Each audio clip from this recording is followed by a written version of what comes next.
Yo, yo, what up, what up? What's good, okay, Llama? What's good, what's good? What's good, Alma? What's good, GR863 AMG? What's up? Oh, shit, let me, mute that. There we go. Yeah, we back, Alma, we back.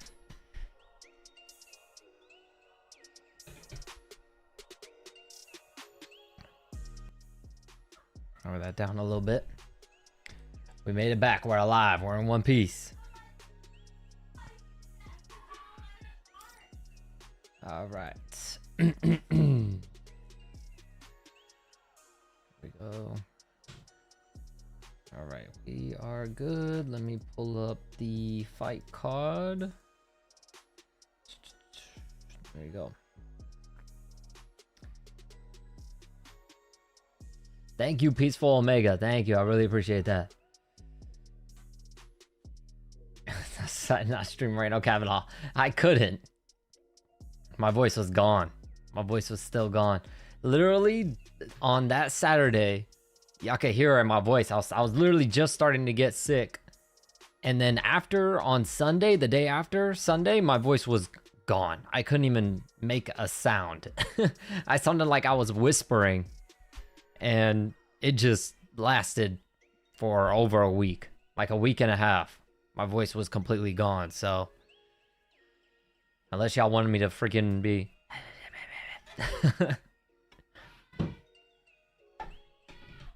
so yeah, I just couldn't go live.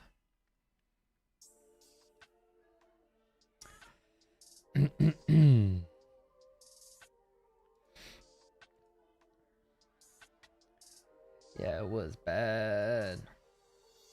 All right, let's see. Oh shit, it looks like there was a ton of fight cancellations for this card. Not sure what happened. Got all his first round submission, then Kyle by decision, Font by decision, Johnson first round TKO or KO, Obama by decision.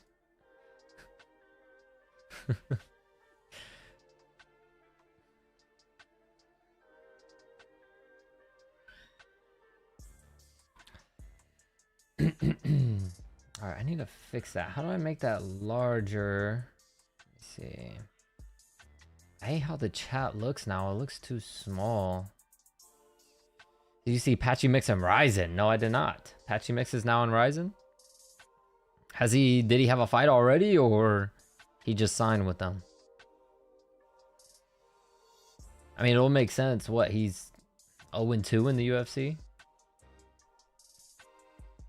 So yeah, it would make sense.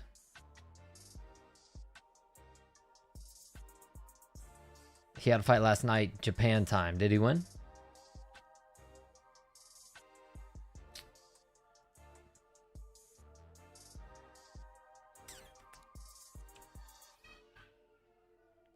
He got knocked out by a 19-year-old up-and-comer. Oh my god. That's bad. That's really bad. That is horrible. Favorite content creator, never stop making the recap videos. Thank you, man. Thank you, of course. We're gonna keep them coming. We're gonna keep them coming, of course. I like to try to save all my best and funniest stuff I can think for the numbered events too, since they're the bigger events. So the fight nights, I don't like to give out. I still do try to do funny shit, but I try to save my best for the numbered cards on those videos.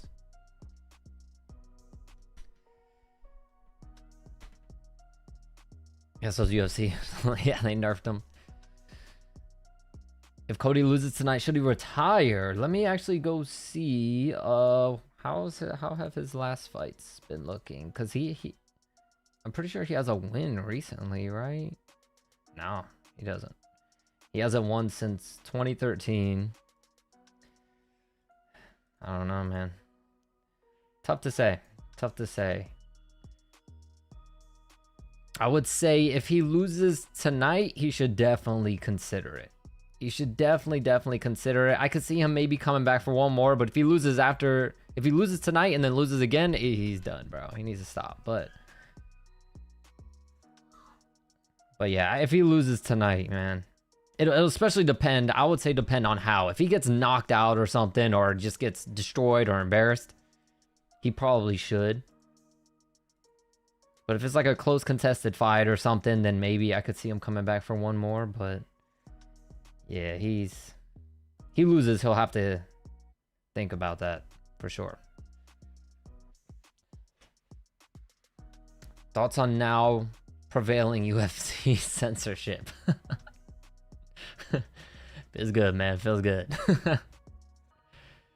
Are you Syrian or Lebanese? You look like my cousin. Nah. Black, Puerto Rican, and Italian.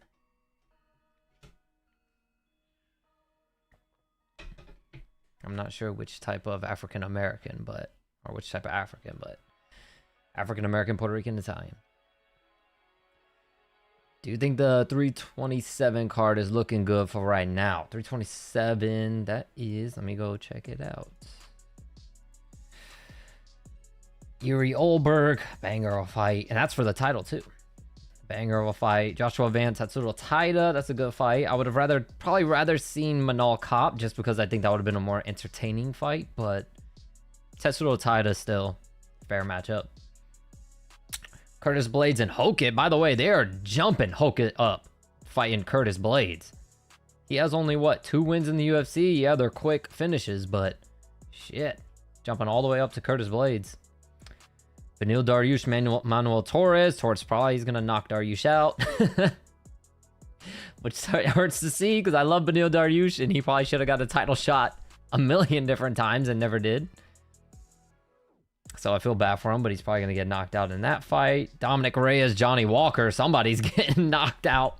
I think Johnny Walker's getting put to sleep in another comedic fashion. See what else. Dawkins and Vicente Luque, that's solid.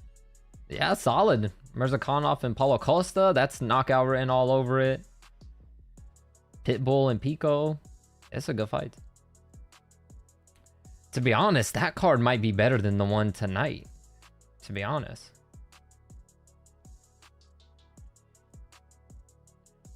Especially if they still got some more fights to add on to that one. That one could be better than the one tonight. The one tonight's pretty solid, though. Shit still ain't started? Nah, not yet. It looks like the first fight... Let me see. Who's the first fight? Yeah, it looks like the first fight's about to start. This is the guy. Isn't this the guy, Bellato? Rodolfo Bellato? Isn't he the one that he quit in that one fight? Or everyone was speculating whether he quit or not. When he, like, pretended to be knocked out. There's only 30 people in the heavyweight division, so 2 unranked fights basically puts you outside top 15. Curtis Blades, crazy setup though. He could have been the only guy to say yes. Yeah, true. Doc is pulled out, but Kelvin Gastelum stepped in. Whoa, against that was a solid matchup too. Let me see. Against Vicente Luque. That's solid. I'll take that. I'd rather see Kelvin Gastelum fight him anyways.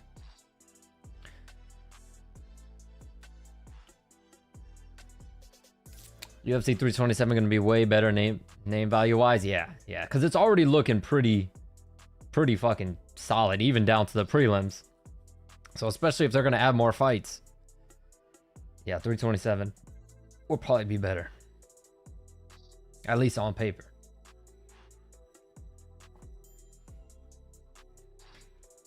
What is this AI slop ass fucking ad that they're playing right now?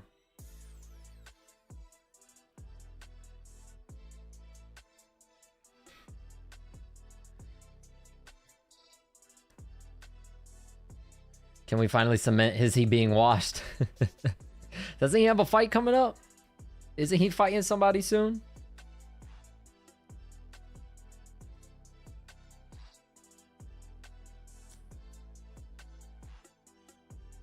Let me see. Is he on any of the cards? Joe Pyfer, yes. If he gets beat by Joe Pyfer, yeah. I'll say for sure, because all honesty, Joe Pyfer is a one-trick pony, man, if we're being real here. Realistically, Izzy should pick him apart on the feet. The problem is Izzy now, you know, probably with all the damage that he's accumulated through his kickboxing career and MMA career, Joe Pyfer might put him to sleep, bro. He might knock his ass out, but we'll see. UFC really pushing up unranked lightweight prospects by giving them ranked opponents, everyone except Ziam. Yeah, speaking of Ziam, what has he been up to? Because, yeah, Ziam, it seems like he's like one of the top guys, too. One of the top prospects. And I don't hear shit coming from him. They just not promoting him or something. We will only submit Izzy washed after he fights Joe Pyfer. Yeah, he gets knocked out by Joe. Izzy needs to rethink things. He needs to... He probably made plenty of money. He needs to probably retire.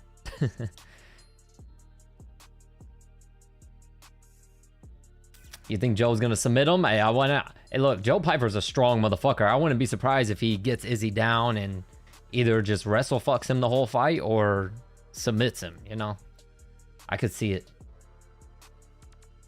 Which, in any case, I mean, it's a must-win. It's a must-win fight for Izzy. Must-win. Regardless, if he loses, no matter what it is, by which way, he's gonna have to rethink everything for real.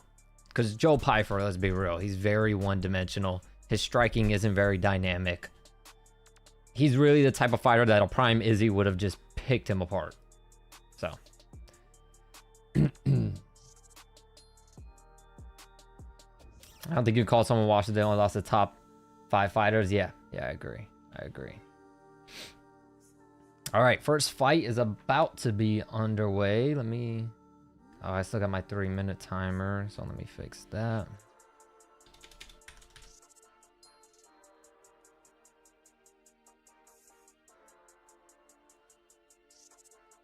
Slide this up so I can keep an eye on that.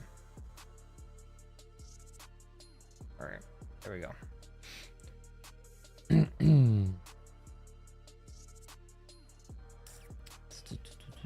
If Izzy loses, he might as well go box. What's good, Black? What's good?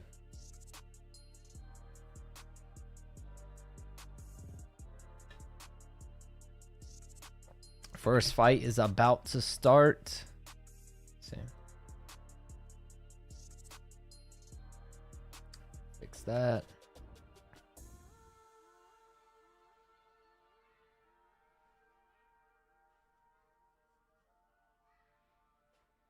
Oh, I saw the Renato Moicano and Brian Ortega fight was canceled. Bro, Brian Ortega, man. That guy can't catch a break, bro. What happened with that fight? I'm sure at least one of y'all know. What's up, Desi? I better start tweaking. What happened with the Ortega and Moicano fight?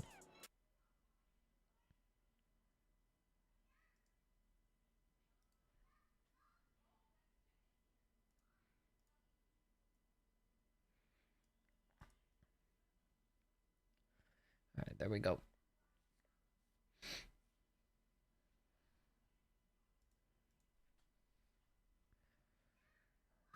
Moicano's gonna fight Chris Duncan in a fight night main event. I believe so. So I'm guessing something happened with Ortega then.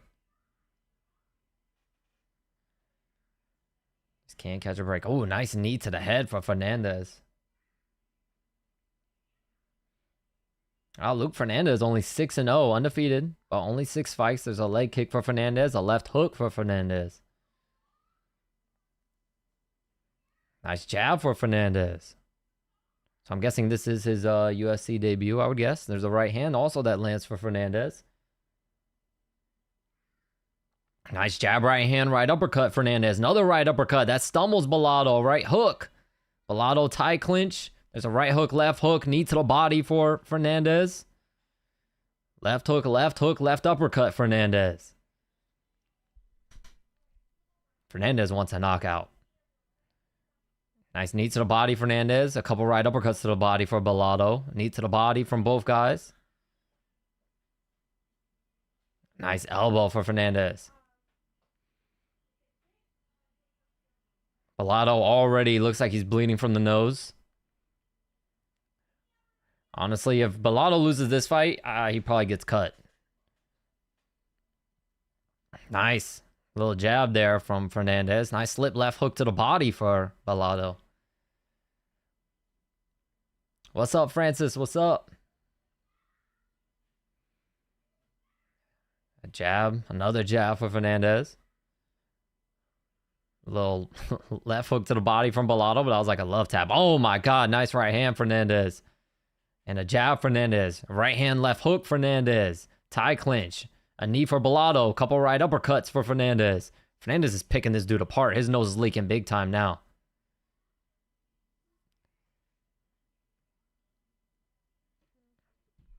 But here's the thing. I would probably edge the cardio to Bellato because he has much more experience.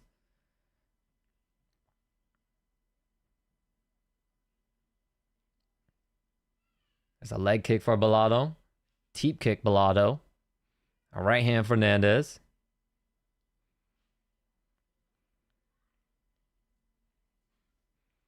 There's a right uppercut for Bellato. Left hook. Oh, he dropped Fernandez. Hammer fist for Bellato. Oh my God. He's ground and pounding on, and there's blood leaking everywhere. He's ground and pounding on Fernandez. Referee looking close, and he stopped it. Wow. And he stopped it. Fernandez was piecing him up, and he just got knocked out of nowhere. Wow. Wow. Right as I was saying, too, that I would edge the cardio side to Bellato and that he could come back, but I wasn't expecting him to come back literally a second after I said that. Jeez.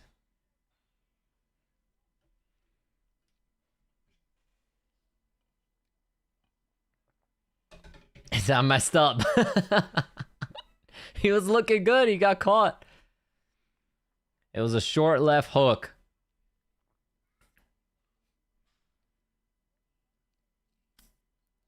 Damn, that's gotta suck. He was destroying Bellato the whole fight. Oh, that's gotta suck. All right, let me put the music back on.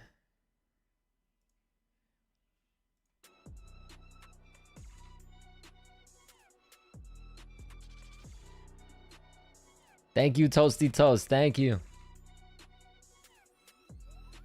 That's crazy. Bellato was leaking from the nose. He was cut on the outside of his left eye, had blood streaming down the side of his face. And just one punch.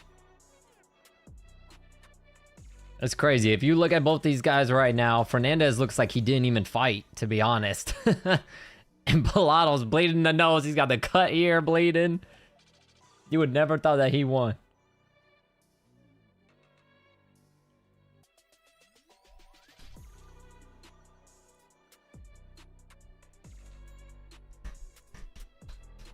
It was just $2? Oh, okay. Well, dang. You good. You good. Well, Fernandez takes the first L of his career. He was 6-0, now 6-1. Most likely, he probably will stay in the UFC. Just will probably face someone with less experience than Bellato. Because Bellato's been in the UFC for a little minute now. And Fernandez came out kind of hot. I had a feeling that, you know, in the later rounds, Bellato would kind of start to put it on him, pick up the pace on him a little more.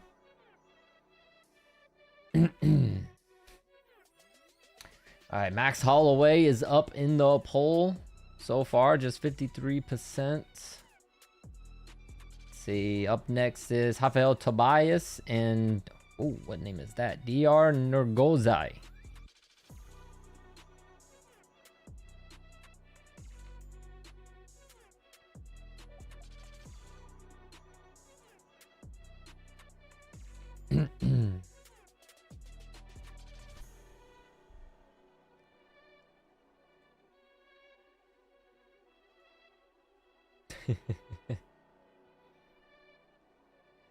Happy for Bellato. Cheers from Brazil. Shout out Brazil.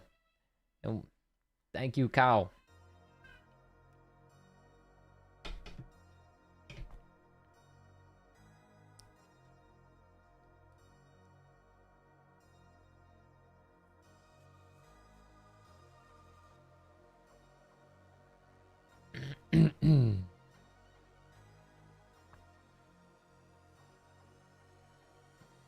God, Bellado's got blood all over his fucking face.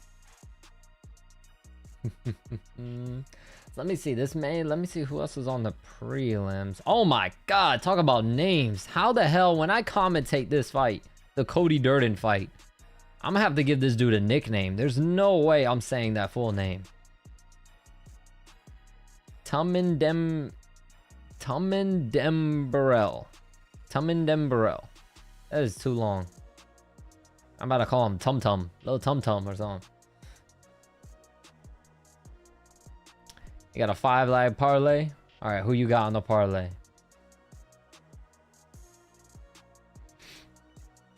Oh, you got Ricky Tercios fighting on there too.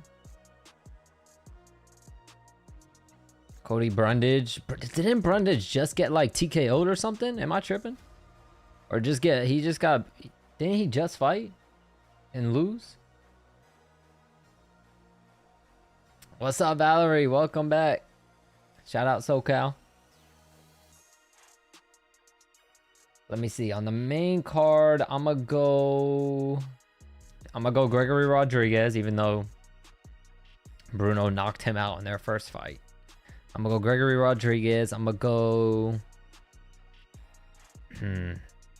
It's tough because sometimes, not sometimes, every fight, Drew Dober gets his ass just beat. And Michael Johnson is tricky, but I'll go Drew Dober. I'm gonna go the vet Rob Font. I'm gonna go Kyle Borhalio, and then I'm a Max Holloway fan, so you already know. I gotta back my guy. I got my guy Max. Bellato is weird even to fans in Brazil, but I'm happy for him. He was on great pressure. Yeah, definitely. He lost this fight. He would have been cut for sure. So.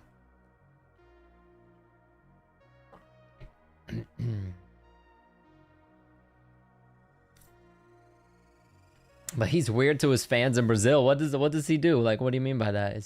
He's weird? Like everyone just thinks he's weird?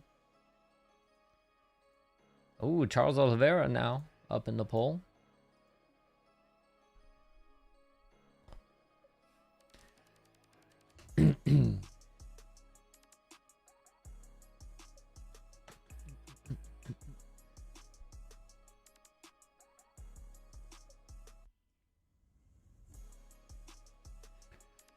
All right.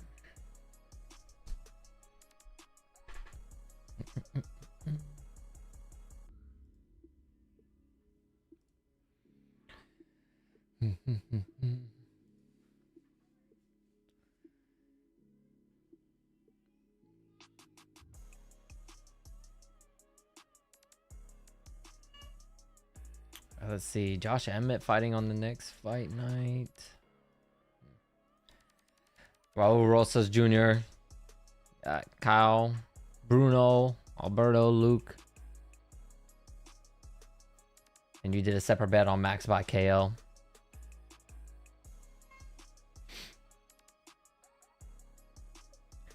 Alright, well, I'll keep my eye out, see how you hit. So your first one is what? You said Luke.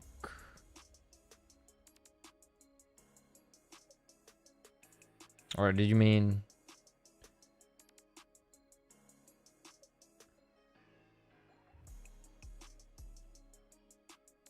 yes, sir, Mercy, that's me. What's good, that's me.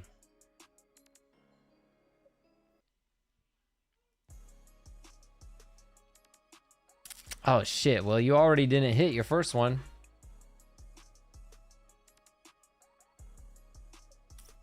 Luke Fernandez is the one that just lost. He sold your parlay already, my man? Damn.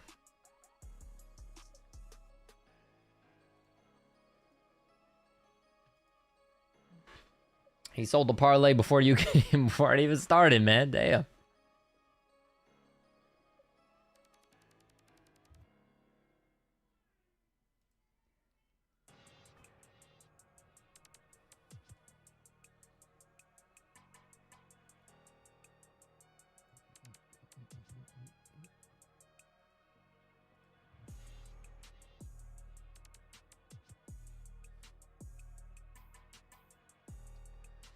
What do you got, RDR or Cal? I got Borjallo winning.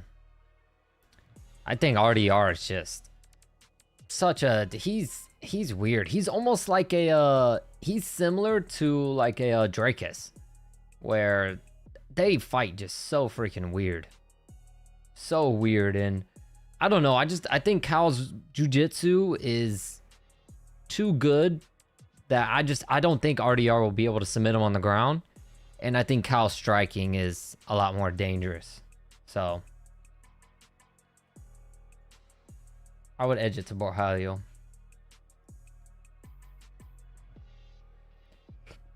But like I said, who knows, man? Because somehow freaking Drakus looks like the least skilled fighter in UFC history, but somehow just manages to win. So RDR just strikes me as that type of person, you know what I mean? Just the way he fights.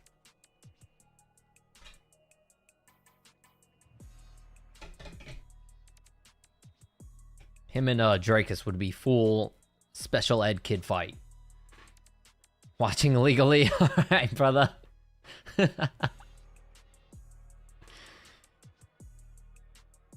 Another Paul Craig versus Cal incoming. Yeah.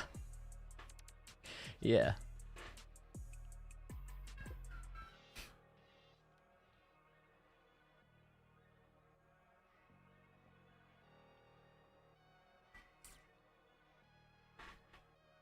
Yeah, yeah. And we've seen RDR, RDR too, he gasses, man. He gasses. Just like fucking Drakus. They'll gas, but they'll still keep fighting. Like, he'll keep fighting, but he'll just be beyond gassed out. And that's why I think Cal would knock him out. Probably in the third. Late in the second or in the third, maybe.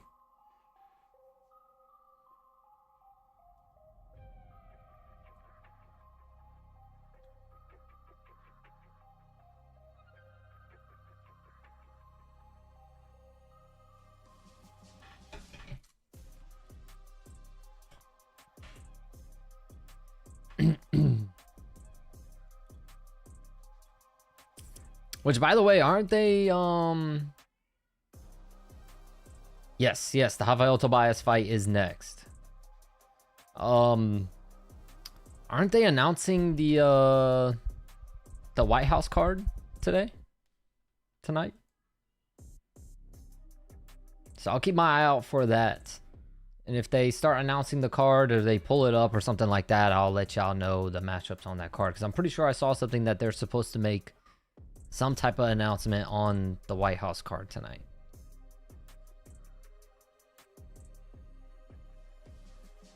Drew Dober or Michael, no Diddy Johnson.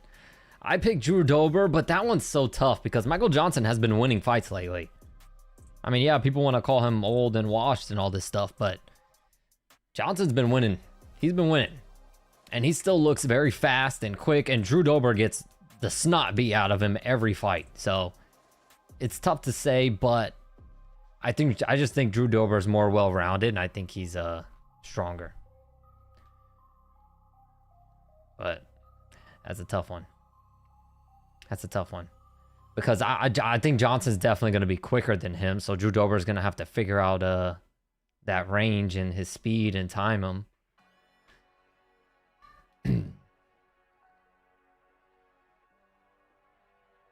Thank you, Sapao. Thank you. He's just inconsistent. Yeah. That's why it's a weird one. It's definitely not a fight that I would bet on or put money on, because both of them, you don't know what the fuck is gonna happen. You have no clue. Drew Dober can knock him out cold, and Michael Johnson could just piece him up and knock him out too, or TKO him or something, or easily just piece him up and win a decision. It's your mom's birthday, you'll watch the VOD. Alright, Ghost Reckon. Thank you for just popping in then. You got your money on Du Bronx? Appreciate you popping in, man. Shout out to Mom Dukes. Happy birthday to Mom Dukes.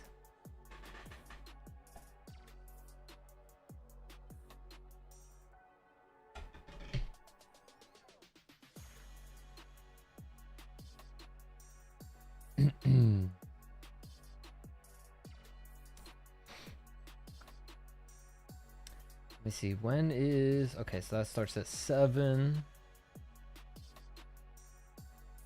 She turned 48. Oh, shit. I think your mother and my mother are like around the same age. Because I'm pretty sure my mom turns 48 or 49 in like a couple months. In June.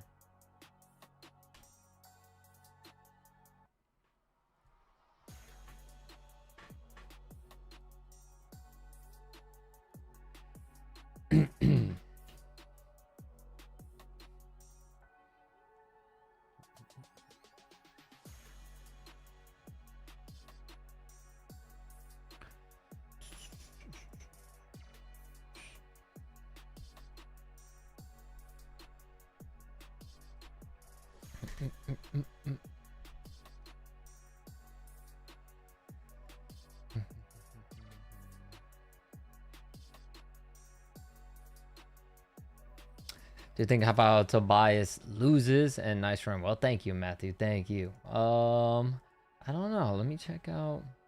I'm not too familiar with the guy he's facing.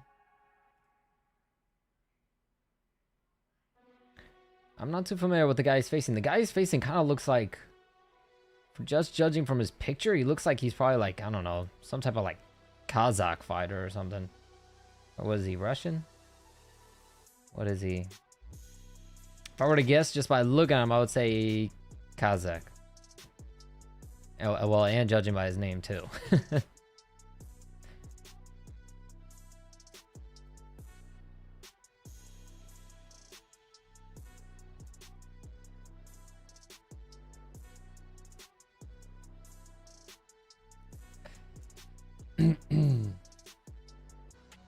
This is the Saturday night that we find out, brother. Yes. Yes, brother.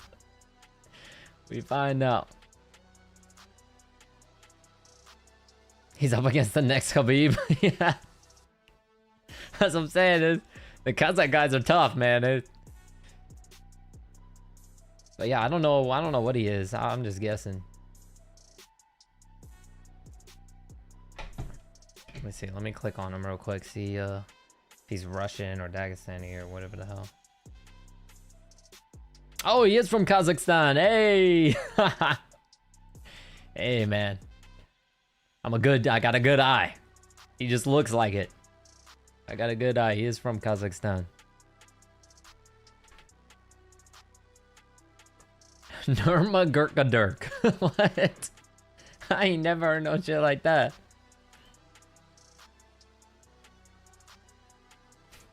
Nurma Gurka Dirk.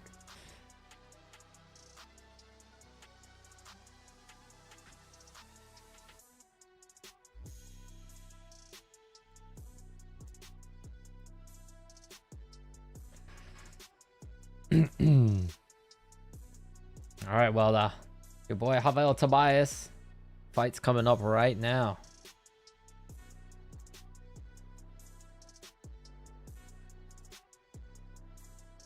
Oh, Tobias is Brazilian.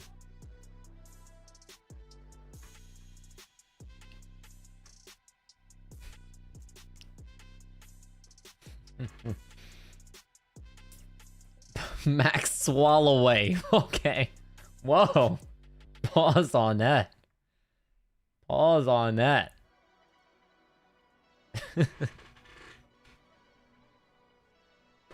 You know what's weird? I've never heard that nickname before. And it's surprising because it's right there.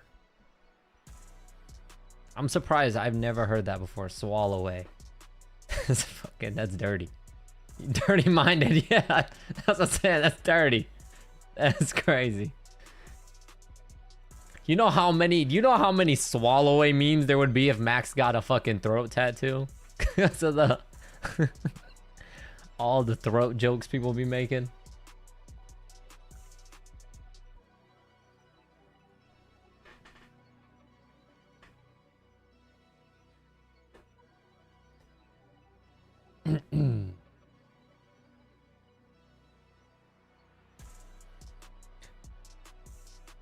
Yeah, it's crazy. His name is Jerome. Max always got the blackest fucking name.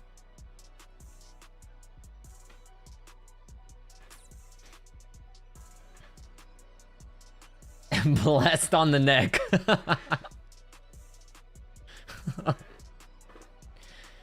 Oh man, dude, what's crazy is I used to think like neck tattoos and throat tattoos, like if they're done well, I thought they looked cool up until people started making those jokes, and I'm just like, nah. Nah, they not cool no more. Maximally blessed. Can swallow away that BMF belt after my olive submits him. Okay.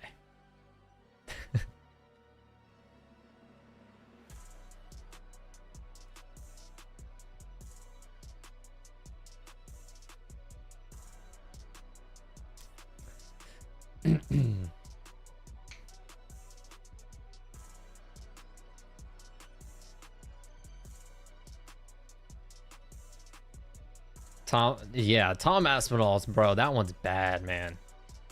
I don't understand. You got all that money and that tattoo is horrendous.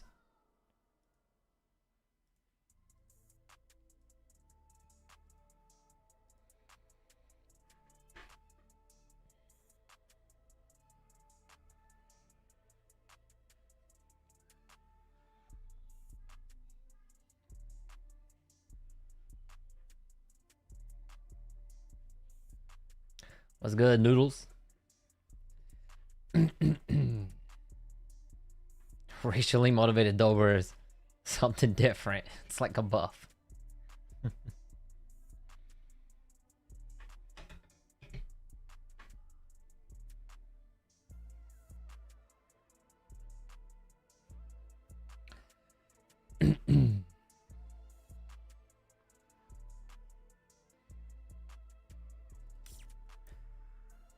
Damn, when's this next fight gonna start? Come on. Come on, come on. Oh, okay, they gotta... I see now, 60 seconds. 60 seconds.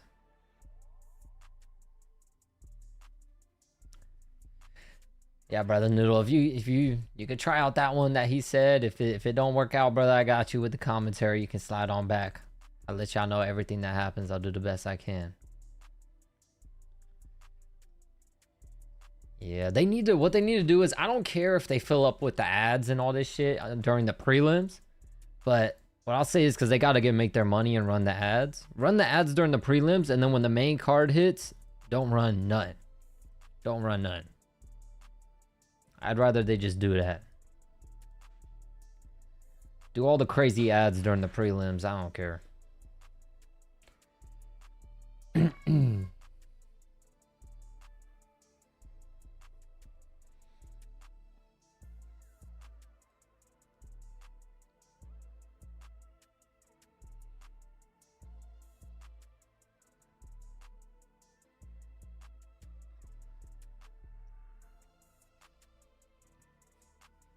Watch this commentary because Anik ain't hit like he used to. Well, I appreciate you, my man. I appreciate you. Also, you know what I mean? You know, as long as you're watching it and you're still listening, it's almost like in a way, you know what I mean? If you're watching it all by yourself, it's kind of like I'm watching it with y'all, you know what I mean? So, it's still straight.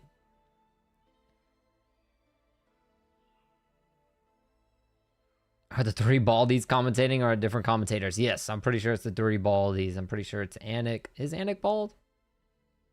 I can't even picture in my head what Anik looks like, to be honest. I think Anik's bald. Anik, Joe Rogan, and DC. Or Ryan. I don't know if any of y'all peeped that, but Ryan. Anik, Joe Rogan, and Ryan. Whoa, this guy looks fucking demented. Rafael Tobias looks fucking nuts. Straight out of a fucking horror movie, this guy. Holy shit. Ears and all.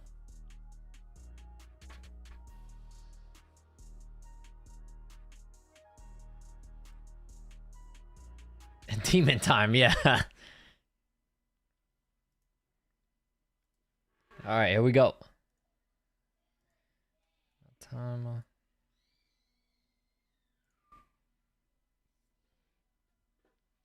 Bro, definitely stabbed somebody before. He looks nuts.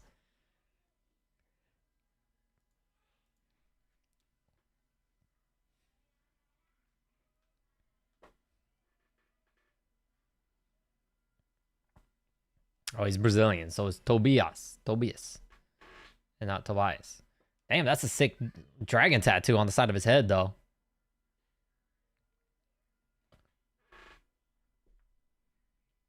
A little leg kick for Nurgazai.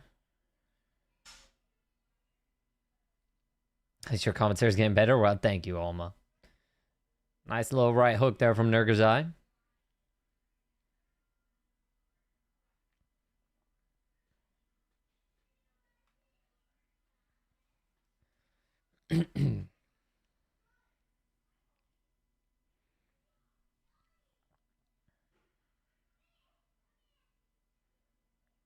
The crowd is starting to boo already. There's a body kick for Tobias. Oh, nice little pull. Left hook, right hand from Tobias. Both these guys look like they have pretty decent striking. There's a left hand from Nurgazai. Left hand to the body, Nurgazai. Nice front kick to the body from Nurgazai. That was a hard front kick and a leg kick.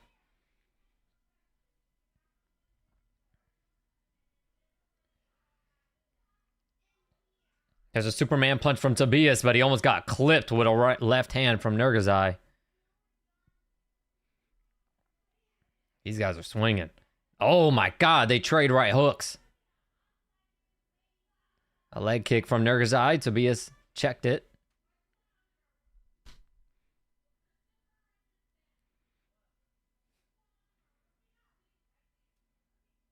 What weight class is this? Okay, light heavyweight. These guys look thick. Another front kick to the body from Nurgazai. A right hook, left hook to the body, Nurgazai. They clinch. Tobias fighting for underhooks. He's able to reverse position, puts Nurgazai up against the fence, lands a knee to the body, a right uppercut from Tobias, and it looks like he might hit him in the nuts. Herb Dean's trying to stop, and Nurgazai kept going and kept punching him. And the crowd is booing. Nurgazai freaking was punching him when Herb was trying to stop him. Was it an uppercut? Yeah, it was. Tobias tried to throw a knee to the body, and Nurgazai punched him in the nuts.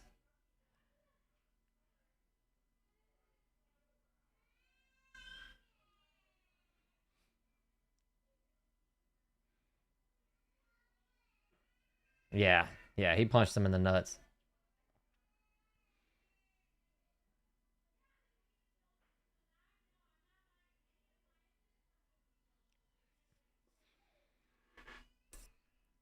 Yeah, it was an accident though. He went to knee him in the body, and his groin area kind of rose up with the knee, and the guy went to uppercut him in the body and ended up uppercutting him in the nuts.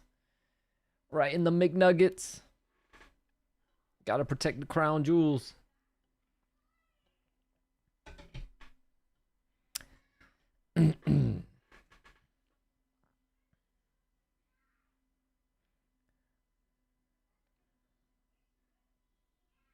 What is that tattoo on his stomach? I hope that's not some chick's name. I can't even tell what it says. Bill something.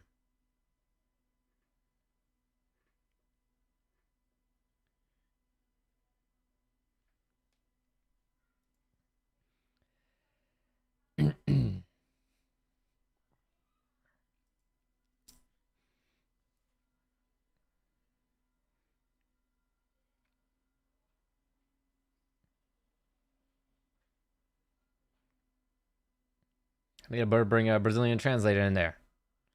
No, he says he's good. Do you watch basketball? Really, when they get to the playoffs. I don't really pay attention during the regular season.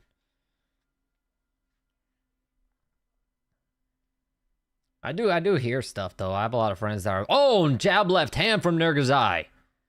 Woo! Left hand to the body, Nurgazai. But yeah, I have friends that were big basketball players, played basketball in college with full ride scholarships and all type of shit. So I hear stuff from them. A leg kick from Nurgazai.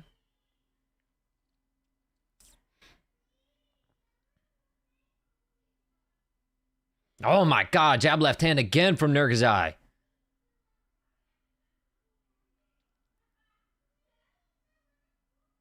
Nurgazai's pretty quick. Powerful too. Another hard front kick to the body. And a left hand to the body. He's killing that body.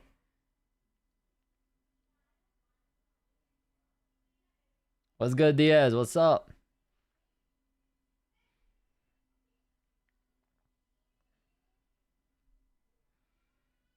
Nice left hand there from Nurgazai.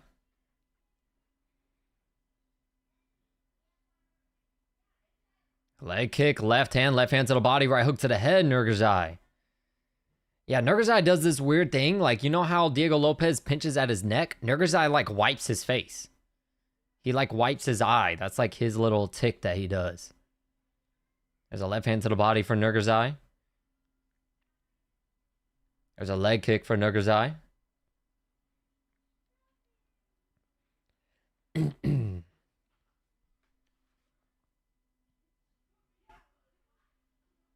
Nice left hand to the body, Nurgazai. And the front kick to the body, Nurgazai.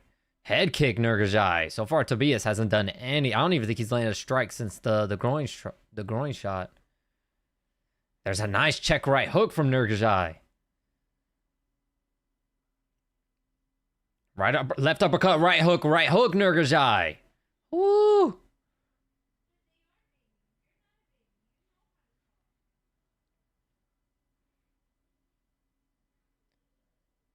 Left hand, right hook, Nurgazai. Now Tobias leaking from the nose after that combination.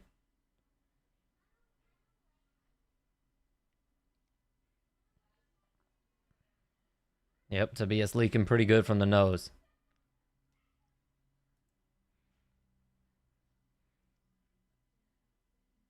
A spinning wheel kick attempt from Tobias. Doesn't even come close to landing, and that's definitely a round for Nurgazai.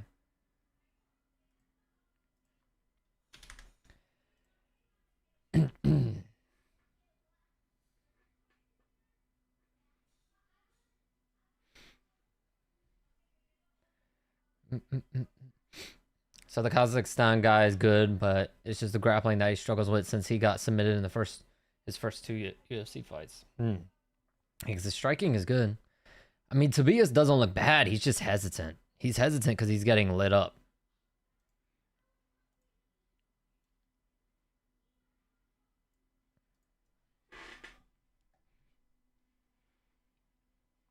I feel like the Kazakh fighters are normally strikers usually. Because I think the Kazakhs are really good at boxing too. They're really popular, especially in amateur boxing.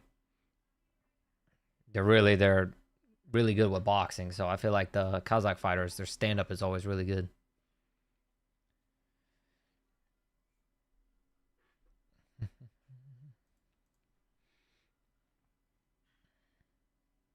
Jab to the head, left hand to the body for Nurgazai.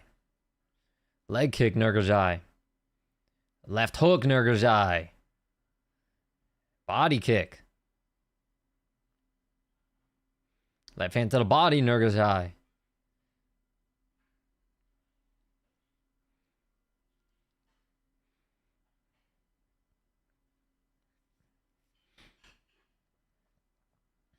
Oh, another left hand for Nurgazai and another front kick to the body.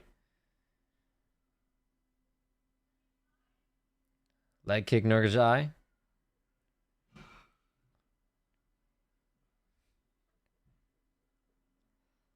Oh my God, straight left hand, Nurgazai. He's got to be careful though, because Tobias is trying to catch him when he does that wiping the eyes shit. That's when Tobias is trying to hit him now. There's a left hand to the body for Nurgazai. Leg kick, Nurgazai. Jab left hand, Nurgazai. That left leg of Tobias is getting destroyed. It's very red. Oh my God, jab to the body, left hand to the head, Nurgazai. Tobias has got a chin. He's getting lit up bad. There's a front kick for Nurgazai. Tobias trying to go for a takedown now. He doesn't get it. Oh my God, left uppercut, right hook, Nurgazai. Left uppercut again. Tobias trying to get a clinch and get a takedown. His tick is almost like a feint. Yeah, it's weird. I've seen some weird ticks, but never like he's literally full on wiping his eye. Like he's got fucking something in his eye or something. Tobias trying to get a single leg takedown here. High crotch. Nurgazai defending really well. What's up, Dan? What's up? Tobias trying to drag him down. Goes for the single leg. Good defense from Nurgazai. Tobias looks like he's trying now for a double. Nope, he switches back to the single. Yeah, there was a fence grab.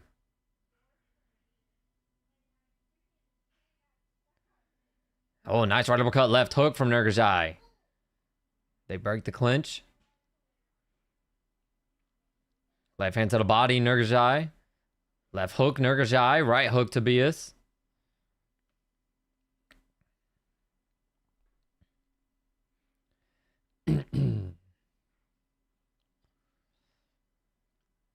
Nice straight left hand from Nurgazai. I'm seeing more and more that fighters don't tape their thumbs in the UFC.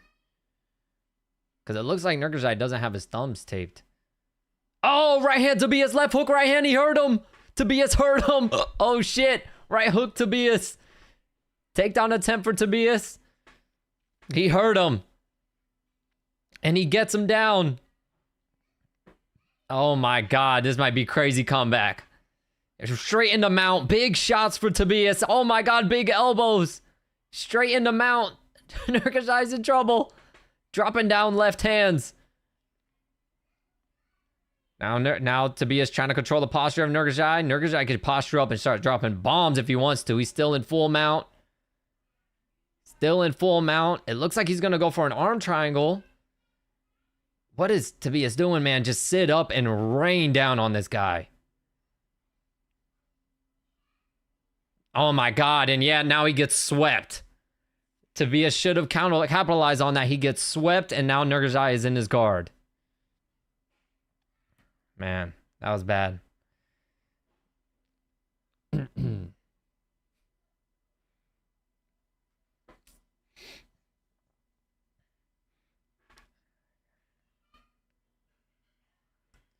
Here's the thing. If Nurgazai could land some damage here, he could still... I mean, I'd still would probably... Just based off damage, this round would probably be going to Tobias. But if he can land some damage here, he could steal it. There's a left hand to the body for Nurgazai. Oh my God, a left hand from Nurgazai. Tobias gives up his back. Now Nurgazai landing some big ground and pound. It's the left hand, right hand, left, right. Now Tobias rolls out. There's a left hand for Nurgazai. Hammer fist, left hand, Nurgazai. He definitely stole that round.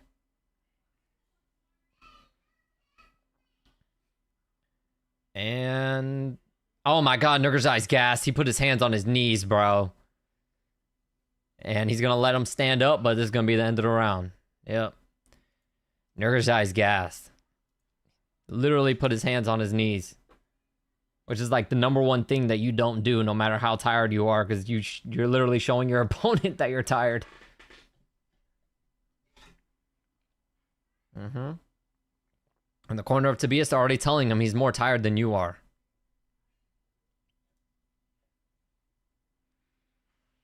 That's a tricky round because really Tobias just had that one little flash where he hurt him and dropped him, or hurt him and then took him down. But other than that, Nurgazai was winning the entire round. Ooh, it was a right hook. It was right on the chin.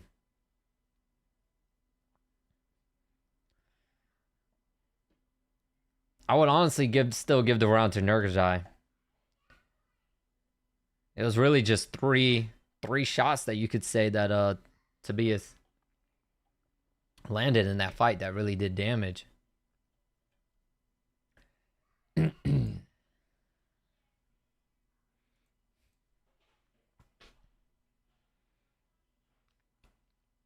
right, let's see, because Nurgazai is very fatigued. But Tobias's fight IQ, he's already shown that it's not really up to par. Because honestly, he could have got Nurgazai out of there. There's a front kick to the body for Nurgazai. Another teep kick for Nurgazai.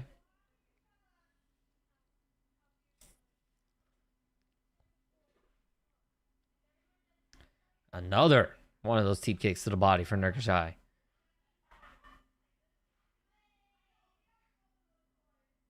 Another one of those teep kicks.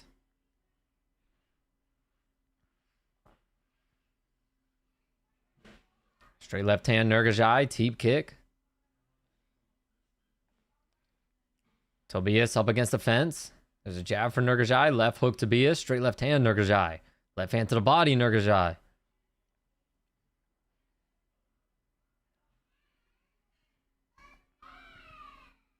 Tobias hasn't really done anything so far. Nurgazai stalking forward. There's a left hand teep kick.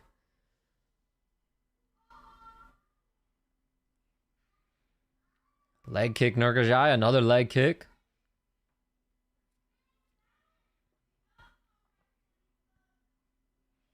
Oh, nice left hand from Tobias. Nurgazai kind of did something stupid. He just angle changed without any feint or throwing anything. And then Tobias just lined him up with a left hand.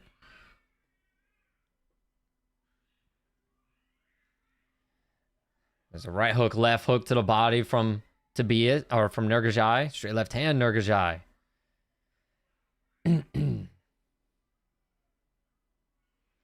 Now Tobias moving forward.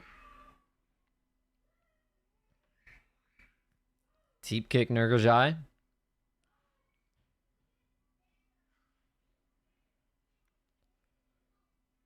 Nice right hook, left hook from Tobias. And he goes in for a takedown and immediately lets go of the clinch. Teep kick, hard teep kick again from Nurgazai.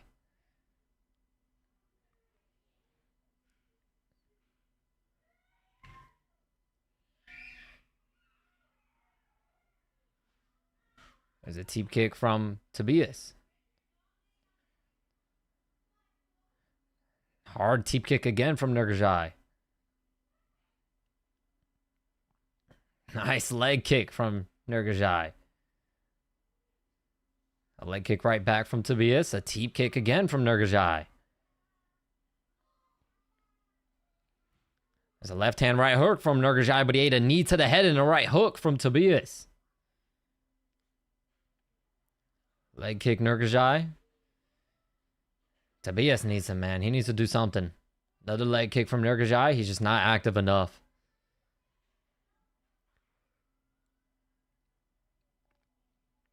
There's a jab from Tobias. Teep kick Nurgazai. The thing is, too, that teep kick keeps pushing him back. And I'm sure it's eating at his gas tank as well. What little bit of a gas tank he has left. Another teep kick from Nurgazai.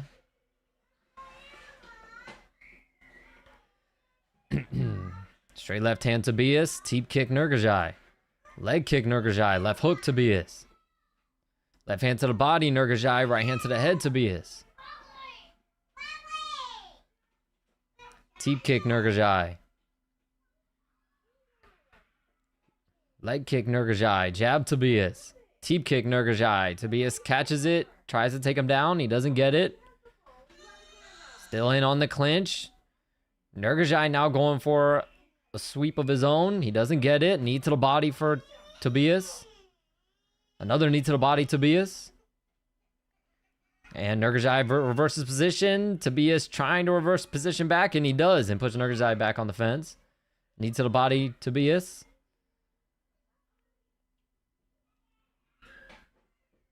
Tobias dropping down for a single leg takedown, and he gets it. And jumps on the back. Bro, it would be crazy if he submits this fucking guy in the last second. Nurgazai gets to his feet, but Tobias still jumps on the back. Oh, he's going for, it looks like he might be going for a banana split. Or, oh my God. No, he's not going to get it. And there, that's it. He tried to go for that, that like backwards knee bar that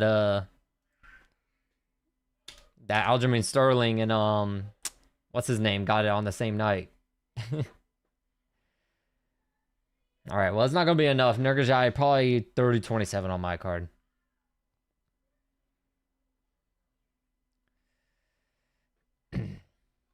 Ever put lotion on your face, then sweat and get the burning sweat in your eyes? Is it that or an actual tick? No, I think it's an actual tick because he was doing it even before the fight started.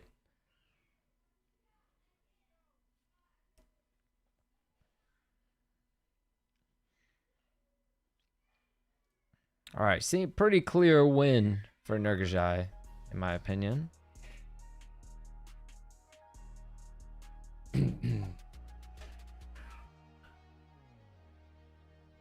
Next up is Sumudarji and Jesus Aguilar.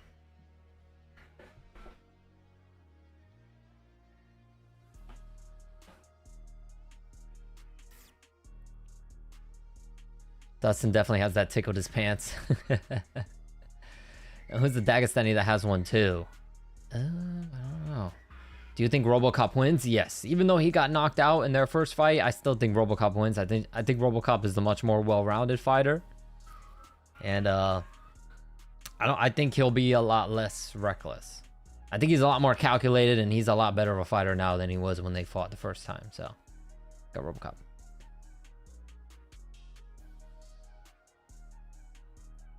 Suli of Stretch, that's what it's called. Motherfucker been submitted by Ezekiel and Kimura, now almost got Suli of Stretch. It would have been crazy if he did in the last second.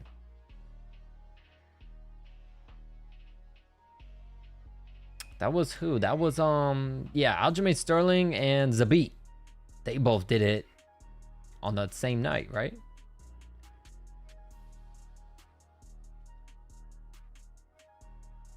Bro's gonna beat Jesus. That's a sin. It's pronounced Hobo Cop. Because Brazil. I don't make the rules, I just respect. Hobo Cop.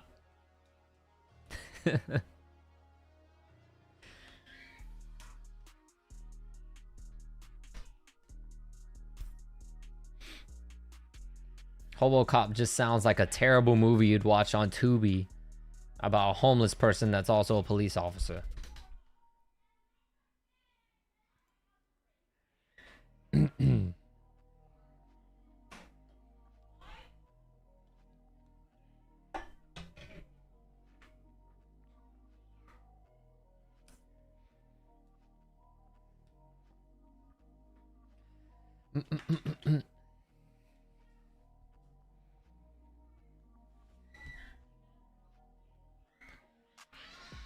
Ooh.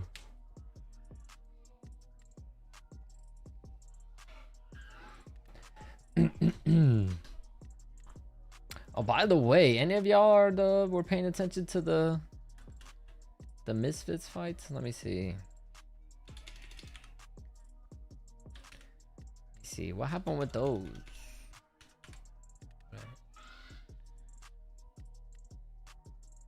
Obama Cop, okay. Undercover, brother, yes. It's a terrible movie where he pretends to be undercover, but in reality, he's actually homeless.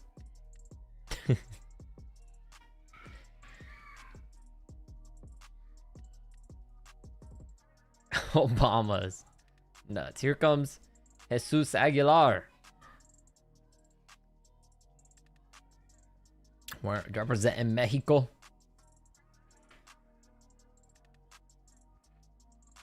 What's up, Zorar? What's up? Yep, I remember you. Appreciate all y'all tuning in, man. Everybody chat, all y'all, man. Thank y'all so much. Max Holloway's up 56% in the poll so far.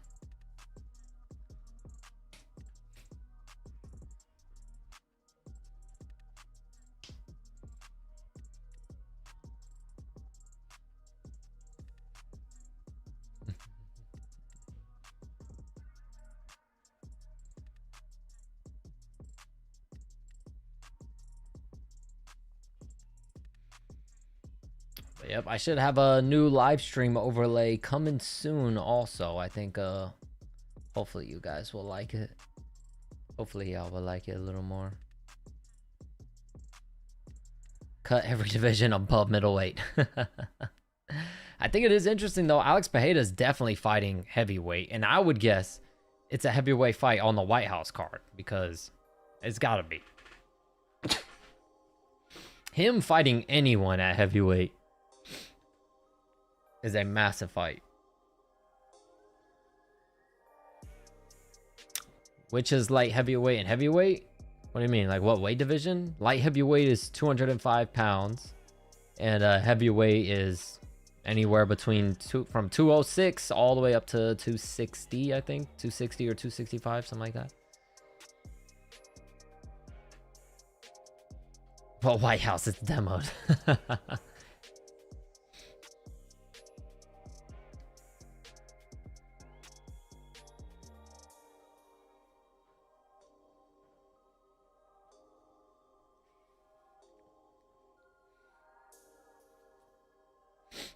All right, here comes Sumo Darji. China. The Chinaman. China.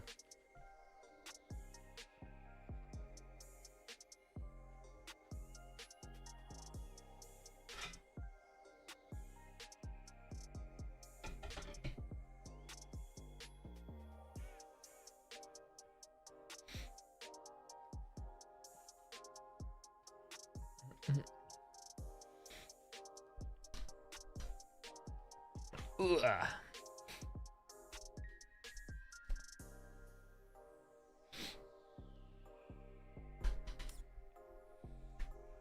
I wonder, sometimes I just think randomly, I just wonder if there's ever gonna end up being some like fucking North Korean fighter. Would they even allow it? Like what if like Kim Jong-un or something just wanted like, he just wanted a UFC champion, so he just bred a fighter. Would they even let a fighter in the UFC that's from North Korea? What does North Korea's flag even look like? I don't even know what it looks like. Let me see.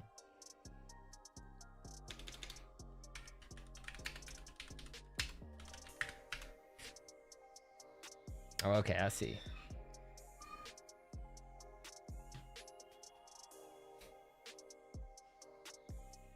I wonder, would they let a North Korean motherfucker in the UFC? I back, trust me, I back.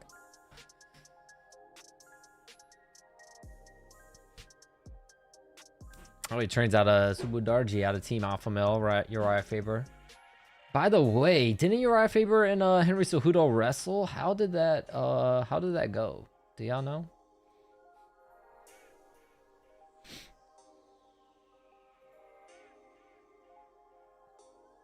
We can barely Google Maps Street View in North Korea. They got something going on there. That's what I'm saying. What if they generate some like fucking super soldier of a fighter, and they want them to go into the UFC? Would they let them?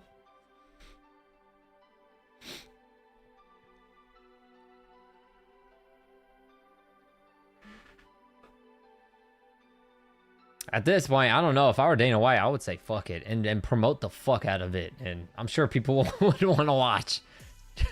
Just out of curiosity. You'll put butts in seats. Give them the CM Punk treatment. Sure, one of the fights on the White House already fell out. Yes, I saw the clips and everything. I wonder which fight. They'll probably announce. I wonder if they will announce which fight it was. But they should. They should, because people are going to wonder what fight it was.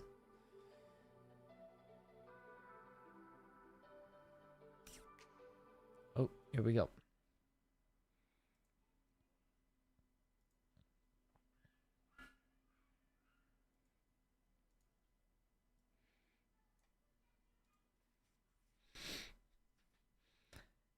Because there's no streets.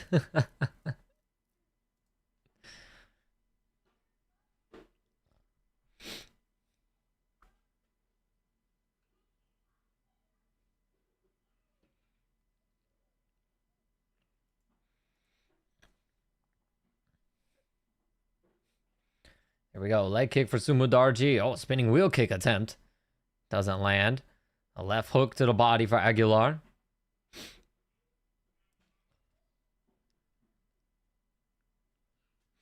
Ref got a tatted hairline.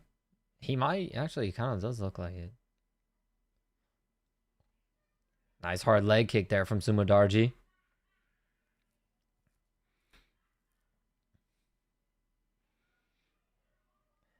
Aguilar swinging wild.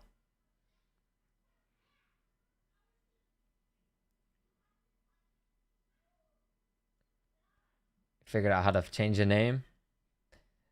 Oh, a flying knee attempt from Sumo Darji. Hello from Preston, England. Hey, shout out Preston, England. Hey, shout out to you, brother. Single leg takedown attempt for Aguilar. He doesn't get it. Sumo Darji fighting for underhooks.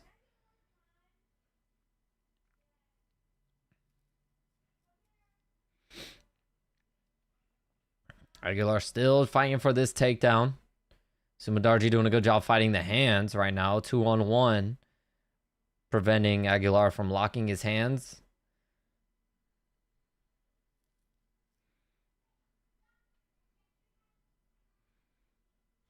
Knee to the body for Sumadarji. The crowd is booing. Where are they? Where are they? Are they in Vegas or...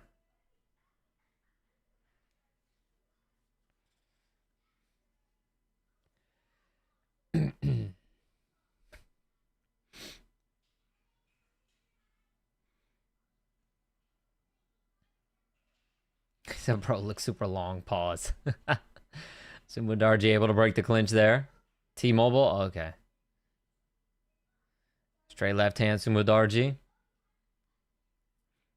Leg kick Sumadarji. He is very long. What? They're saying that was on the nuts. That looked like... Oh, shit. I didn't mean to restart the timer. Fuck me. It looked like it was on the McNuggets. Alright, well, it looked like it was on the knee, not the McNuggets. It looked fine. Alright, well, I accidentally reset the timer, so... Oh, well. We got 2 minutes, 45 seconds left.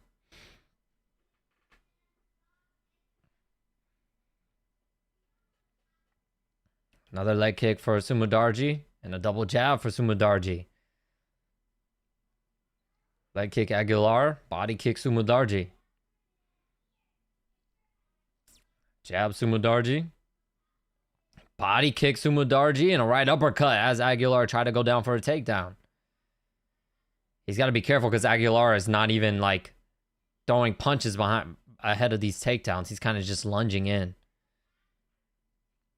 Oh, wheel kick to the head for Sumadarji. Right hand to the body, Aguilar. Wild hooks from Aguilar.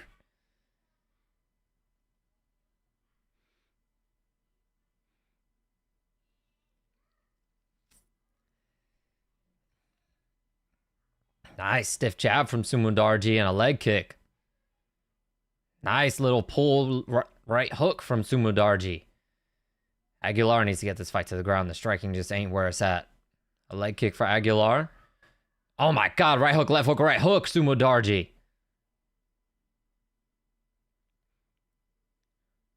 Jab, straight left hand, Sumadarji. He's too long. Aguilar just can't figure it out. He can't figure out the range right now.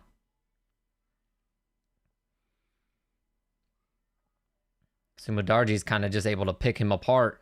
And whenever Aguilar tries to come back, Sumadarji's gone already. Long gone. A jab for Sumadarji. Aguilar's throwing all this crazy shit. He just ate a hard body kick from Sumadarji. And a leg kick from Sumadarji. And a hook kick.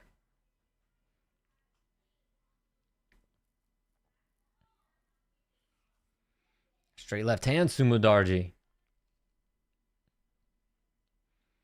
Left hand, right hook, Sumadarji. Aguilar able to close the distance, trying to get on a takedown, and he gets swept and hip tossed onto his back by Sumadarji. Ankle pick him. There's a left hand Sumadarji. Aguilar sits up. They stand up, and he almost gets swept again. Still clinched up. They're tie clinched for Sumadarji, and they break it. A jab for Sumadarji. A right hook Aguilar. Left hook right hand Aguilar. All right, 1-0 Sumadarji. All right, now let me get my timer ready.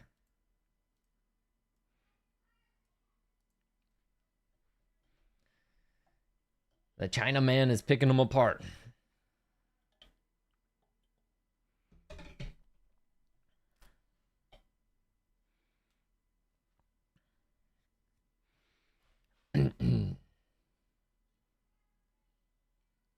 Okay, yeah, I see you on Discord, Dan. In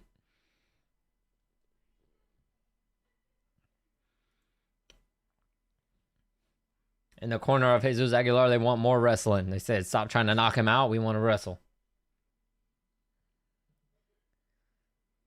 Because really, he's wasting energy. He's throwing all this wild, crazy shit and not even that aren't even coming close to landing. He's just exhausting himself for no reason.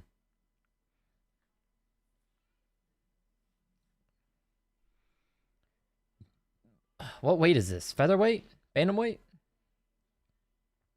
I would guess featherweight because Aguilar looks a little thicker.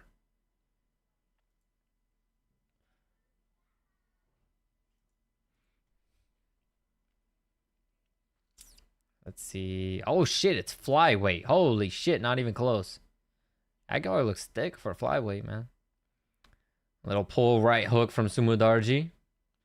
Straight left hand Sumudarji.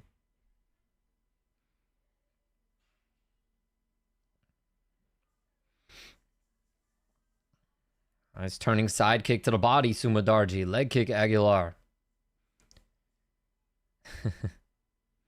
Aguilar still attempting that wild shit. He tried a head kick and then spinning to a wheel kick.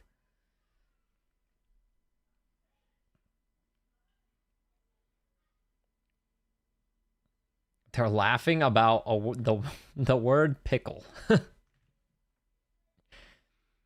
Little teep kick for Sumudarji.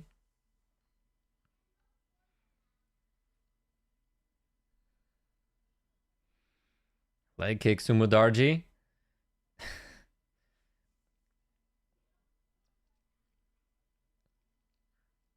Nice right hand Sumudarji. Side kick to the body Sumudarji. Jab Sumudarji. Ate a right hand from Aguilar and a right hook lands for Sumudarji. Straight left hand Sumudarji. Jab Sumudarji. Leg kick Aguilar.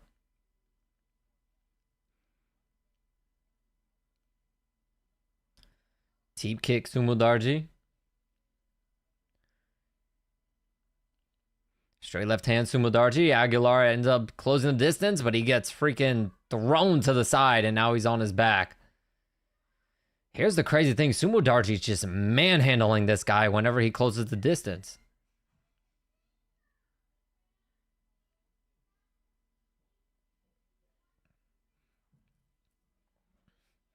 Aguilar is just getting dominated in every facet of the game. Even when he closes the distance like his team wants him to, Sumudarji's the one that ends up taking him down. Sumudarji now in half guard. He lands a strike there. Aguilar puts him back into his full guard. There's a right hand for Sumudarji.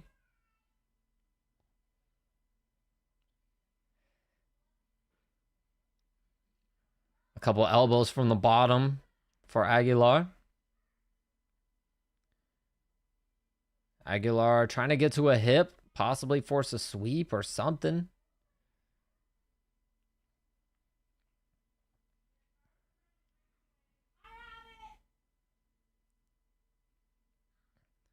That was 12-6 elbows from the bottom that land for Aguilar.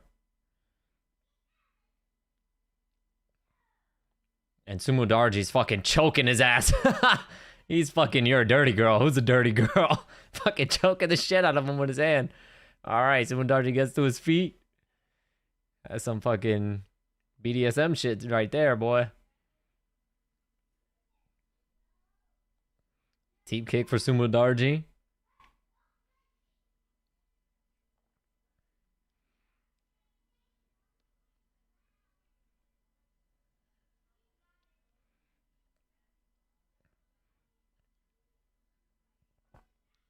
Oh, nice right hand for Sumudarji.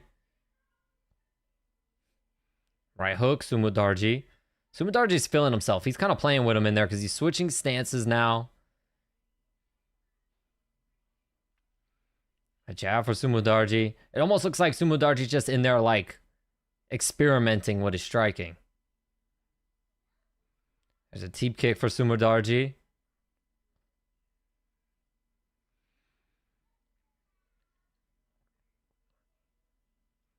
Another teep kick for Sumudarji. Step in knee, left hand, Sumudarji. Aguilar blitzes in with a left hook, and Sumudarji catches him with a check right hook.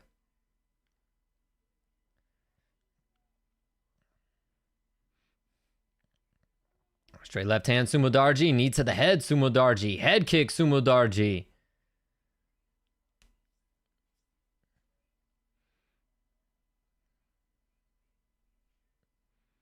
Aguilar tried to get a takedown attempt. Sumudaerji just pushes him off.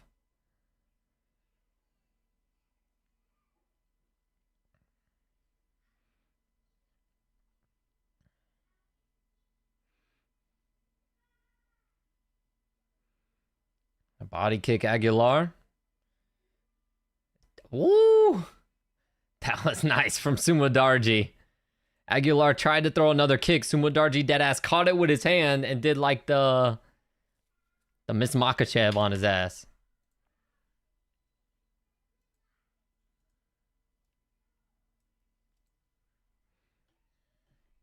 All right, 2-0 Sumudaerji.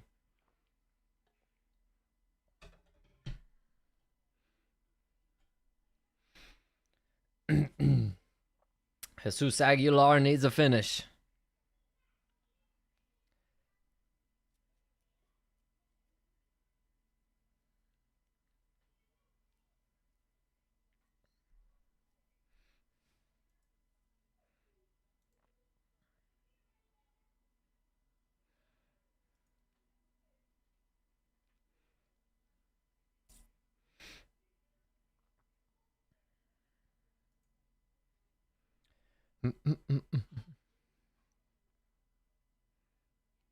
Also, CBS is now working with... Oh, March Madness is about to start.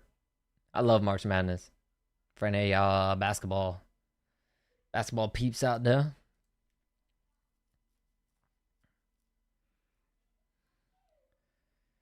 Nice jab, left hand, right hook from Sumudaerji. Head kick Sumudaerji, left hand. Right hand, right hook Sumudaerji. Aguilar comes in with these wild hooks and gets taken down by Sumudaerji. Now working off his back. Sumudaerji in the guard. There's an elbow for Sumudaerji. Aguilar gives up his back. Aguilar gets up to his feet.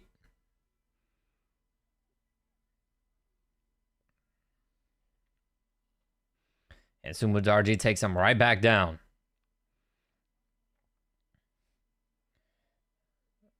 Right, and Sumudaerji inside control. He looks like he's going for an armbar here. He might be going for an armbar or something here. He steps over the head, possibly going to go for a Kimura.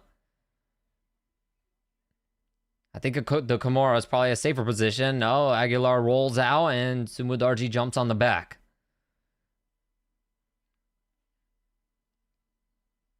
Here's the thing is, Sumudaerji trains at Team Alpha Male with Uriah Faber. You know damn well he's getting a lot of wrestling work in there.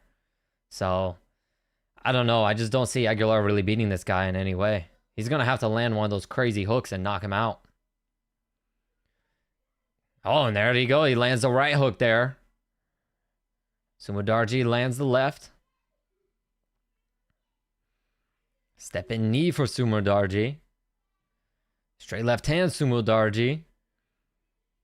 Yep, you can see Aguilar he knows he's got to go. A lot more urgency. There's a jab for Sumudaerji. Left hook Aguilar. Left hook, right hook Aguilar.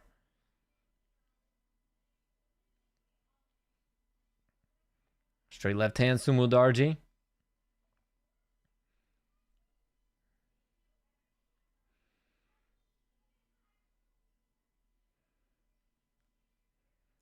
Left hook Aguilar. Aguilar needs something crazy. Aguilar punched Sumudaerji in the knee. What the fuck?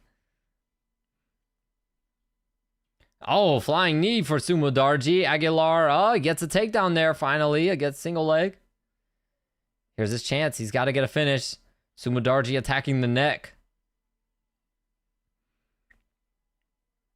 Oh, but Aguilar able to pop his head out. Trying to secure a position, and Sumudaerji gets up to his feet. Right uppercut, left hook from Aguilar lands. But now both guys up to their feet, back to the center of the octagon. A jab for Aguilar. Your Omega Male, thank you, Crazy Chicken. Thank you.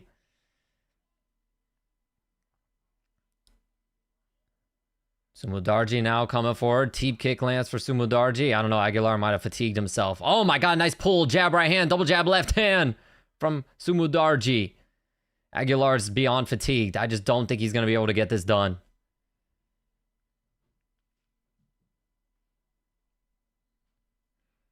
Jab for Sumudarji. Single leg takedown attempt for Aguilar.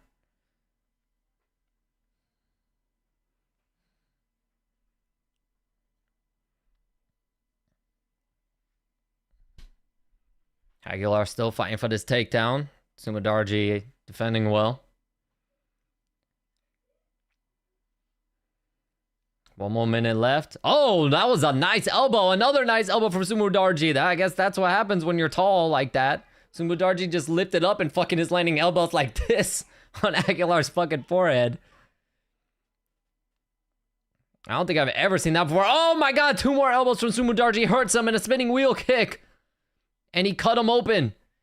He cut him open with those elbows. Aguilar leaking from the bridge of his nose.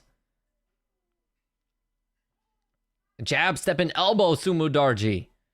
See, Sumudarji's just toying. He's at this point, he's just experimenting with his offense now. And now he tried another step and elbow. He wants another elbow, but he got caught. He got to be careful. He got caught with a right hand.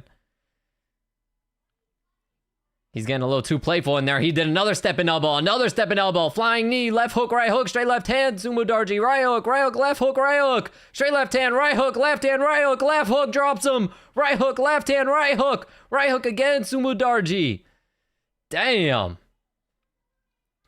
Woo. That's a 30, another 30-27. Clear for Sumudarji. And those elbows are what really did the damage on Aguilar. He is eating better than Izzy. That's such a weird elbow. He does standing 12-6 elbow directly on the forehead, but you know what I mean? When you're that much taller than your opponent, I guess you have the ability to land strikes like that.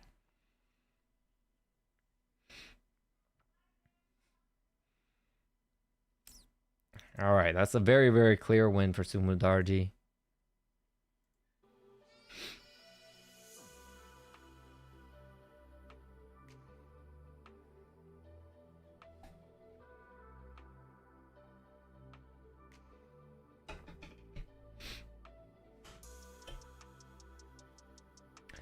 All right, next up is Cody Durden, and I'm not even gonna try to say that name. Lil Tum Tum. Our guy, Lil Tum Tum. That's what we gonna call him, because I'm not saying that whole thing.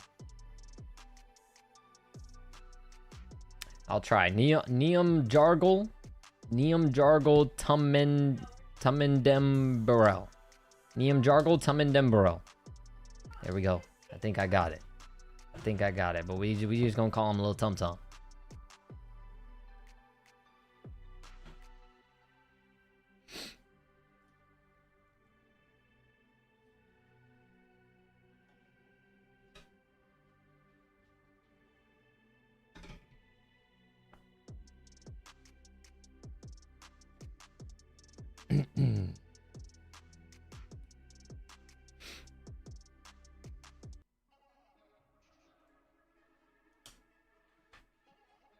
Ooh.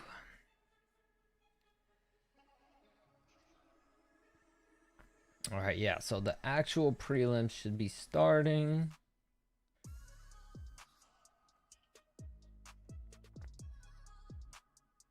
So yeah, we got Cody Durden and Tum Tum, and then on deck is Ricky Tercios and Alberto Montez, or after that.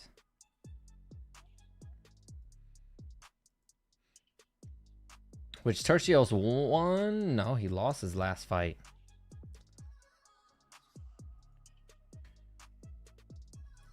All right, well, that puts Tercios at... Wow, I'm surprised he's still in the UFC. Tercios is coming off of 2 losses in a row. So, for sure, if Tercios also in that position where he loses this one, he most likely gets cut. So, Ricky Tercios needs a win.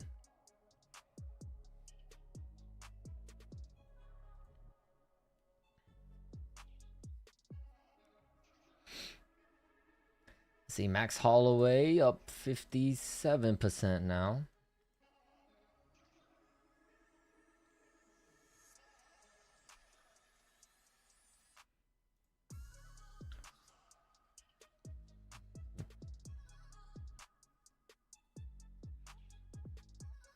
All right, yep.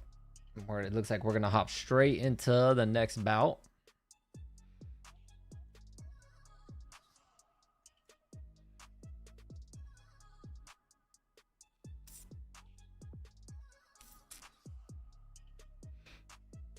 Isn't Cody Durden? I'm pretty sure Cody Durden is a scrappy guy. He's pretty damn scrappy.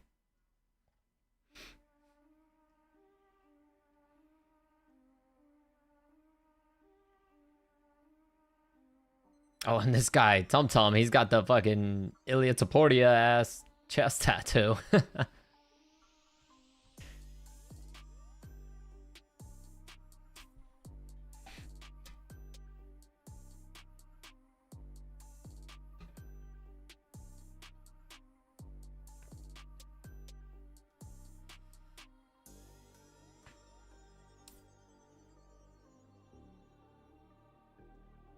Respect for actually sticking the hole. All big MMA YouTubers still skipping out right now. Skipping out, what? Like they're just not streaming or something?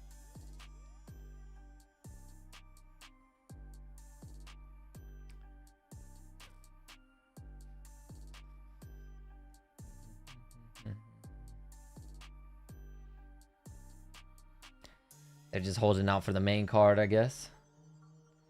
I don't think the Gaethje KO is that bad compared to like Nasrat getting stiffed. You know, when he got... You're talking about when he got stiffed with the head kick?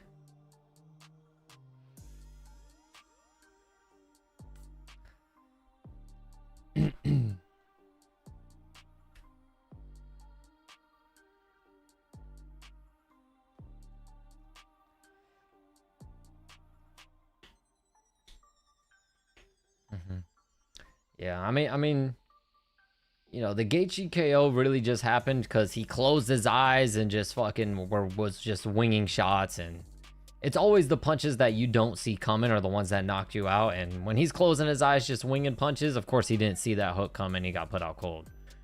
Whereas Nasrat, he saw that head kick coming and it still fucking put him, it still damn near murdered him.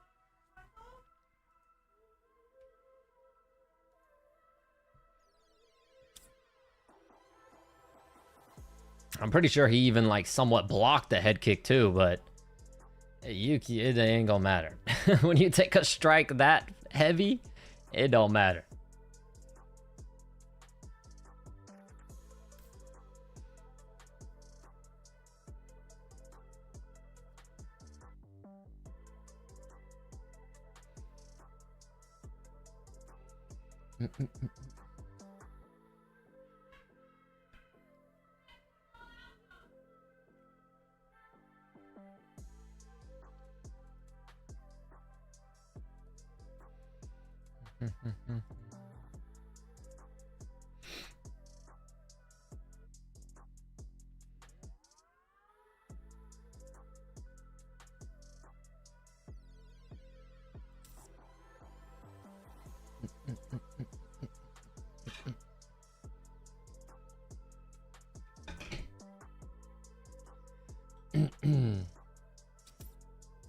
Meant to respect for sticking to hold the card. All big MMA YouTubers skipping out. Oh, okay. Well, thank you, Possession. Thank you. I really appreciate that. And of course, brother, I do this, mostly just do this for fun, you know? I like to chill with y'all, watch the fights.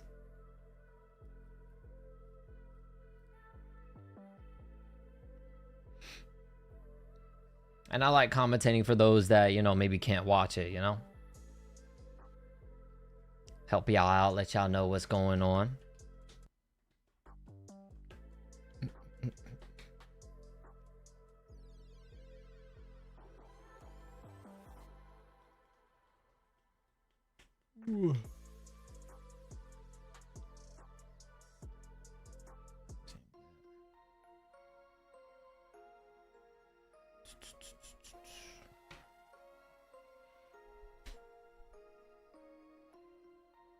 Whoa, what flag is that? Where's our boy Tum Tum from? I don't even think I've ever even...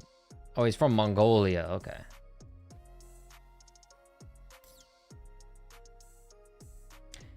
For some reason, I always get Mongolians and Chinese mixed up. Like, they just look the same.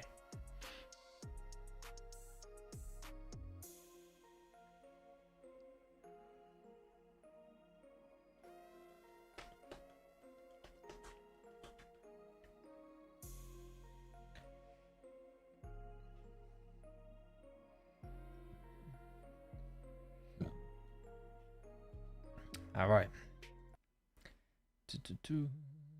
Stop that.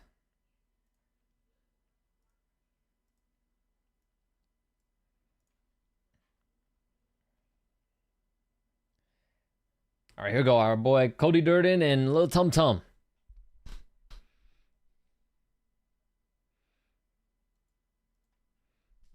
All right, Durden just runs out from the corner. A leg kick for Durden.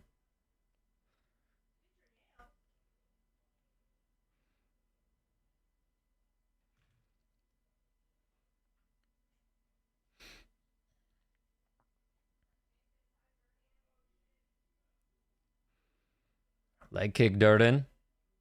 Leg kick Tum Tum. Yo, Tum Tum's name is so long, it barely even fits on the freaking shorts. Oh, Tum Tum jumps the guillotine.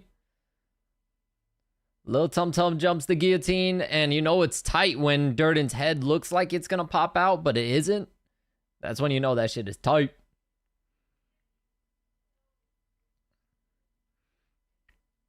DC has a mean walk back and forth when he gets announced in the cage. You could probably picture and imagine a sick beat over it. Yeah. What the hell? The screen went blue for a second there.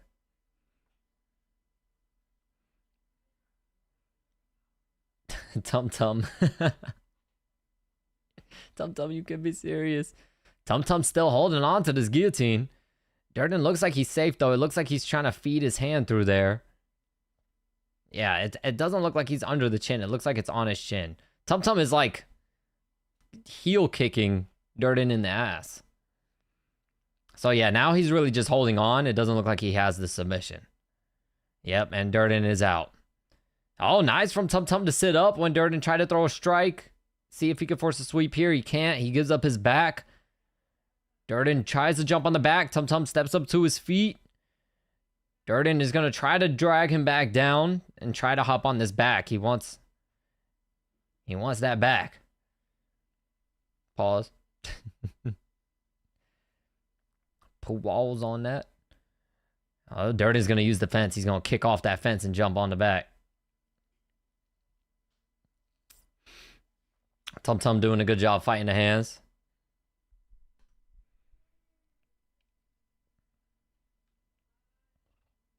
The crowd is booing. The crowd is anxious, man. Though you were there for like 10 seconds. They're booing. Oh, Tum Tum now breaks the clinch. And back to the center of the octagon. What's good, Pablo? Welcome back. Nice leg kick from Tum Tum. And Durden goes for a takedown. And now Tum Tum jumps on the neck again. He gets to his feet. Knee to the body for Tum Tum. Leg kick Tum Tum. Jab right hand Durden. A leg kick Tum Tum, but Durden catches it. Tries to get a takedown of his own. Tum Tum with the underhooks, though. Yo, the lights in the venue keep, like, going out. It's so weird. Durden now gets a takedown in north-south position. The lights keep going out, bro. This is weird.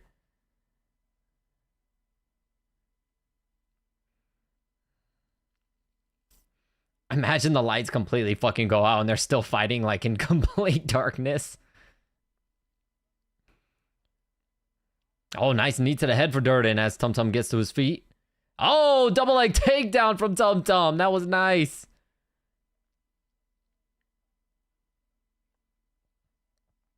That was a nice little like blast double leg. Oh, Durden going for an arm bar. This is good stuff. This is good, like, groundwork from both guys. Better than the other fights where they were kind of just laying on each other. These guys are actually trying to do some offensive stuff off the grappling. Durden still fighting for that armbar. Oh, he's trying to go belly down. You can't let him go belly down. Tum Tum, yep, rips out and stands up to his feet, back to the center of the octagon.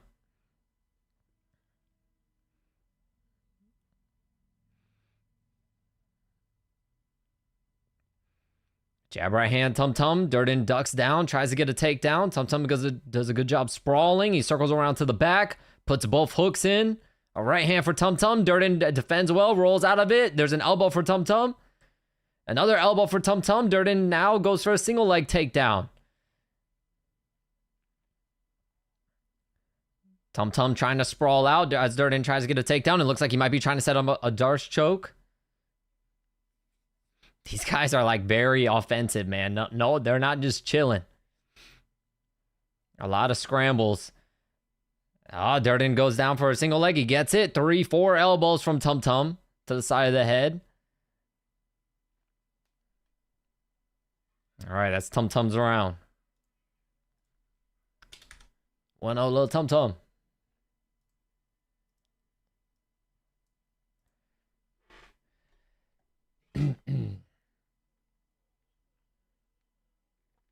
Once he fights in complete darkness and we watch it in infrared.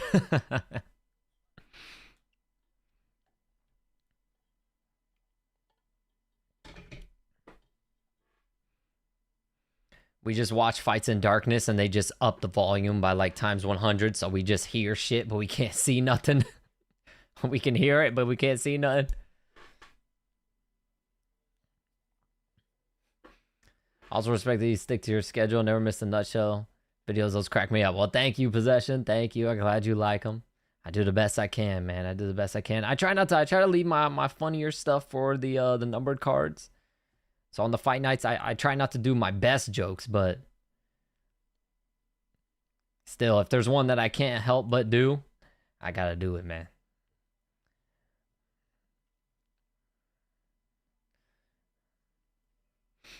But yeah, as long as the fights are good and there's some good shit going on, I can make them funnier and keep adding shit, but it's hard to when the fights are terrible. It's hard to be creative and come out and try to make the video as entertaining as possible. Steve Mazzagatti back there, by the way.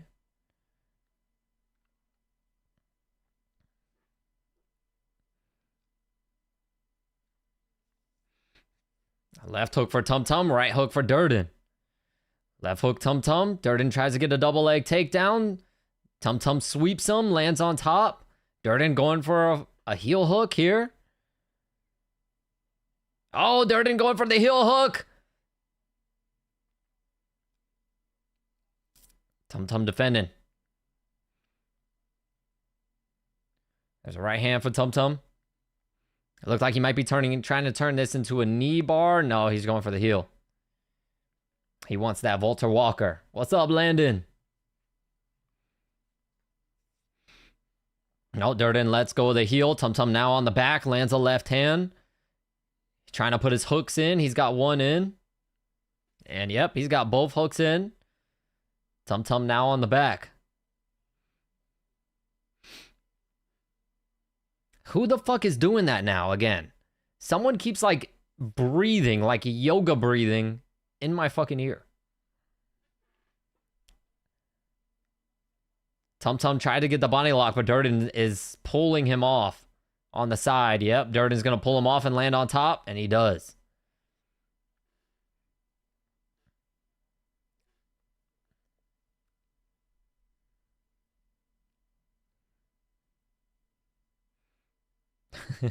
I think he was accidentally like bending his finger or something.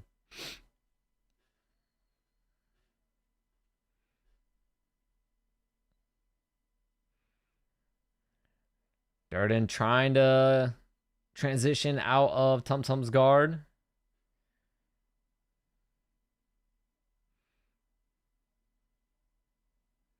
You see me get fried in the... Yes, I did see that. That was you, Landon.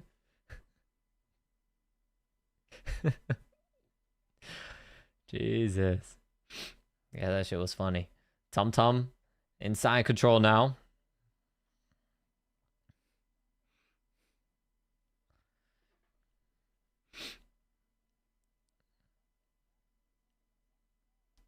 Tum Tum goes knee on belly, looking like he might be trying to mount.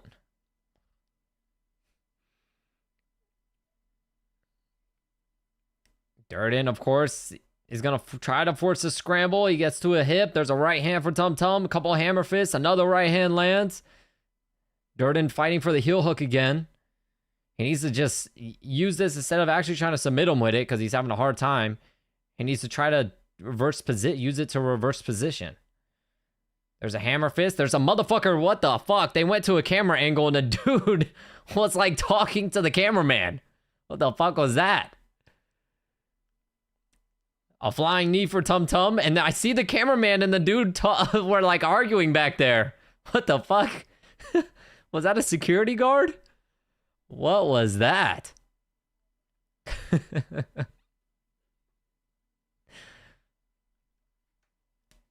Well, that was a first.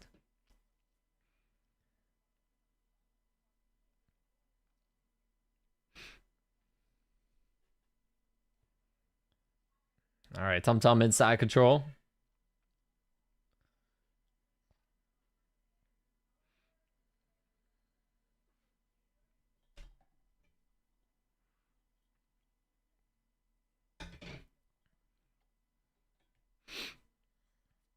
Hey, fire that guy. I'll work as a camera guy for the UFC. Fire that guy, man. Hey, sitting here having conversations and shit on the job. What's the matter with you?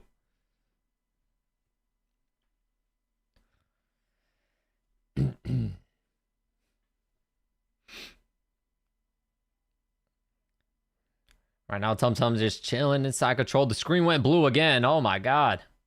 What is happening tonight? The screen is going blue. We got fucking cameraman about to be fired. The lights keep going out in the arena. What is happening? A couple right hands for Tum Tum. Durden trying to get up to his feet. He gets to his knees.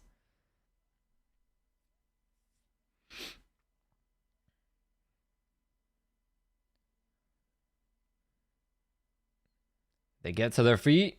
There's an elbow from Tum Tum. Jab right hand, Durden. Spinning back fist, Tum Tum. Right hand, Durden. Right hand, Tum Tum at the bell.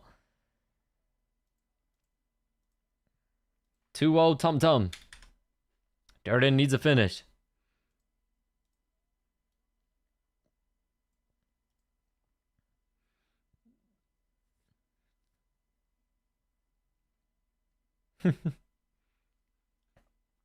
In the corner of Durden, they're telling him, relax. Stop just trying to go for the takedowns. Touch him. You can hit him.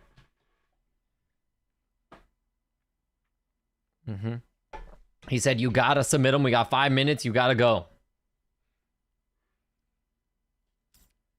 That's so fried. I sent 5 pictures and one with no smoke.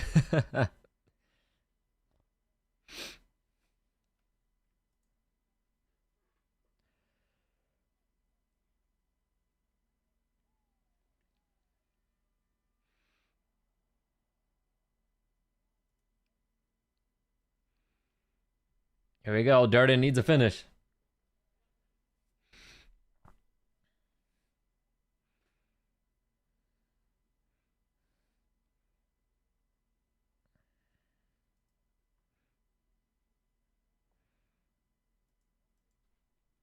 Oh, jab right hand from Durden. Straight out the gate. Tum Tum trying to get a takedown. 50-50 position here, and Tum Tum ends up on top. Durden is just getting out scrambled, out wrestled. Oh my god, the screen went blue again. What the fuck is going on? Somebody's getting fired, bro. Somebody's losing their job. Tum Tum trying to jump on the back. He's got to be careful. He's going to fall off on the top. And yep, Durden drags him over top. And now Durden jumps on Tum Tum's back. Oh shit. Tum Tum is twerking. He's trying to twerk Durden up off him.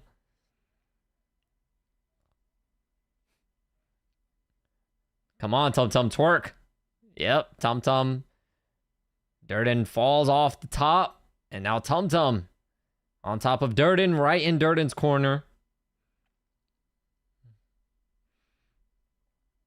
There's an elbow from Tum Tum. Another elbow. Durden trying to scramble.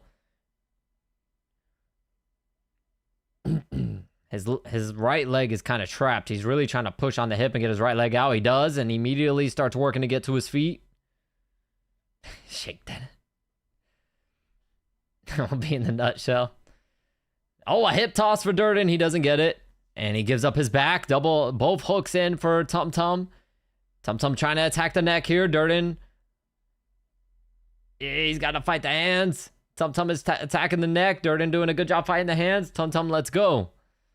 Body triangle now for Tum Tum. A right hand lands for Tum Tum, and he's attacking the neck again.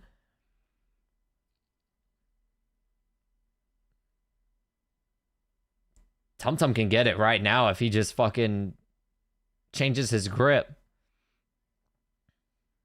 Nope.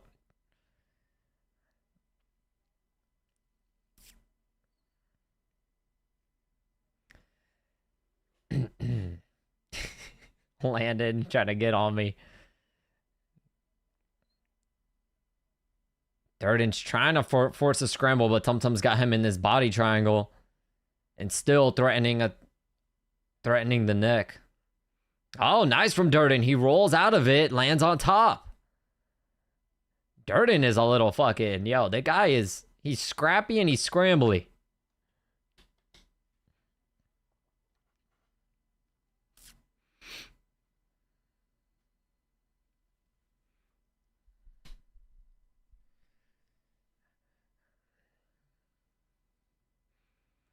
Durden needs to work, man. A couple right hands for Durden there. He is on top. Let's see. Oh, he might be going for a head corner choke here. He might be going for a head and arm choke.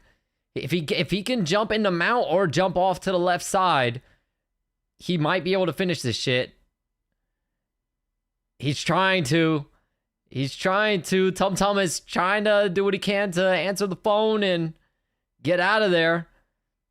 Durden's got to hop off to the left side, but Tum Tum has trapped his left leg. He's not letting him. Durden is trying to. Oh, shit. Durden has it. Oh, no way. Oh, nice from Tum Tum to roll out of it. He gives up his back in the process, though, and now Durden trying to get this rear naked choke. Durden's got to be careful. He's going to fall off the top. Tum Tum is twerking him off again. Twerk it, twerk it, twerk it. Twerk your ass, Tum Tum. Twerk that ass. He's shaking that ass. Shake ass. Come on, Tum Tum. Shake that ass.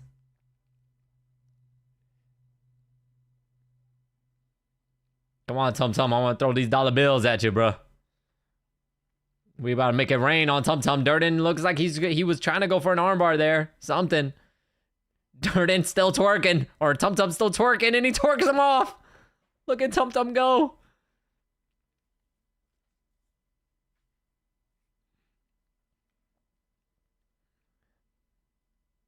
Tum Tum now in half guard. And everyone, I don't know, someone said something, everyone started laughing. Durden is slapping him on the back.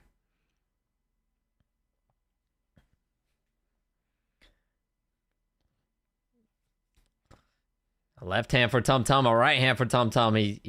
Durden trying to go for the leg here. And that is it. Whoa, and Tum Tum kicked him in the face after the bell. What the fuck?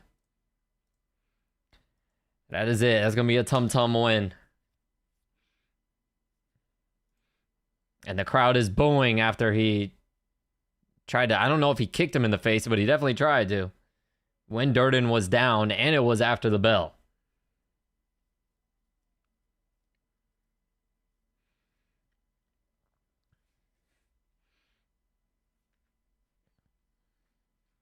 Cody trying to aura farm with the loss. That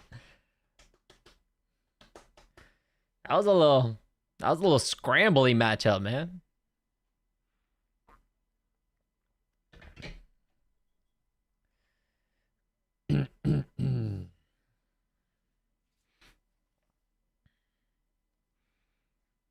All right, Ricky Tercios is up next. Must-win situation for Tercios.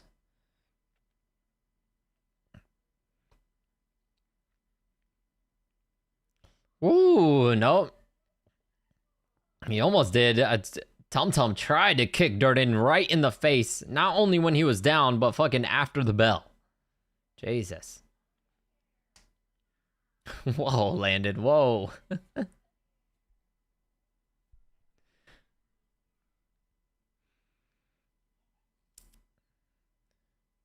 The crowd is cheering Durden and then booing Tum Tum, but Tum Tum's gonna win, so. Oh, and the lights went out again. What is going on?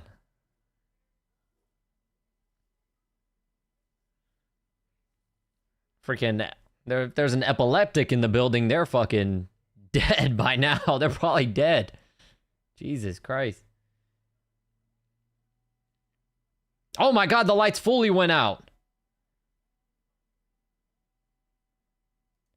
Tum Tum won. The lights fully went out. Holy shit, man.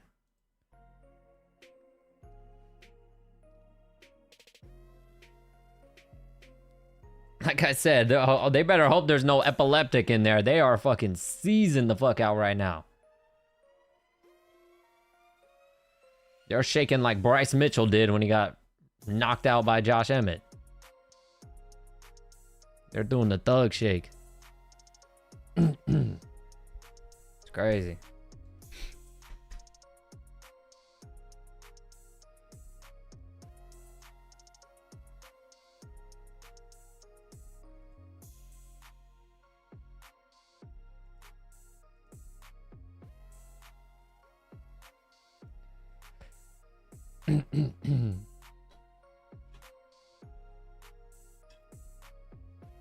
Thug shake, man, that shit fruity as hell.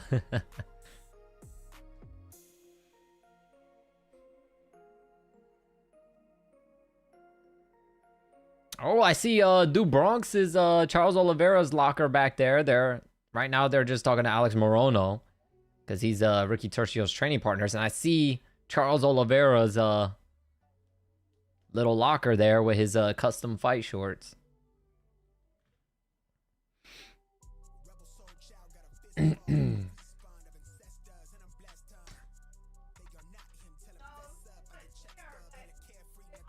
You know me, I'm on the block, but ain't that zesty. You run the streets, Landon. You run the streets.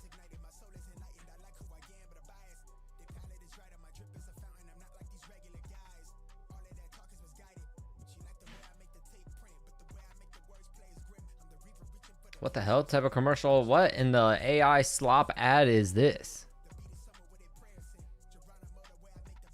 You can definitely tell this is AI.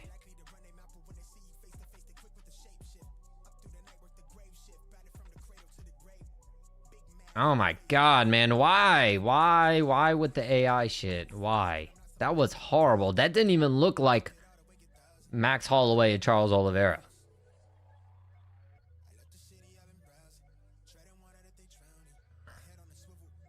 That was bad. That was very clearly AI. Got all that money and you put that shit out. Jesus.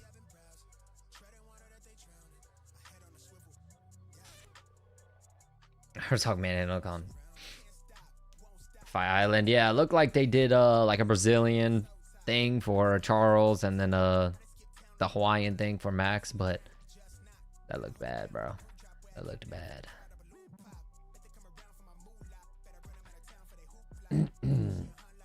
Production very funky tonight. Yeah, I don't know what is going on and what they're trying to do.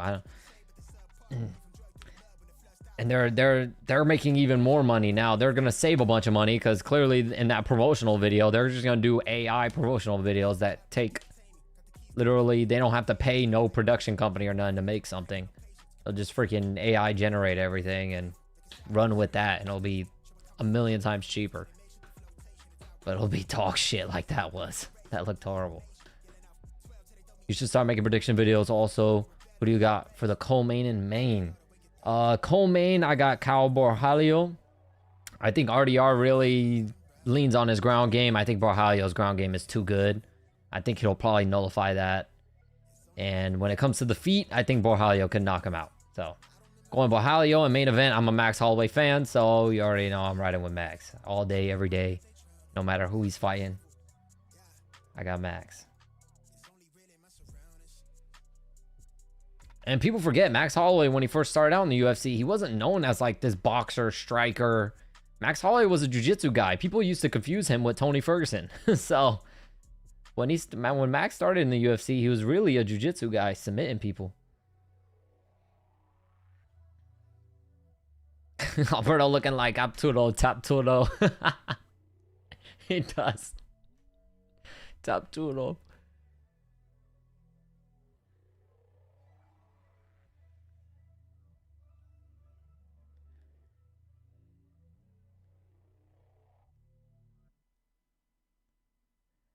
Why didn't you listen to my audio on DC?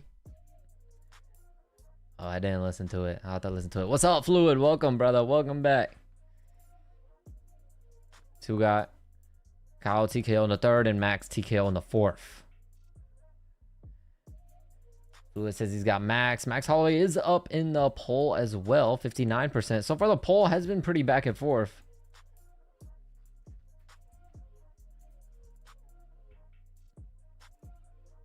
All guys, all the karate combat guys there. I'm sure he is. I wonder if he has any fighters, because normally he's in the corner. He has like fighters fighting. This will be interesting. You got Charles and RDR. Yeah, I got family members. My uncle, he normally tunes into the stream sometime. He might pop in. My uncle and them, they are huge Charles Oliveira fans. So they want Charles to win, and I want Max to win. So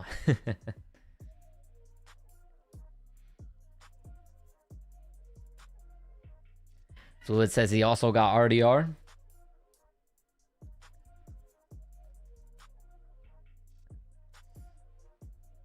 Who's the ball fella arguing with the cameraman? He was arguing with the cameraman. Here, let me, while they're playing that.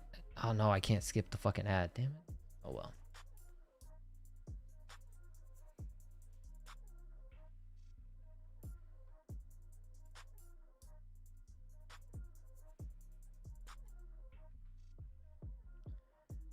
Alright, let me put on some different music, because this one ain't really doing too good. Let me see. Let's go here.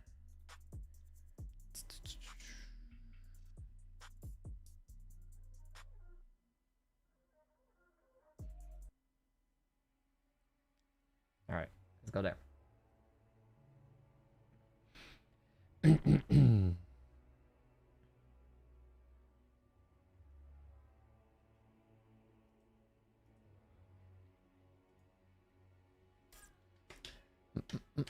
First and only time rooting against Max. Let's go do Bronx. Of course, as a Brazilian, of course, brother. I'm sure you're pulling for all the Brazilians. I mean, either way, I like both guys. You know what I mean? I'm of course a Max Holloway fan, so I would want Max to win. But if Charles won, I'd be happy for him too. Who? You know what I mean? I don't think anyone dislikes Charles.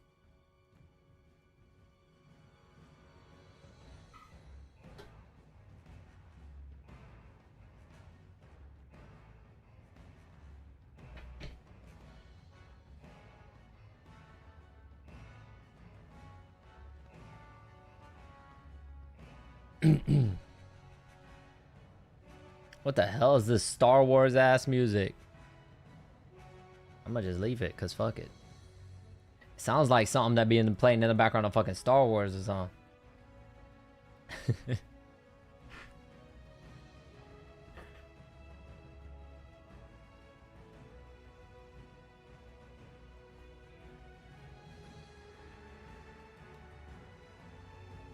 Alright, it's getting kind of weird. Let me switch it. What's up, Rusty? Welcome back, man.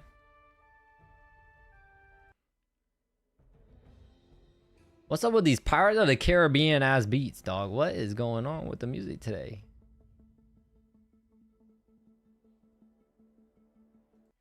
Alright, there we go.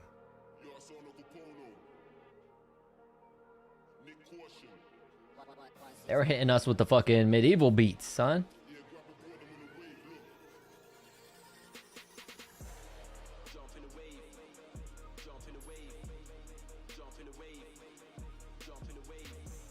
She's tough.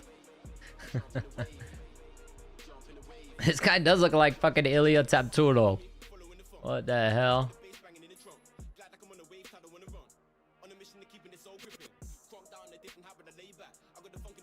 His tattoos are done really well, though. He's got good tattoos. I mean, me personally, I think that chest tattoo is a little too small, but it's well done. Ricky Tercios isn't even looking in the center of the octagon. This is a weird, and this is like a first for these fight introductions. I've never seen, I don't think I've ever seen this angle for the fight introductions.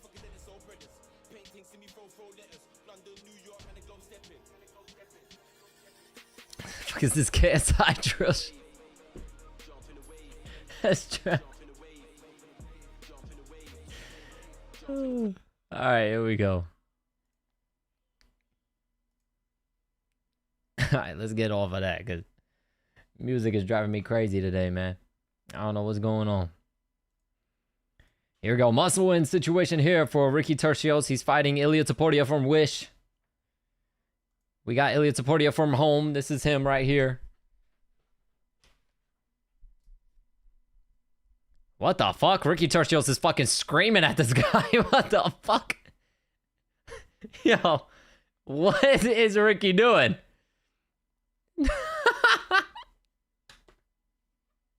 Ricky is like stomping and screaming at him like he just saw a bear and he's trying to get the bear to go away. Oh, a jumping switch kick from Montez. Tercios is acting like he just saw a bear in the woods.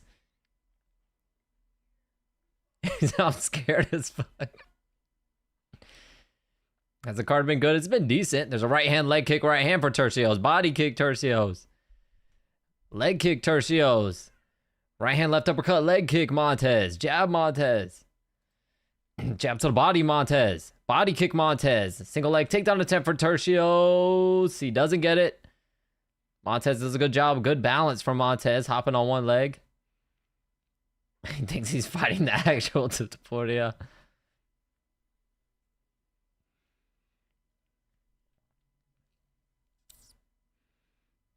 Yeah, see, there is the Karate Combat guy is in the corner of, I'm guessing Montez. I don't think he's Tercios' trainer. It's a knee to the thigh for Tercios.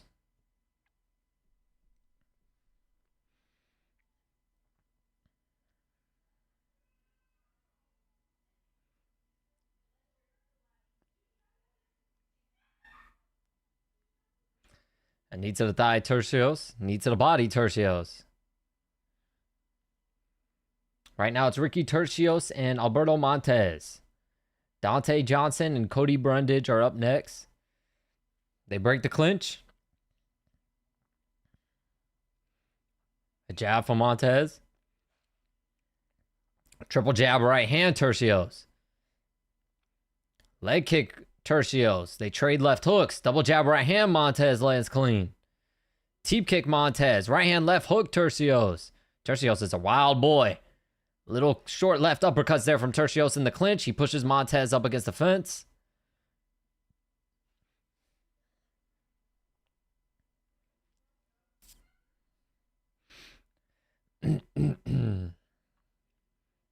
Oh, yeah, interesting. Tercios is up a weight class at featherweight now. Left hand, right hand, left hand, Tercios. Right hand, Tercios. Another right hand in the clinch. Right hand, Montez. Left hand, Tercios. Back to the center of the octagon. Jab, Tercios. Jab, right hook, Montez. Double jab, right hand, Montez hurt him. Knee to the head, Montez. Tercios clinches him, pushes him up against the fence. Montez almost went for a takedown there. He didn't get it. They break the clinch. Jab, right hand, jab, Tercios. Leg kick, Tercios. Right hand, Montez. Head kick, right hand, Montez. Right hand, Tercios. Jab, right hand, Montez. Nice. Right hand, left hand, Tercios. Jab, Montez. Jab, right hand, left hand, Tercios. Right hand, left uppercut, right hand, Montez. Right hand, Montez. He's starting to light Tercios up. Another right hand lands clean. Elbow, Montez. Tercios clinches, lands a knee to the body. These guys are going at it, bro. Oh, nice elbow from Montez. Knee to the body, Montez. Tercios trying to clinch, trying to get this takedown. Oh, that's 5 little short shots in a row for Montez that land on the chin of Tercios. And Tercios kind of looked like he just smiled. Nice job from Montez to break the clinch. A jab for Tercios. Jab, right hand, jab, Tercios. Jab, Montez. Right hand, jab, Tercios. Right hand, Montez. Right hand, left hand, Tercios. Tercios' face looks red as fuck. Body kick for Montez. Tercios goes for a takedown. Montez sprawls. Tercios is getting lit up on the feet now. He wants no part of the stand up. Nice. Montez gets up to his feet. Lands a knee to the body. Tercios' face is like a tomato right now. Very, very red. Teep kick for Montez. Right hand. Right hand, yes. Right hand for Tapturdo. Fuck it, we'll call him Tapturdo.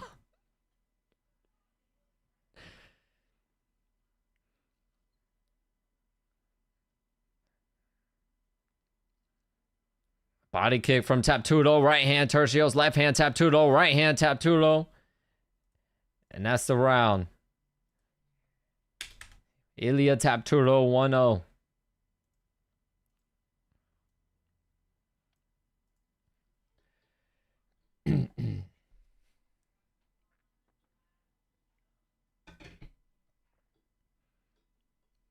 Tercios really just looks like he's his bleeding from the mouth here. His lips are a little busted up.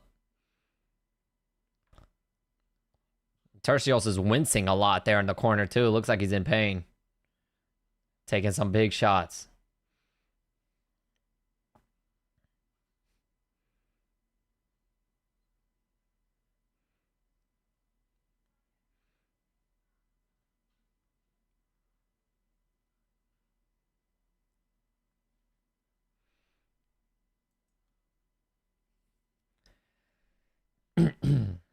I see Tercios just getting a little too wild, and the more slick striking of Tapturdo, he was able to light him up. A jab for Tapturdo, head kick Tapturdo, leg kick Tercios, leg kick Tapturdo, teep kick Tapturdo, question mark kick Tapturdo. Head kick Tercios, jab Tercios, wheel kick Tercios, right hook Tapturdo. Left hook to the body, right hand to the head, Tapturdo. Tercios now going for a takedown. Tapturdo wraps up the Darce choke.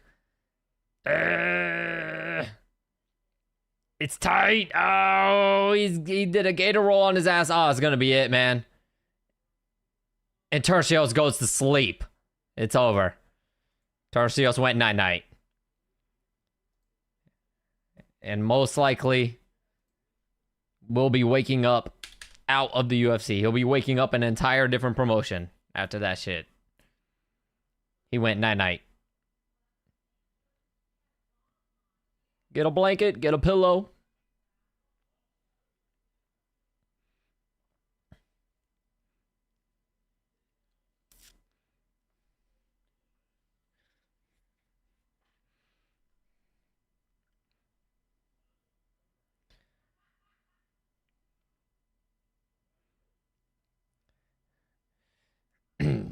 Ilia Tapturdo with the anaconda choke.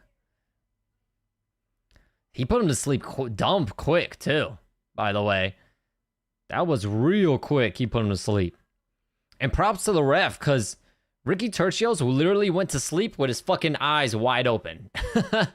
He went to sleep just staring up at the lights.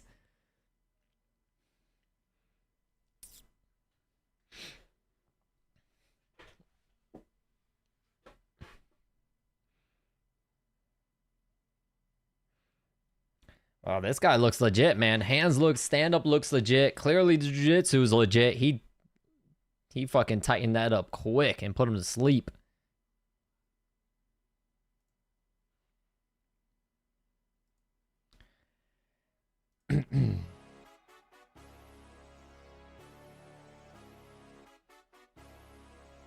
All right, Dante Johnson, Cody Brundage up next. which I'm surprised about because I'm pretty sure Cody Brunges literally just lost a fight.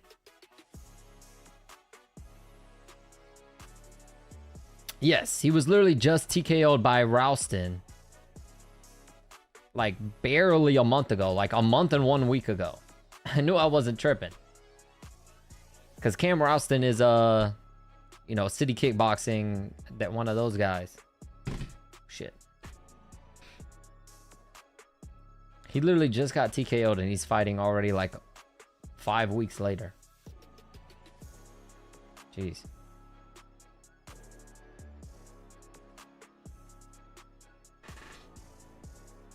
He took it on short notice? Oh, okay, okay.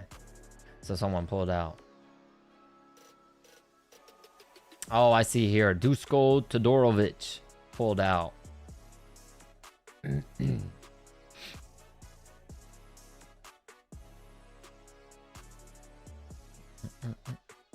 And it's looking like this is Dante Johnson's UFC debut. Undefeated, 7-0.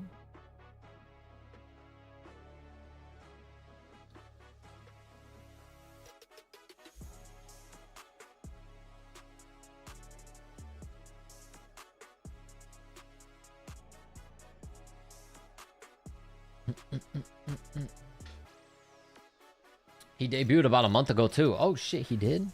Why don't I remember him? I must have missed that card because I don't remember him at all.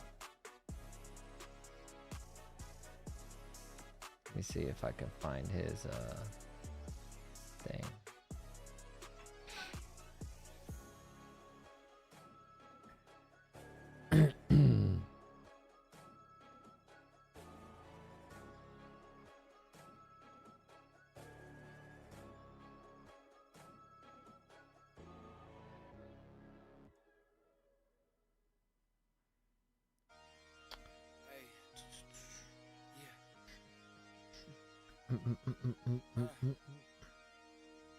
Okay, I see here. Yeah, he won by guillotine.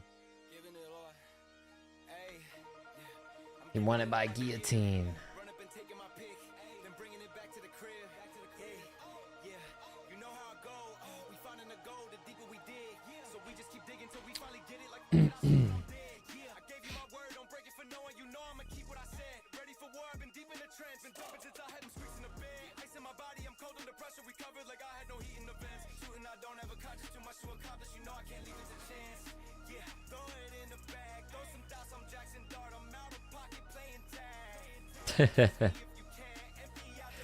He's doing the same exact move on his coaches now.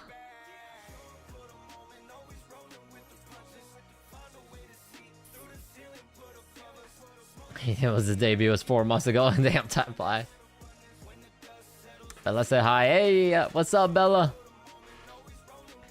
By the way, Theo, hey, let's go Max. Let's go Max. Let's go Max.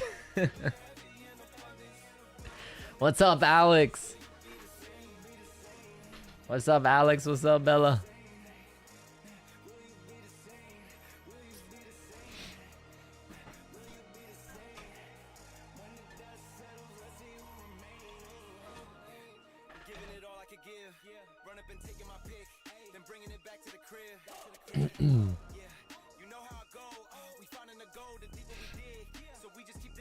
All right, so we probably got a few minutes until.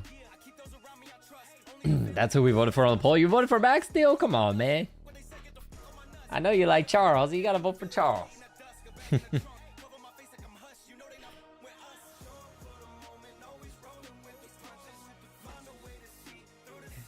We want Max over here.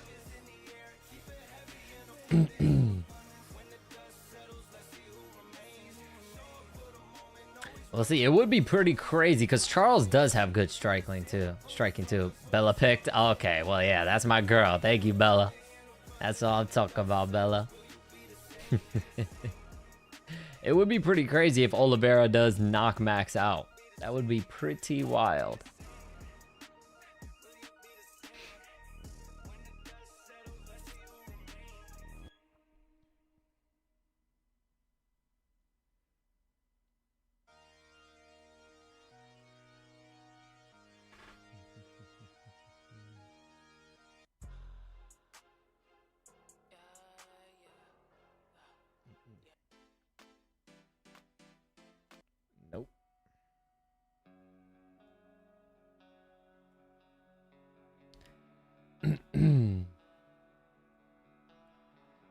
That would be insane, yeah.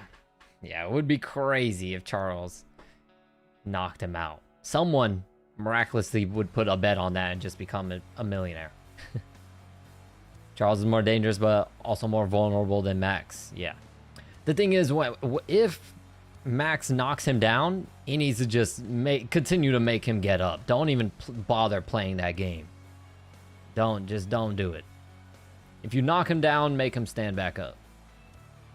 Unless you knock him out freaking cold, that's the only way I would even take a chance at, you know, attempting to knock him out. I wouldn't even attempt a ground and pound situation at all.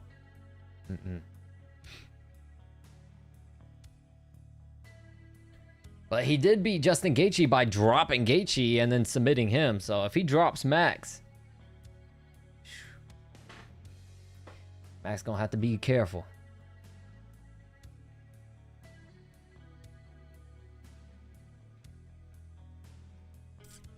Man, the BMF belt looks so cool, man. I don't know why. I'm a fan of like the all black.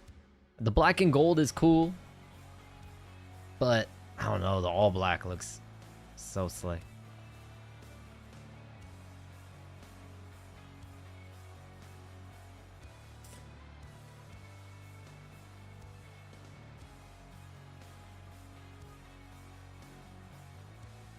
The kick changed everything against Justin. Yeah. Whoa. That was a pretty crazy one because I'm pretty sure that one Charles got dropped like twice against Gaethje, and then still dropped him and took him out.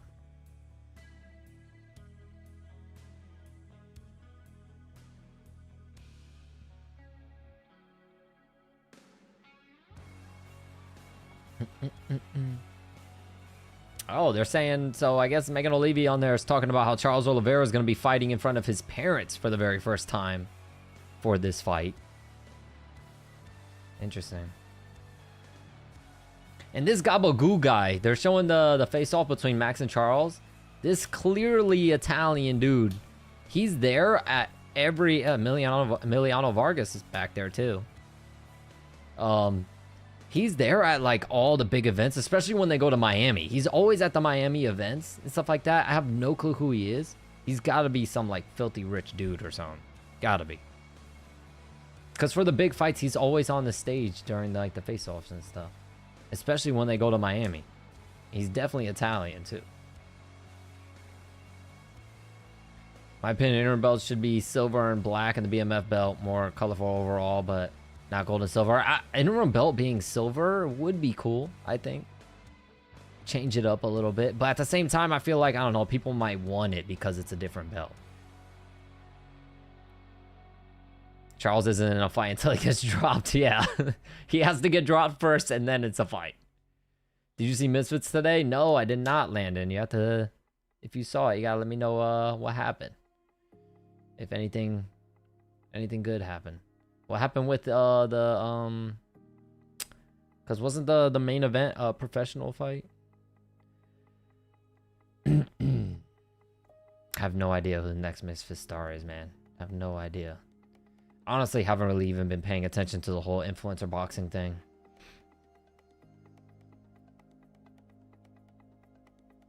He said Charles getting dropped is part of the game plan at this point.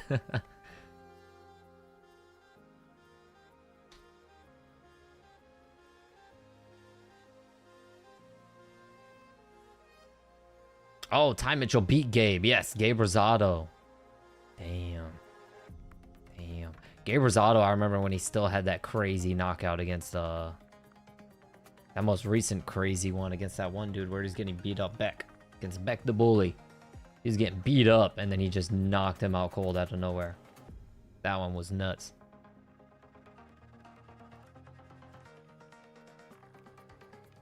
Oh, unfortunately, watched him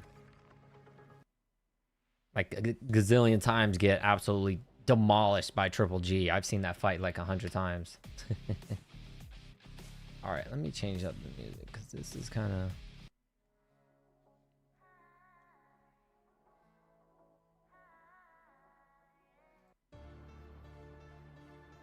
There we go. It's better. Yeah, to be honest, Darren Till's kind of running. He's kind of running Misfits right now. Darren Till is like their guy. Who also fought on that card? Oh, what about the Waleed Sharks fight? What happened with that?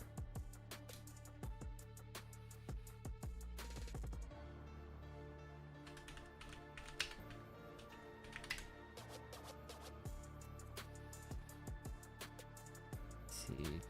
Who else fought on that? I'm not really familiar with anybody else.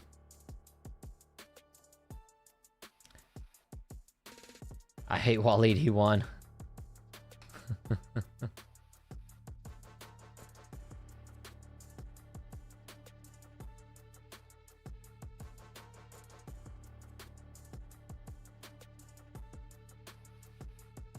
Jay Jones ones. I did see that. That one was a sick knockout. I did see that clip where she knocked that freaking chick. She knocked her out bad. I did see that one. What about the Temple Arts dude? Because I saw he retired. But I don't know. Apparently, I guess he got the itch again. What's good, Maniac? Welcome back. Damn, I can't believe Gabe Rosado won. You'd think Gabe Rosado, he had much more experience. Plus, Ty Mitchell gets a little, or at least from what I saw, he got a little wild in the couple fights that I saw. He wasn't as polished of a boxer. Tempo lost. Damn. Layoff must have hurt him, man. He must be kicking himself, man, because he had the belt and he gave it all up, and now he ends up coming back and losing. It's tough.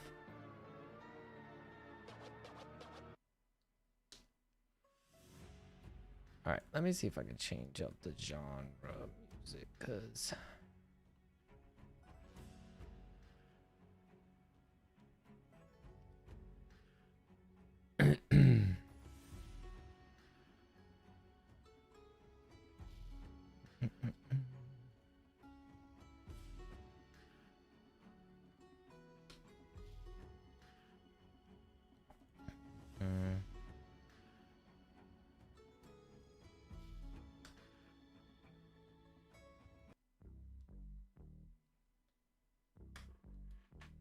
and he's a father also now. Dang.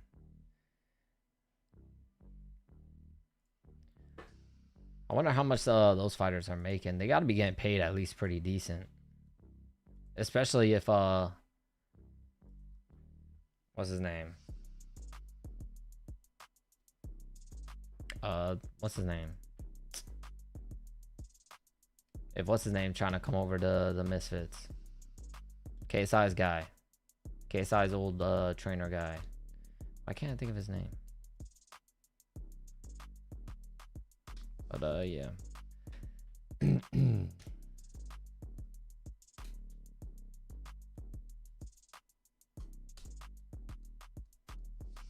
Yes, Fidel Riley.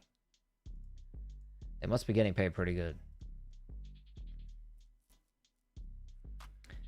He hasn't fought in a while, man.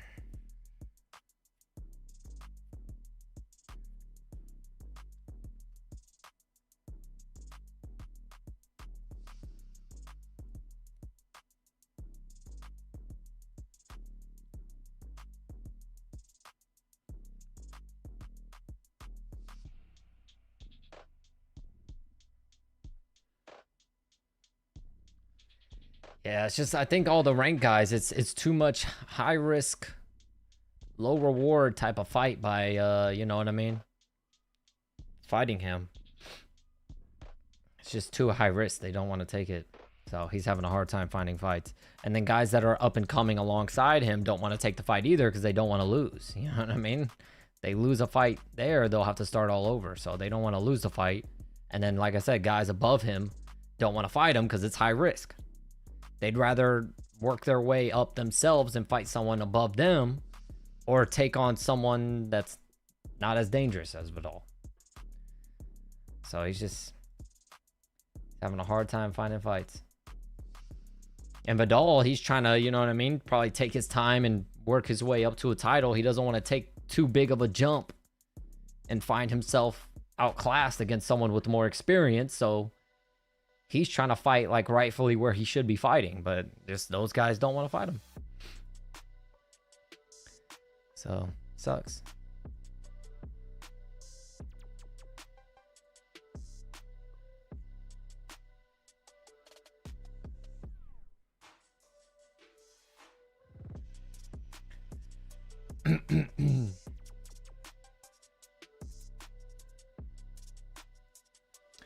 All right, come on, boys. Let's get on with the next fight, man. Come on.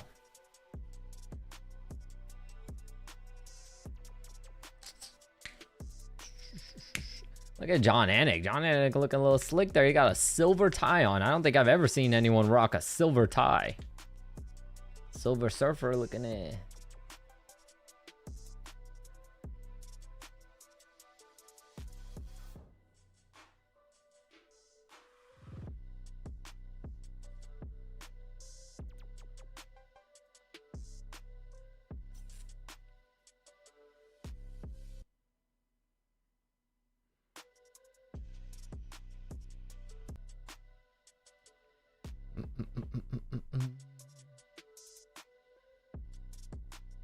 Alright, we good.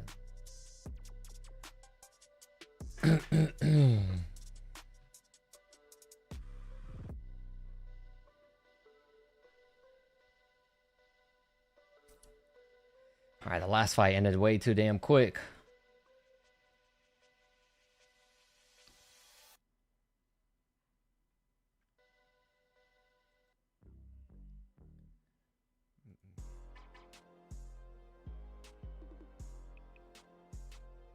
What's good, TTS? What's good? What's good?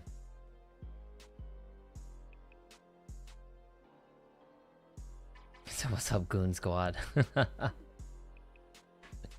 This one probably gonna be quick as well. You don't got faith in Cody Brundage? Think he's just gonna get knocked out again?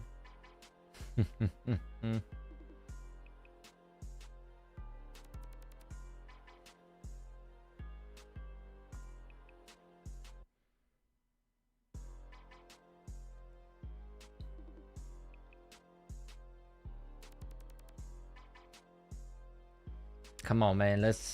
We're already past 8 o'clock. Let's move on to the next fight. Let's go. Let's go. Let's go.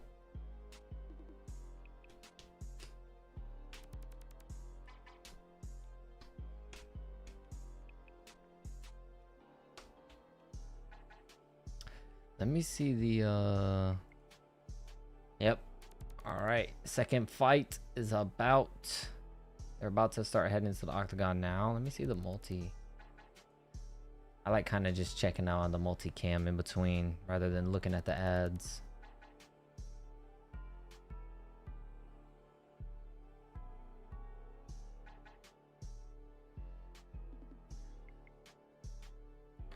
Got Johnson round 1 KO. Damn.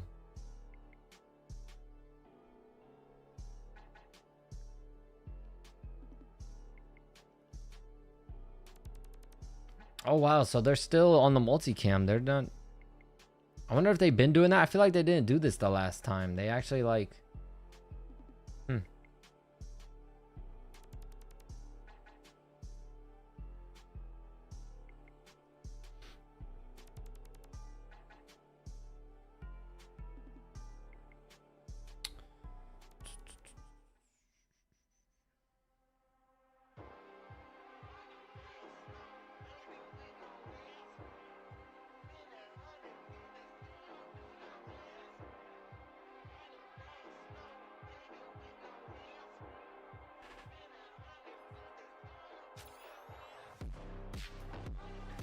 or do they only do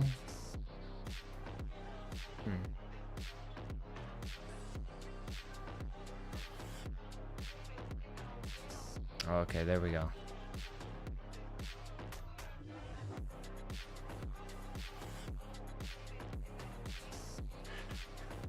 Your audiences get me pumped for UFC than anything the UFC officially releases. Thank you, thank you. I'm glad you like it.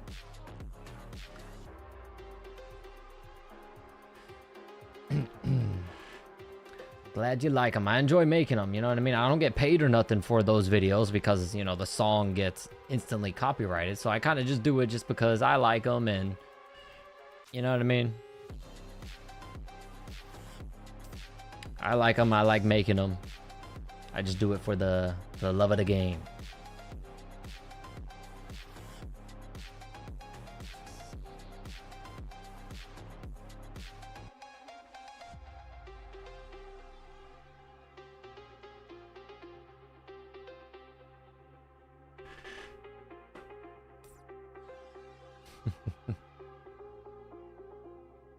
Why this Dante guy making faces like that?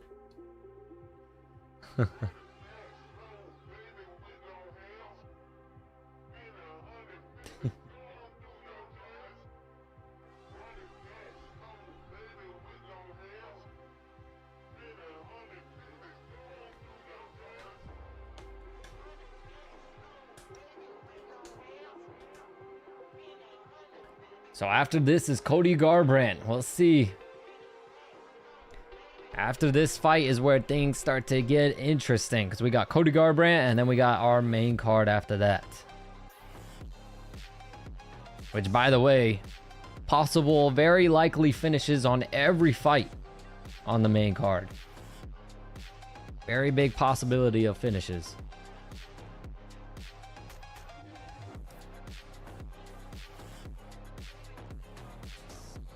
Which we're gonna need because we only got, so what? We got 3, yep, we got the first fight was a knockout. Then we got 3 decisions in a row and then finally a submission. So far 5 fights in, only 2 finishes. Jesus, Dante Johnson is jacked.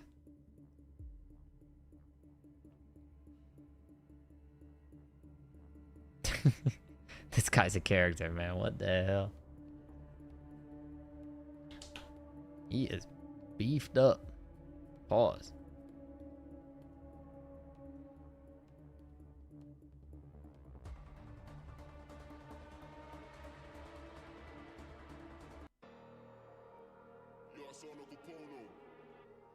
Oh, is that KSI stuff?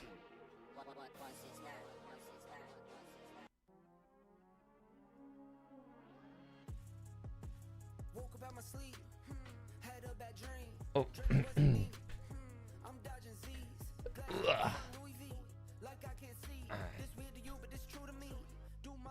Was that tattoo say across his?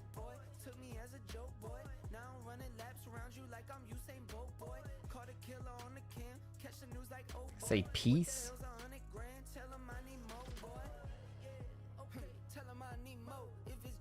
It's so weird when guys like that, he has like all these tattoos, but they're all just words. It looks weird. Peace. Okay, so he's really into peace. All right. And it looks like kind of like a font of, I don't know what font that is. He used to be a heavyweight. Okay, it looks like it because he is thick.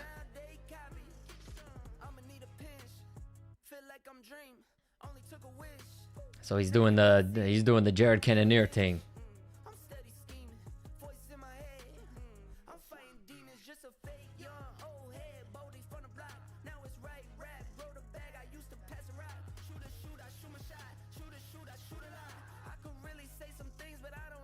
Damn, Cody Garbrandt is 11, has 8 losses. 11 wins, 8 losses. Jesus.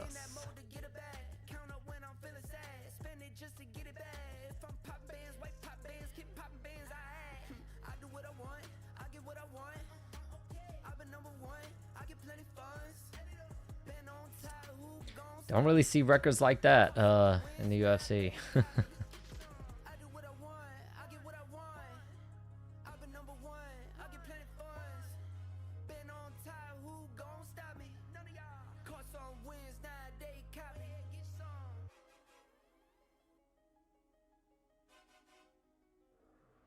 What is he looking at, dog?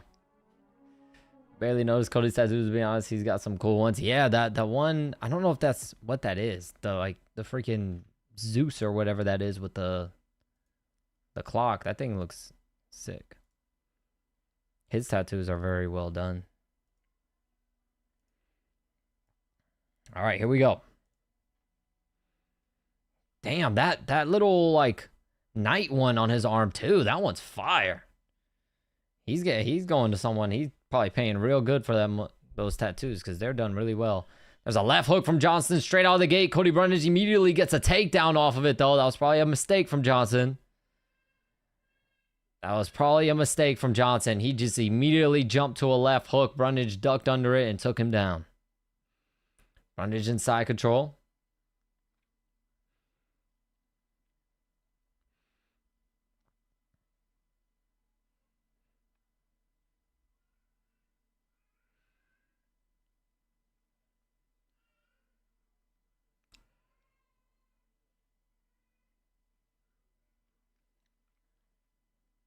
Right now, it looks like Johnson's really kind of just hipping his way to the fence. So he could probably try to use that to get up. Brundage right now really just holding him down, not doing any damage or anything.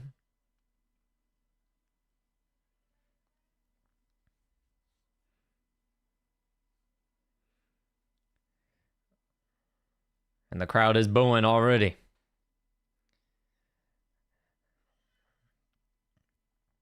One minute of this, and the crowd said, all right, we tired of it. I just ate a steak burger. Damn, Fluid, can I have some? Let your boy get some. The crowd is booing like crazy. Brundage right now just taking his time. The crowd does not like it. This is definitely not the grappling of the last fight. The last fight was a scramble fest. Or actually, not the last fight, but the one couple fights ago. The Durden and Tum Tum fight. Oh, head and arm choke for Durden. He doesn't have it, though. He's kind of got him on, like, the top of his head.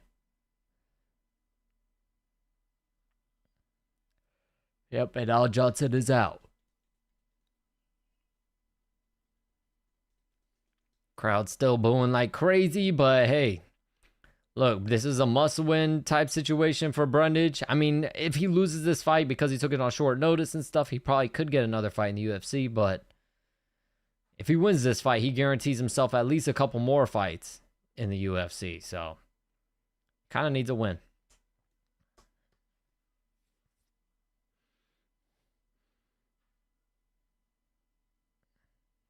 Right now, Johnson is he's kind of like, it's weird. He's kind of putting Brundage in like a crucifix off of his back.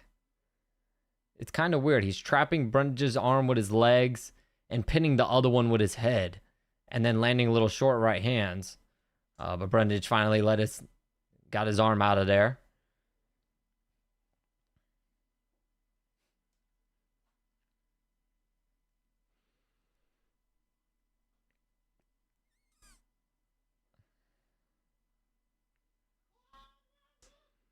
Referee warning him, telling him to work.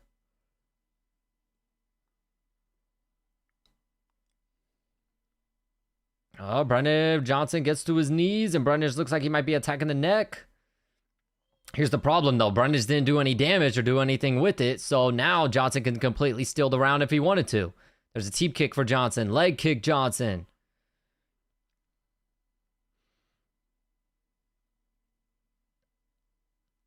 Oh, nice right hand from Brundage.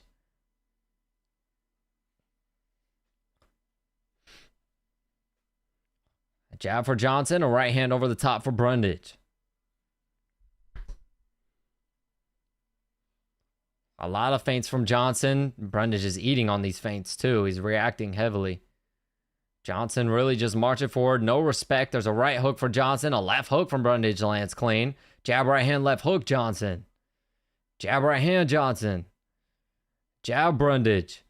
Johnson still does not care. Just going to keep marching forward. There's a jab for Johnson. Leg kick, Brundage. Jab, Johnson. Johnson still just marching right in front of him. Jab, Johnson. A jab for Brundage. A lot of feints from Johnson. A straight right hand.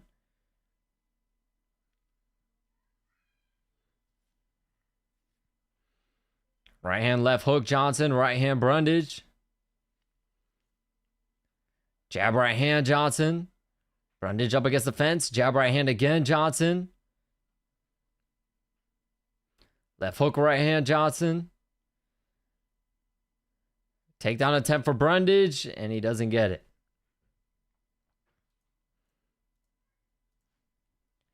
Very interesting round. That's going to be a weird one to score. I could definitely see them still giving it to Brundage just because I don't think Johnson did enough damage on the feet to steal it. So I would give it to Brundage just based off of the takedown and ground control.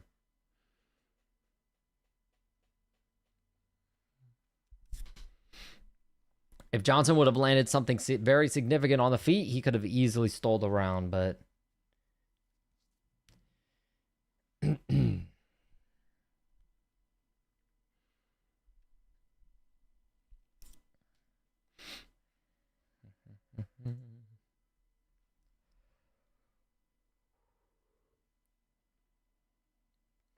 you got it as a clear 10-9 for Brundage. I agree.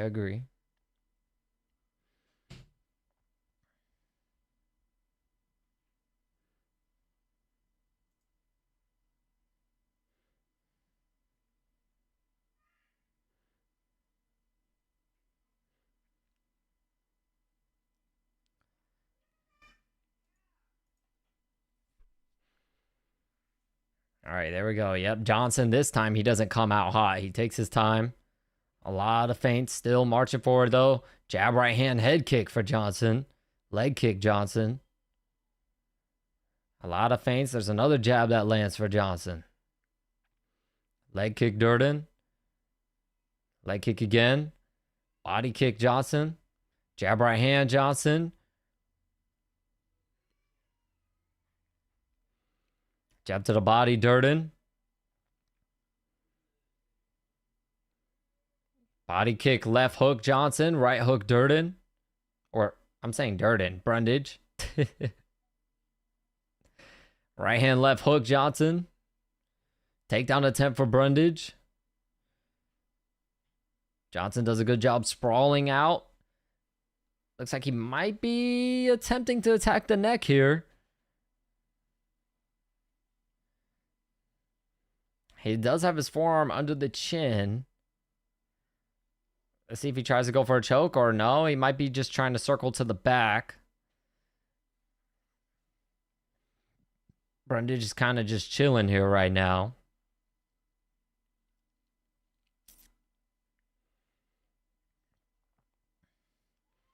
Yep, Johnson tried to circle around to the back. Brundage did a good job of collecting the hips and pulling him back in front of him.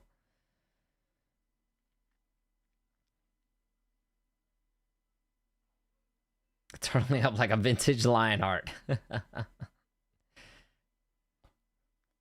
Johnson stands up, lands a left hand. Brundage dives in for the legs. And, oh, wow. And he gets Johnson down, hops on the back. Both hooks in. There's a couple right hands for Brundage. Johnson now trying to work his way up to his feet. He does, and here we go. Twerking again. Twerk it. Trying to twerk Brundage off the top, and instead he falls back down. But Brundage is going to fall off the top. Brundage is going for an armbar. Brundage trying to go for an armbar, but he's not going to get it at this rate. And if Johnson can get his arm out, he will land on top. He's trying to pull the arm out.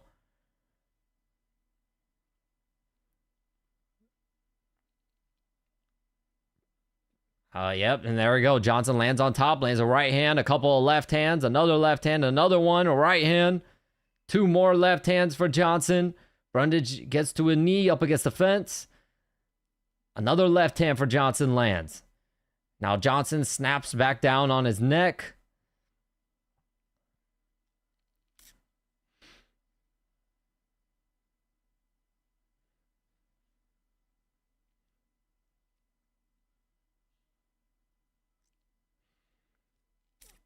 Couple of more right hands for Johnson there.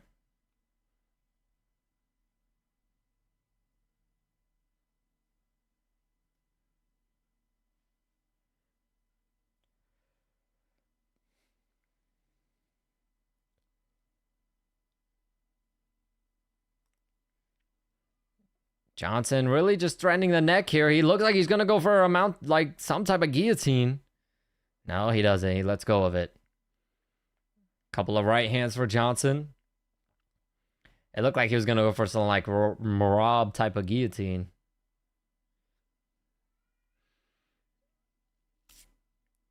Couple more right hands for Johnson. Johnson putting his McNuggets on the back of Durden's head.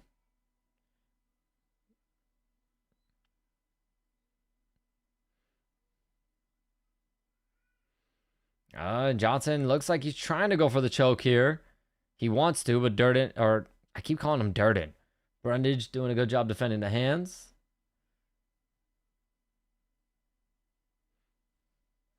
I'm liking this new ninja type of stance where legs aren't too widely open.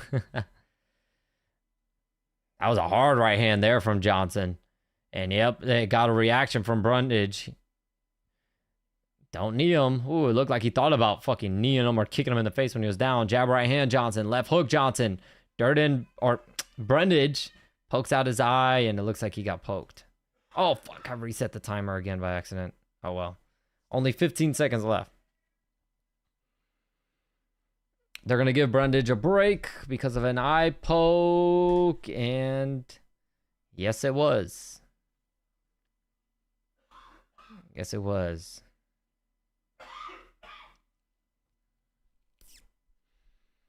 Sloppy fest. Yeah, this is a very sloppy fight. Oh, here we go. Only 10 more seconds in the round left. Johnson jumps, switch stances. There's a left hand, right hook, Johnson. Straight left hand, Johnson. He pushes Durden up against the fence. And that's the round.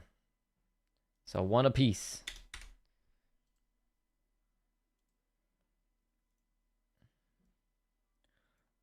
One round apiece.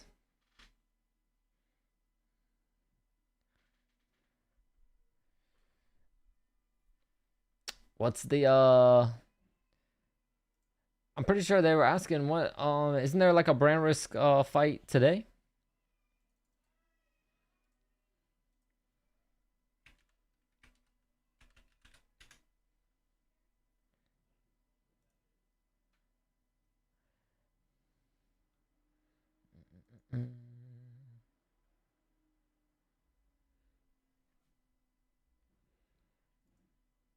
Next weekend, okay. Let me see. Let me pull it up. Oh, I see it here. Blueface. Whoa, Blueface is fighting. Super Hot Fire fighting. Who else? I have no clue who they are. And Minicon. I know Minicon. Gabe Silva fighting on there also. God, man, Gabe Silva, bro. Sheesh.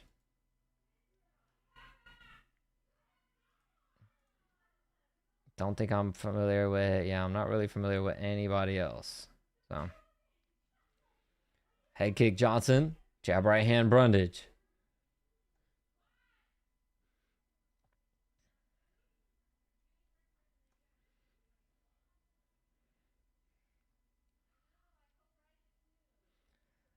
Left hook Johnson, Brundage shoots down for a takedown attempt. And Johnson trying to attack the neck again. Or literally, we're pretty much right back in the same spot we were last round. Oh, but just this time, Johnson backs off and lets him get up. Teep kick for Johnson. Leg kick Johnson. And a jab. A jab for Brundage. A jab for Johnson. Johnson's stance looks drunk. Left hook for Johnson. It is very weird. A leg kick for Johnson. But it's probably so upright like that and weird because he's probably had to fight like that when he fought at heavyweight because he's fighting guys probably much taller than him. So he probably fought like upright.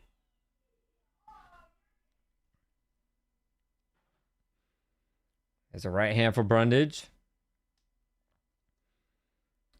This is still a winnable fight for Brundage. Literally, basically anyone, whoever wins this round wins the fight.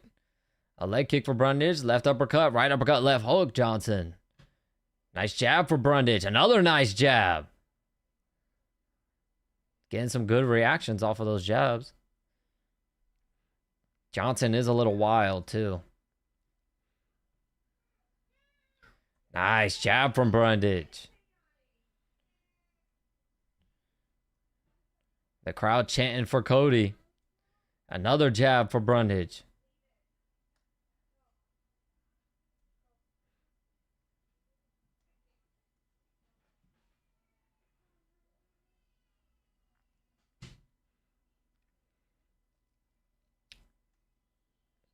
Here's the weird thing. I don't know. Brundage needs to do something, man. He's got to...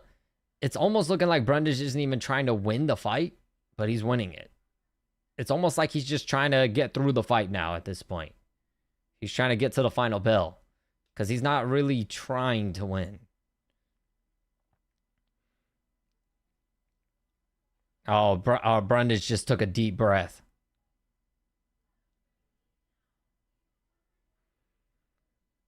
There's a jab, right hand, right hook, left hook from Johnson, but a nice left hook from Brundage. Double jab, Brundage. Brundage kind of just sticking him with the jab, just keeping him off of him and moving. There's a left hook to the body, right hook to the head for Brundage. Jab, Brundage.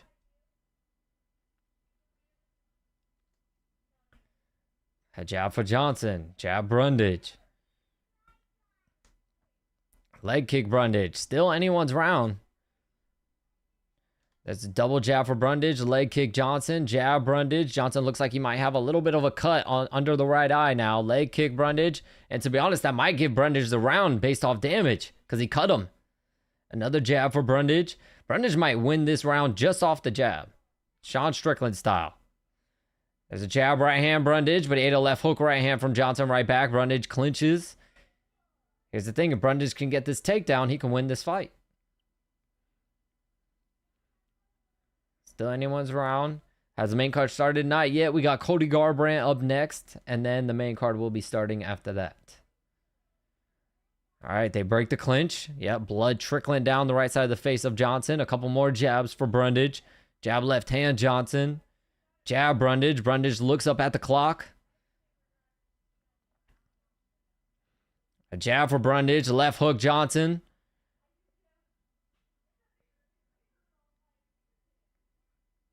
Brundage with a labor jab there. That was nothing like all the other jabs he's thrown. He's fatiguing big time. Another jab for Brundage. Takedown attempt for Brundage. At this point, he's literally just trying to make it to the final bell.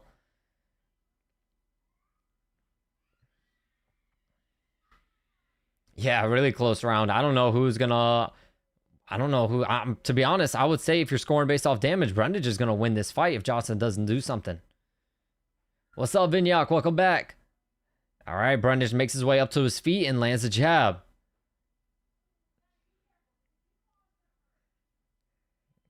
A jab for Brundage again. Another jab lands. Johnson swinging wild, but he's not landing any of them. Oh, nice. They trade right hands, and that was it. I think Cody Brundage won this fight. I think Cody Brundage won this fight, man. This is going to be interesting.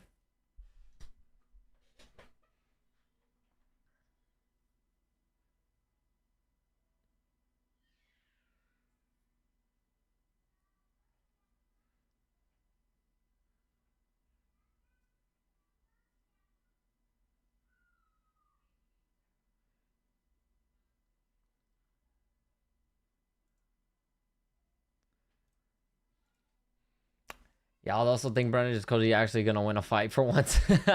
It's seeming like it. I would give it to him. I would give it to him. I think based off damage, Brundage landed effective jabs, got good reactions from the jabs. He even cut him under the eye. Johnson just didn't really do anything damaging. You know what I mean? So Cody Brundage is low-key always giving me Seth Petrozelli vibes.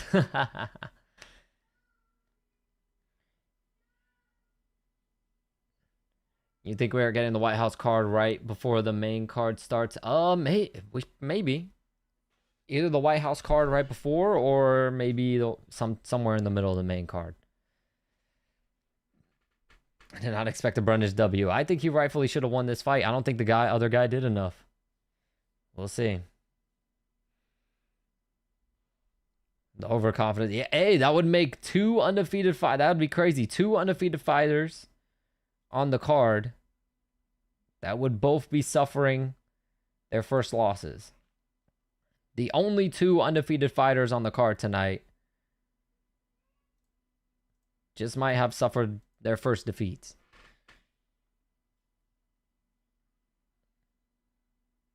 I wonder what. Oh yeah, what on the White House card got? Yeah, I'm sure. Probably after the fights, when they do the post fight press conference stuff, I'm sure they'll ask Dana, and he'll probably say what it was. All right, here we go. Give it to Cody Brundage. Come on, he deserves it. It's gonna be split. 29-28 Johnson. 29-28 Brundage. Is Cody Brundage, man. Come on. What? They gave it to Dante Johnson. No. No. No. DC and Joe Rogan are saying it was the right decision and they think Johnson won that 3rd round and won the fight. I don't think so, bro. I don't think so. I don't think so. You don't win fights on going forward. Johnson really just went forward the whole time. He didn't land anything. That's not right. That's not right.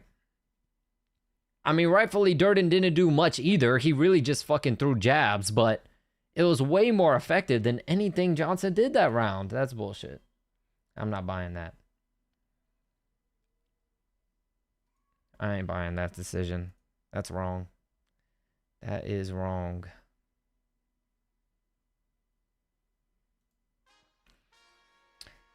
That's messed up, man. That is messed up.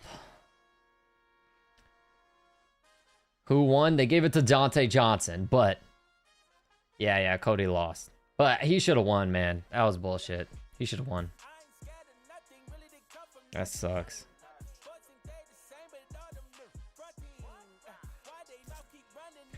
That was boo.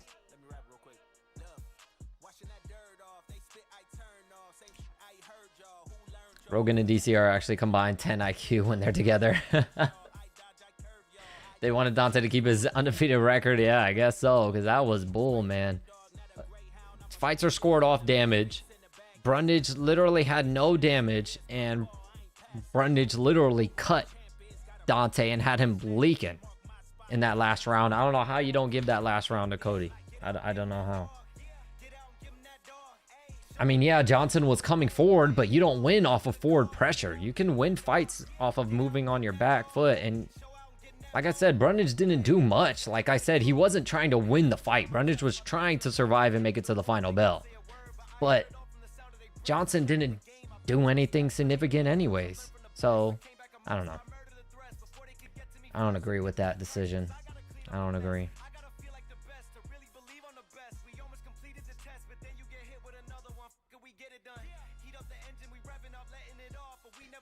I'll tell you what, though, Dante Johnson was probably on a lot of people's parlays, and they were probably sweating that decision. Sometimes damage and power is different, but it is weird if they both look aggressive, but one of them looks more hurt. Yeah. Cody, fan of Sorcerer's Garbrandt. Brundage was actually up on strikes in round 3. Yeah, I mean, like I said, those jabs were landing clean. There was a few of those jabs early in the round that got really good reactions, even to the point where they cut Johnson. I don't get it. I don't know what Johnson did to deserve that 3rd round. I don't know. Garbrandt looks like a tattooed up racist cop with that mustache.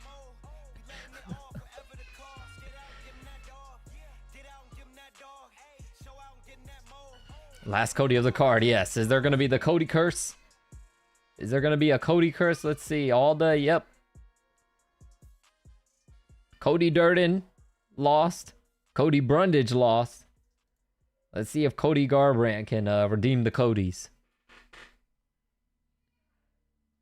Hope Garbrandt gets finished.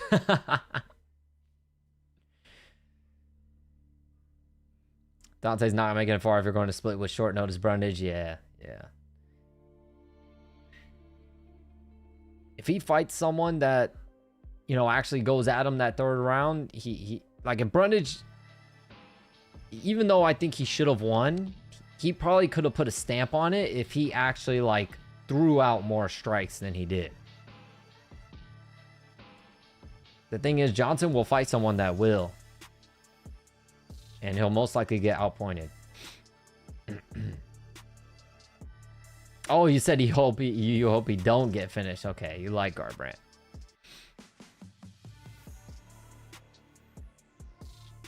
I would like to see what didn't Garbrandt he lost his last fight, right? Yes, against Barcelos. He's got 2 losses in a row. He got submitted against Davis and Figueiredo, and then he lost against Barcelos. And I think I remember that Figueiredo fight. Wasn't he beating Figueiredo up the first round? I'm pretty sure he was like dominating Figueiredo the first round, and the second round he gets submitted.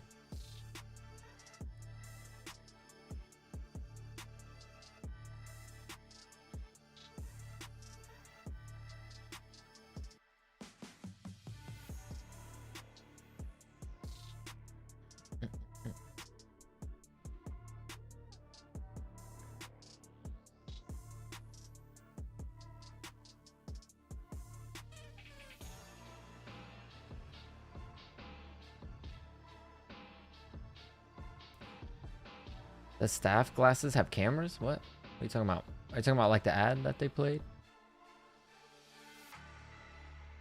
Garbrandt is either going to get cut or retire after he loses this. To be honest, I think it would depend on how much money. I think he could go over to like the PFL or to Ryzen or something and make some... I think Ryzen is where it's at. You know what I mean? I don't think PFL, I don't think you could really make money over at the PFL, but go over to Ryzen. I think they'll probably get paid more. Or go to one. You can go to one championship. You'll get paid real good if you win some fights over there. I'm surprised a lot of these fighters are choosing to go to like PFL and stuff like that instead of one championship. Maybe because one is over in Thailand most of the time. I don't know. Some of the staff be wearing those futuristic glasses for fight highlights. Oh, okay. In case a brawl happens in the crowd, they post it. That is smart, actually, though. They could post it and get the views and stuff from it.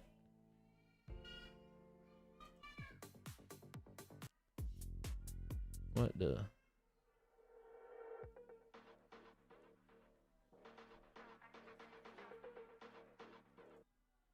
All right, I kind of want Cody to win too, man. I kind of want Cody to win, but we'll see.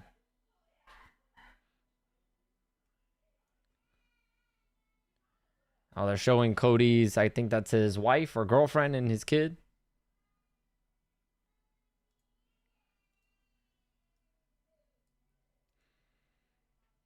All right, here we go.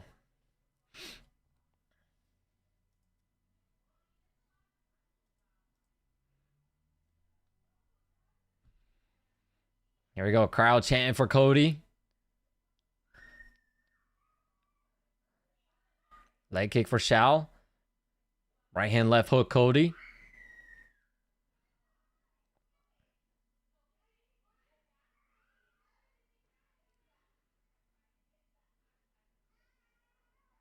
What weight is this? Oh, so Cody is back up at bantamweight. No longer a flyweight.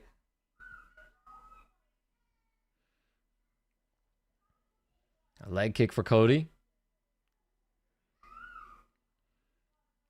Oh, head kick from Shao. That landed clean, and that looked like it might have hurt Cody.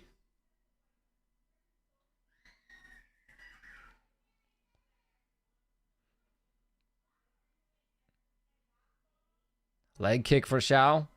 God, that head kick landed clean. And Cody ate it, but he started backing up immediately, so I think it did hurt him. Takedown attempt for Cody. Knee to the body, and they break the clinch. A body kick for Shao.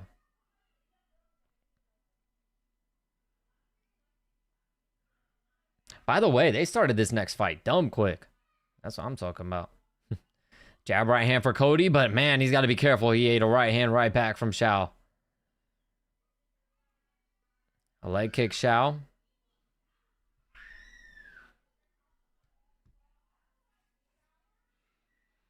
Body kick for Xiao. Very patient is Cody Garbrandt. A leg kick, Xiao.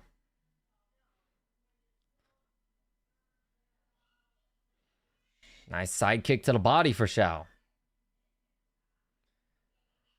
Nice head movement. Clinch for Cody Garbrandt. A knee to the body, Garbrandt.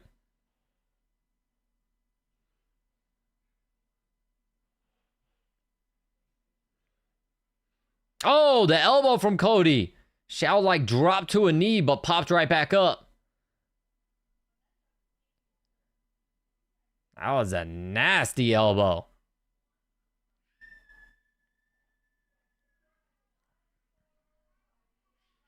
That would have been sick if Garbrandt knocked him out with that elbow.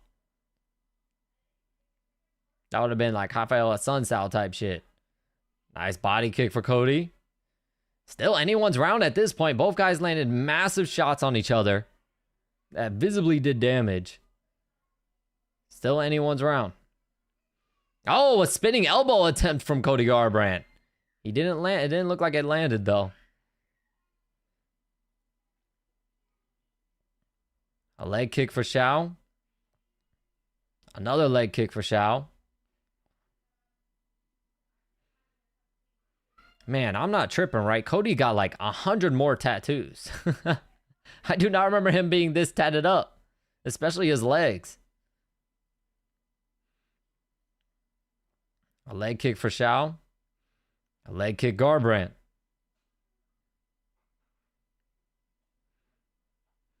Oh, another head kick right hand for Xiao.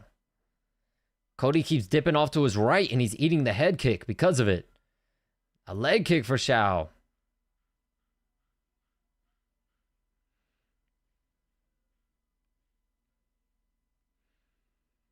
Cody's going to need something. He's not active enough. He's not going to win this round.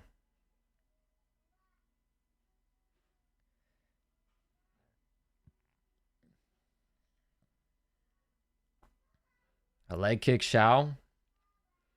Step in elbow for Xiao. Cody Garbrandt gets a takedown. Xiao pops right back up to his feet, up against the fence.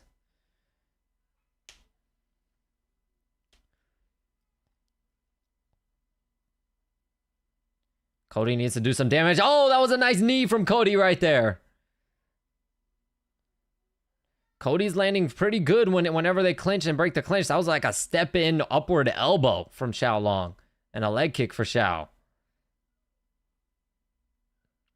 Ooh, a spinning wheel kick attempt for Xiao. Doesn't even come close to landing though. There's a leg kick for Xiao. Leg kick again. Xiao, right hand, left uppercut, right uppercut, Cody Garbrandt.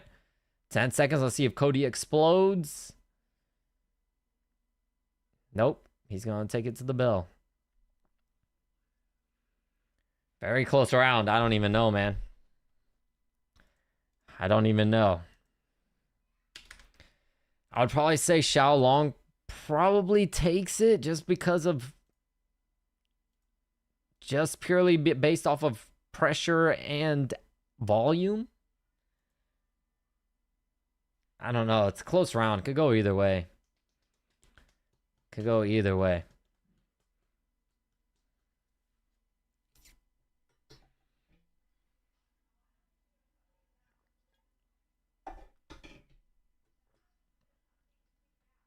Yeah, some of y'all think Xiao, some of y'all think Cody. Yeah, it's one of those rounds, man. It could have gone either way. Honestly, yeah, that elbow dropping Xiao, it probably goes to Cody. I mean, Cody took big shots, but he ain't get dropped. Xiao Long took that elbow and dropped to a knee. So I'd probably say Cody. So sad seeing Cody like this. I'll say Cody 1-0. Fuck it.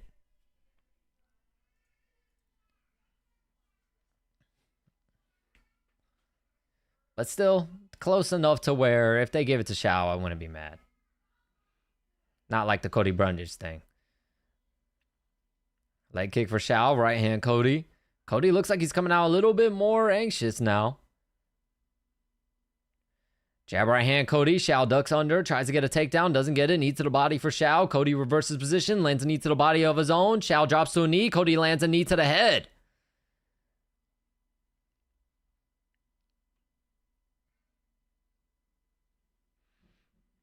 Xiao now, all that knee to the head must have did some damage because Xiao is now bleeding from the nose. There's a teep kick for Cody.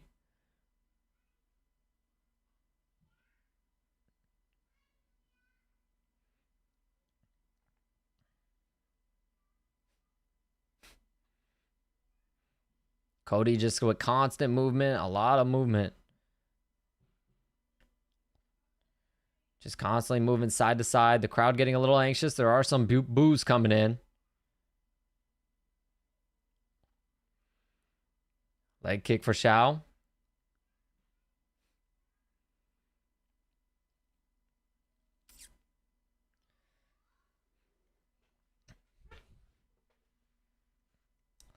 Oh, Cody Garbrandt starting to come forward now. Right uppercut for Cody. Nice. He's got to be careful, though, because he didn't really throw any feint or jab before that. There's an overhand right for Cody Garbrandt. The crowd chanting USA. Nice body kick for Xiao Long. And a leg kick for Xiao.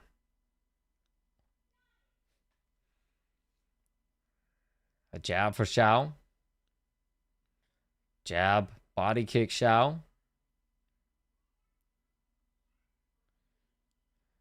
Left hook, right hand, Cody. Cody slipped. Almost caught an uppercut on his way back up.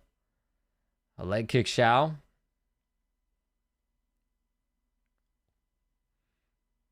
Another leg kick for Xiao. A lot of leg kicks. The thing is, it's hard to see the damage on Cody's legs because he's got all these fucking tattoos. So you can't really see how damaged Cody's legs are.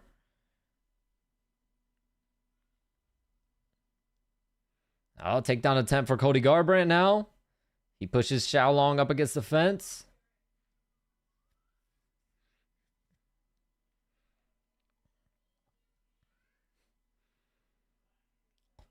Watch the break. Oh, yep. Spinning elbow for Cody Garbrandt on the break. He's landed a shot every time that they broke the clinch.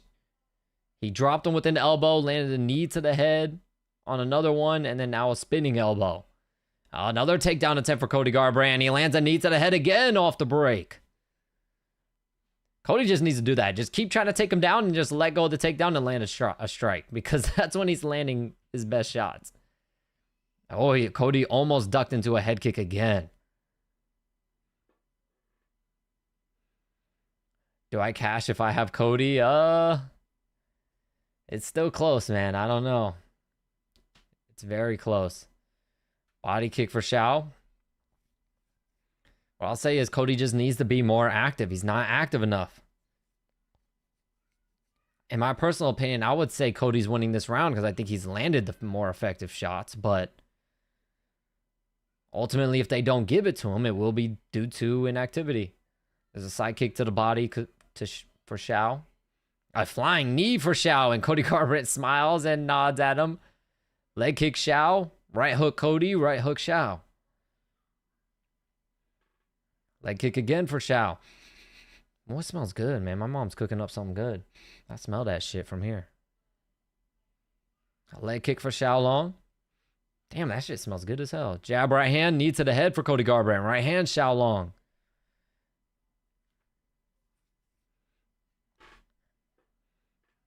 A leg kick for Xiao Long. Come on, Cody, do something, man. Do something. Another leg kick for Xiao Long.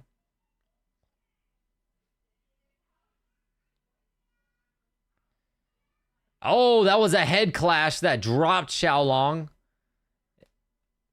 Xiao Long is pointing at him like when fucking... You know in football when someone jumps off sides or something, they all start pointing? Xiao Long was pointing at him like that. You're like, hey, that was you. That was your fault. It's the round. Close round, I have no clue who they're going to give that to. Yeah, it was a bad clash of heads. Xiao Long just ducked down and Cody Garbrandt went for a takedown. And the top of his head landed right on Xiao Long's face.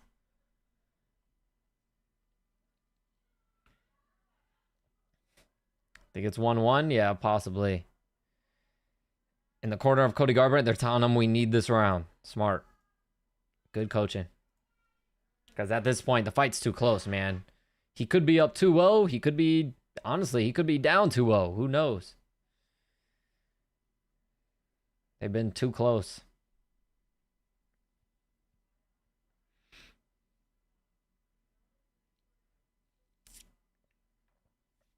All right, they want Cody to use his speed and throw more volume. He said he's not doing enough.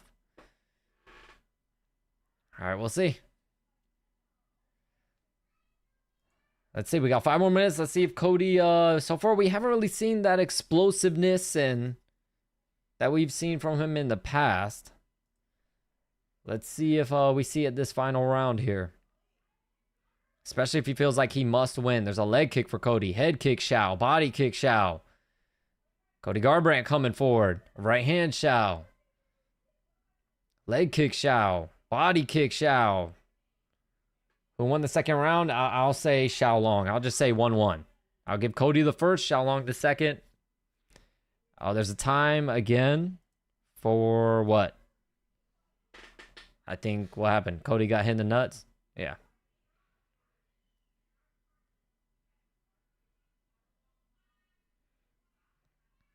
Hey, Mark Zuckerberg in the crowd back there. Let me borrow some money, brother.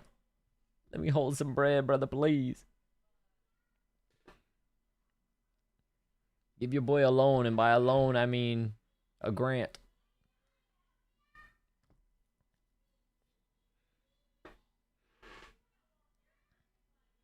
Hopefully Cody regains the momentum, yeah.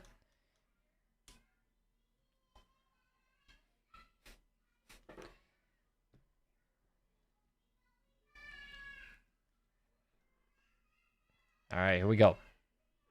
We back on. Oh, let me let their timer catch up. There we go. A leg kick, Shao. Yeah, it's looking like on the Twitter ones, it's looking like it's completely split. Oh, Shao kicked him square on the nuts that time. Oh, that one was obvious. Oh, and Cody Garbrandt falls down from it, and he's laying on the ground. Oh, man. That one was brutal.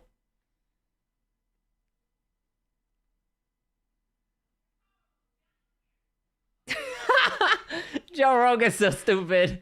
Joe said, man, Cody's down with his toes curled up. He said he has his toes curled up, yo.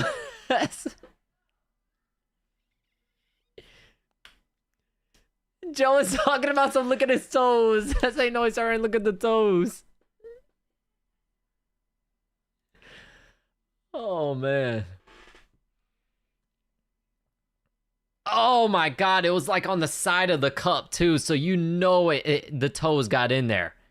And it got him in the nuts for real. And Shao Long is like slapping himself in the face.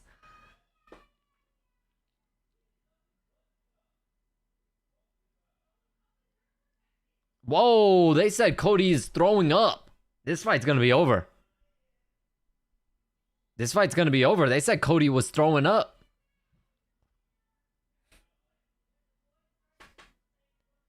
He did throw up. I can hear Herb saying, do you want to wipe your face?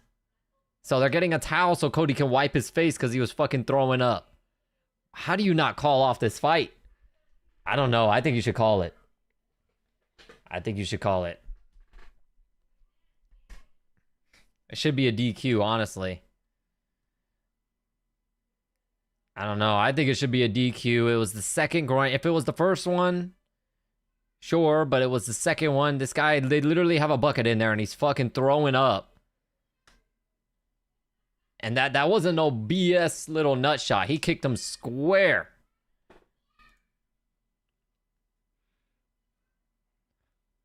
All right, Garbrandt does get up. Oh, it's looking like Garbrandt is going to continue on. Here we go. Okay.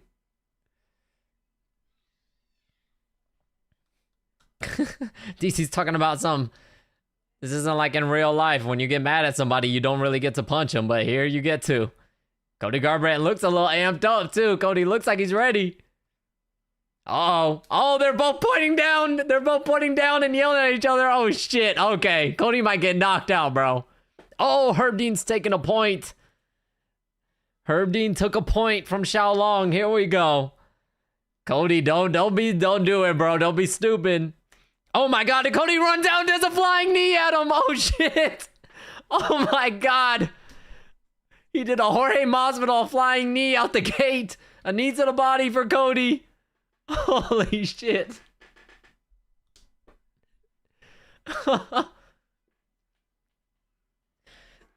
The crowd went crazy. They're chanting USA. There's a knee to the body for Xiaolong. Oh, was it on the nuts again?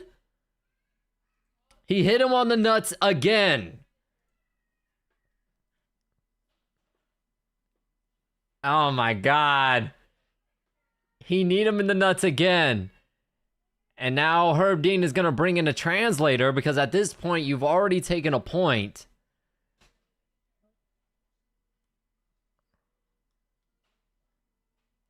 Take away 5 points. Yeah, he did. He did. He kneed him in the groin again. Yep.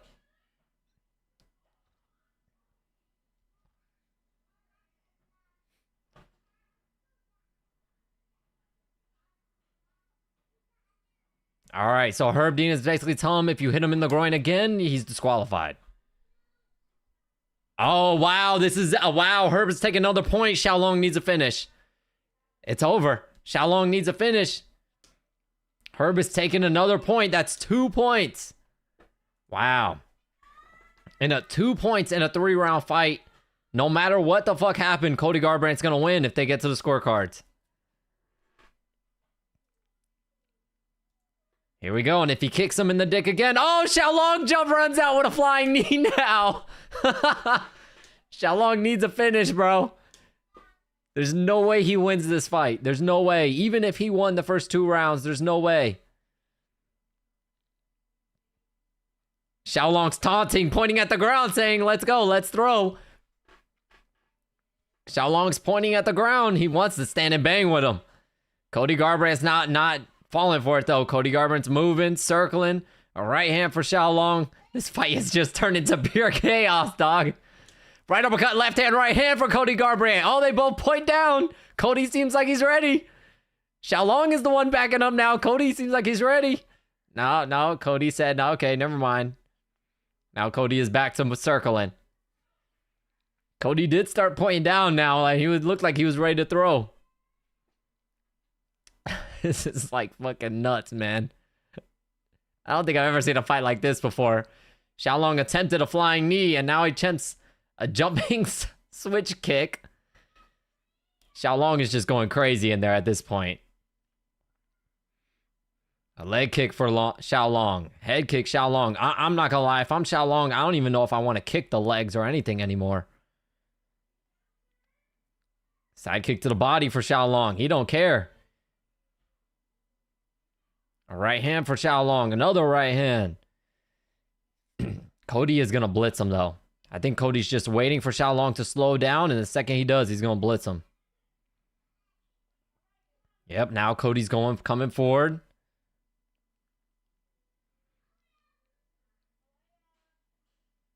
A head kick attempt for Xiaolong. Right hand to the body for Xiaolong. Right hand, left hook, Cody.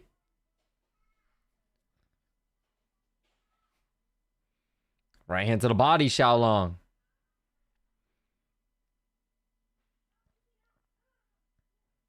Right hand, left hook, Cody. Right hand, left uppercut. Right hand, left hook, Cody. Nice. And Xiaolong yells at him like, come on.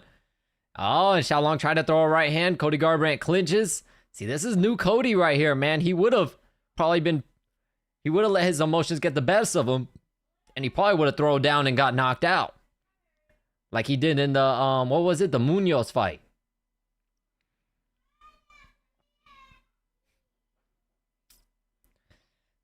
Oh, a head kick for Xiaolong. Cody just took the toes right on the face. Takedown attempt for Cody. Xiaolong sprawls out, lands a knee to the head. Xiaolong trying to circle to the back. Cody gets back up to his feet, knee to the body for Cody, and they break the clinch. Cody Garbrandt immediately shoots for another takedown.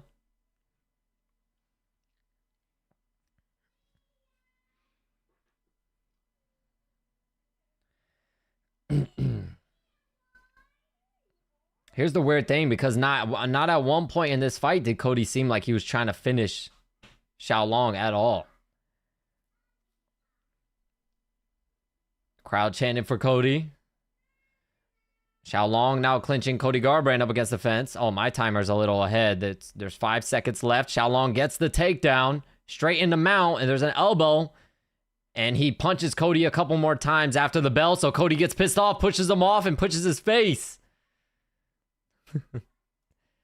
All right, well, no matter what, I think Cody Garbrandt wins with the point deductions. Unless they gave Xiaolong every round. The only way Cody loses is if they gave Xiaolong every single round. And Cody still... Oh, whoa, whoa, whoa. We're not trying to see Cody dick. Jesus. Cody still... He was checking out his balls and he pulled his pants down and like opened up his freaking... his groin protector too. Almost saw Cody gonads, man.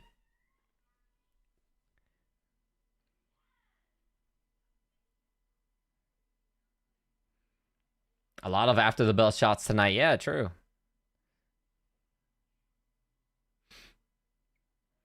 All right, this is going to be a weird scorecard because of the 2 point deductions.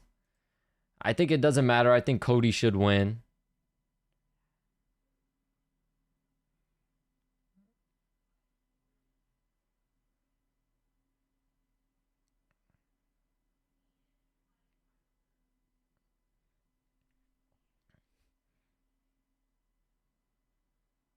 All right, and they went over to each other. Xiaolong went to apologize. Cody Garbrandt said, look, you need more respect. He said, when I headbutted you, I didn't start ground and pounding you, but when you hit me in the nuts, you kept hitting me. And Xiaolong basically just apologized.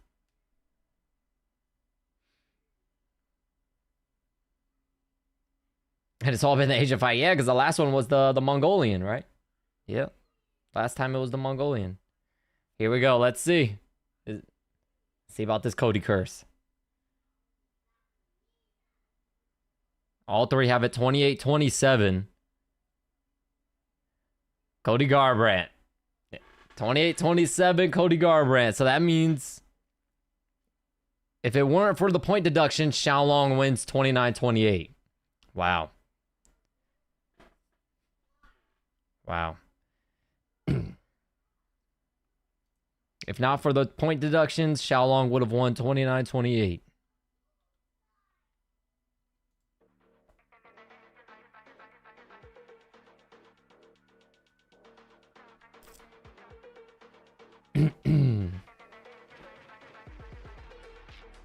Fucking crazy. 28-27 is crazy. Yeah.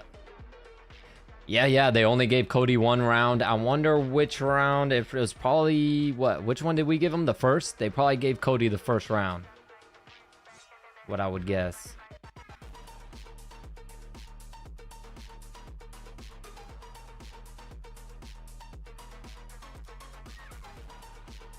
All right, now we're finally on to the main card way after schedule because...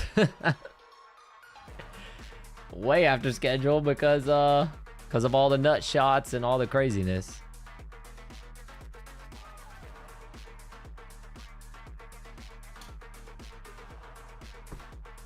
So I won't be surprised if they just hop straight into these fights after they cut a few of these promos, because they're running almost 10 minutes behind schedule.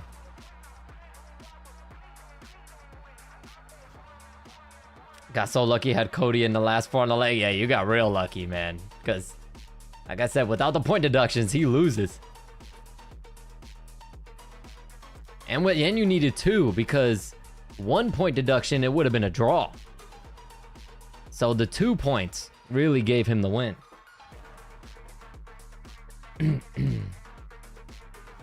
took so long because Joe Rogan would shut the fuck up about those. That is crazy. I don't think I've ever seen no fight like that before, man. I think that was definitely a first for me.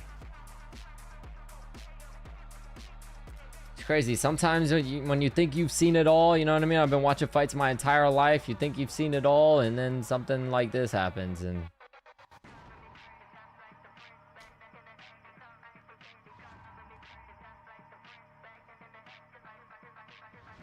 got my money on Barack Obama.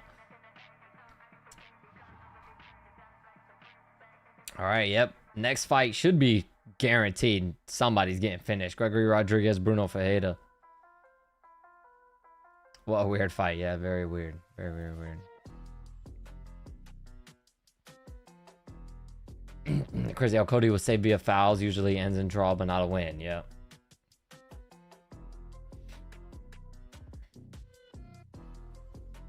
Really is a crazy sport. Yeah, you just never know. Anything can happen. Cody must retire, in my opinion. Honestly, he didn't win the fight. Yeah, I mean, to be honest, technically he didn't. He won because of the point deductions. But, you know, one could also argue that Cody would have won had he not gotten hit in the nuts so many times and decided to keep fighting, you know? So, you could argue that as well. But, who knows, you know what I mean? At this point, who knows?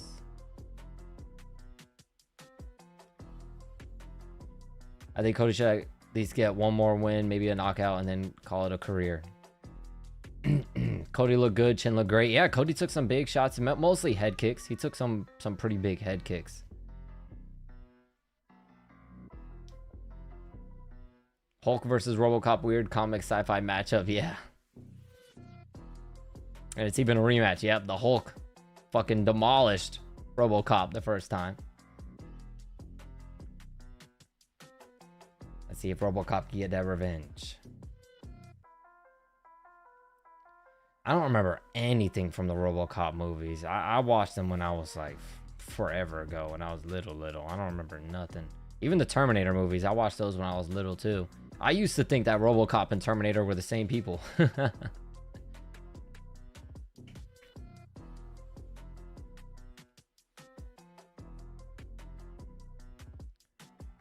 The fact that there was so many decisions in prelims worries me a bit. Yeah, we only got, what, 2 finishes? Yeah, only 2 finishes. Over 1, 2, 3, 4, 5, 6, 7. Over 7 fights, we only got 2 finishes.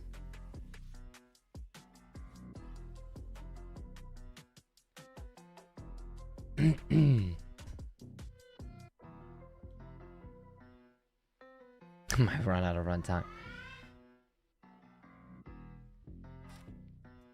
Yes, sir. This main card, like I said, this main card, there could be a finish in every single one of these fights on the main card. I could see a finish in every single one of them.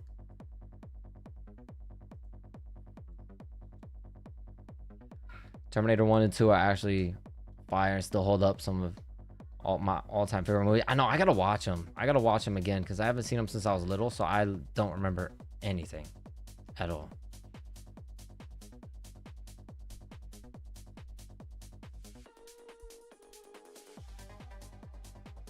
I take it you're picking Max? Talking about me? Hell yeah.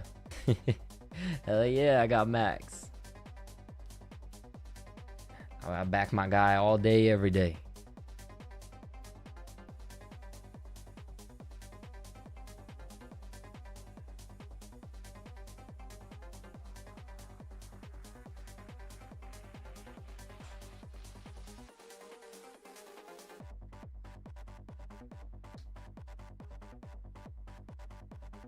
It sounds like some fucking Tron ass fucking music right here, boy.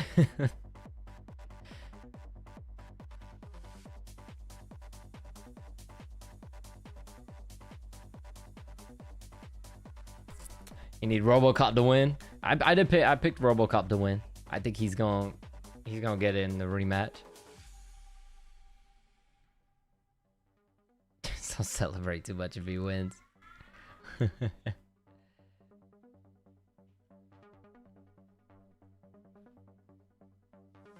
Can the main event just end in a draw? Well, if it ends in a draw, they're gonna have to make them fight again, so you'll have to see it all over again.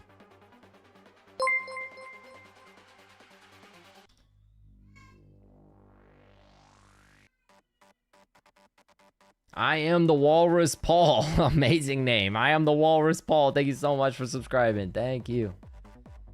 Appreciate that. Actually spar with Max Holloway here in Hawaii. Hey, that's what's up. Then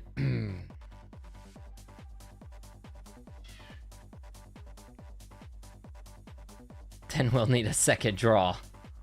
You'll just need so many draws that they just decide to move on and have them fight other people. Benil Dariush the only one that got a chin worse than Cody Garbrandt.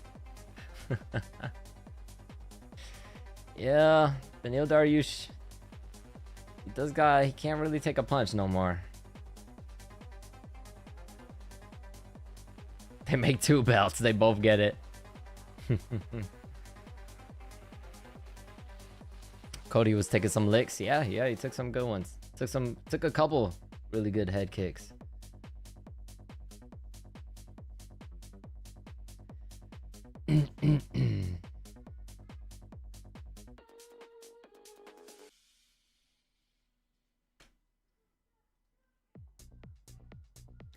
Come on, man. Let's move on to the main card, dog. They gotta run, you know what I mean? It's gonna run late because they gotta freaking... They're like, oh, we gotta run these ads.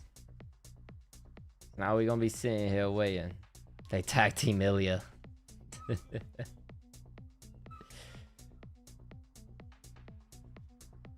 They announcing the White House card tonight? Yeah, they should be.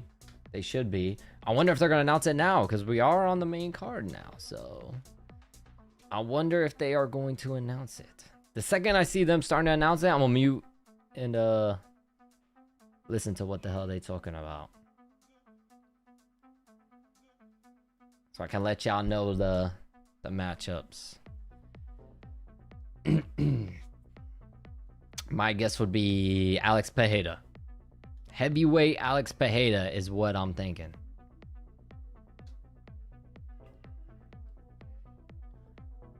I wouldn't be surprised either if they did heavyweight Alex Pereira versus John Jones for the interim heavyweight title.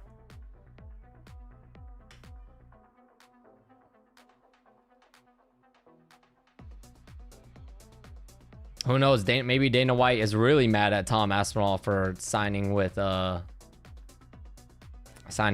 Hearn, and maybe he'll make it for the actual heavyweight title. He'll strip Tom Aspinall. Maybe maybe heavyweight Pereira and Cyril Gane. That'll be a solid one too. That'll be real solid because Cyril Gane got no damn takedown. He got no ground game, so you already know that's going to be a stand-up war. Somebody's getting knocked out.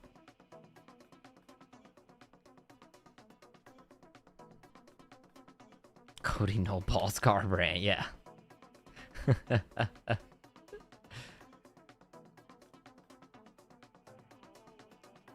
Alex Pereira versus Cyril Gane is what I'm hoping it is for the interim title.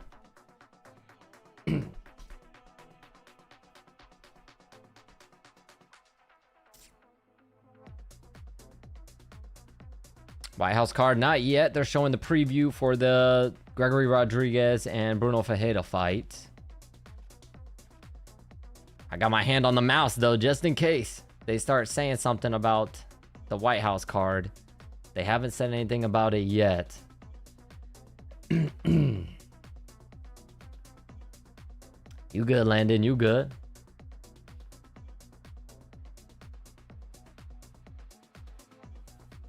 Right now, they're really just showing both guys warming up in the back.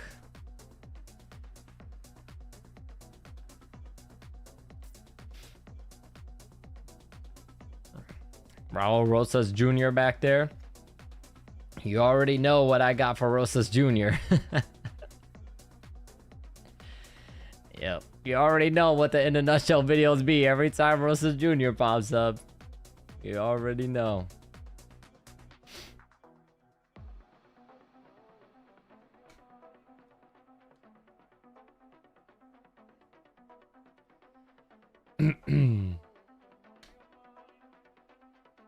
Yep, Pablo. Yep, you already know.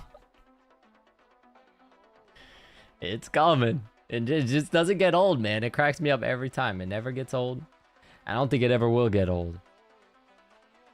At this point, if I don't do it, I feel like people would be pissed off. So I gotta do it. Gon versus Alex might turn out to be like Derek versus Francis. It might, man. I remember that. That was a fucking... probably most disappointing fight ever in UFC history. Ever.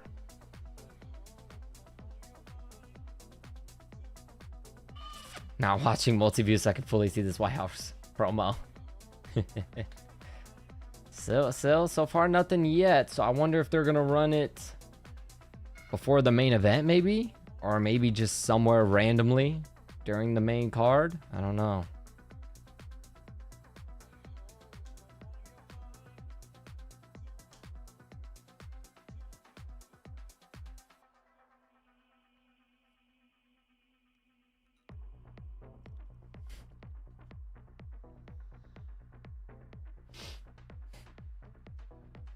What the hell they got Forrest Griffin doing in this ad? What the hell? What? Oh, look at Forrest's toes. Them things were social distancing. Y'all saw that? Forrest Griffin's toes were social distance. Them things look jacked up. His toes were doing the little alien peace sign, boy. What the hell was that?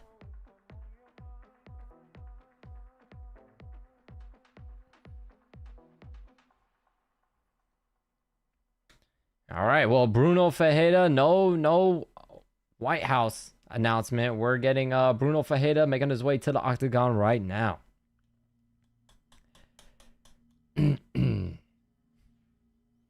Please put the ad in the international video if I can find it. The problem is when I go back to get all the stuff for the video, they don't really play the same ads or anything like that, you know?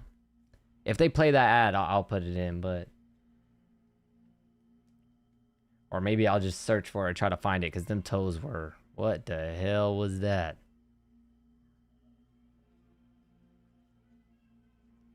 Been watching ads for the last 5 minutes.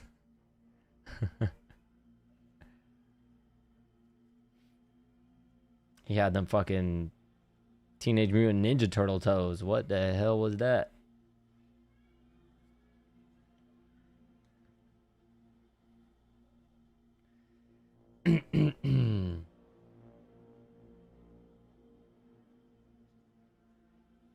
What the fuck is this?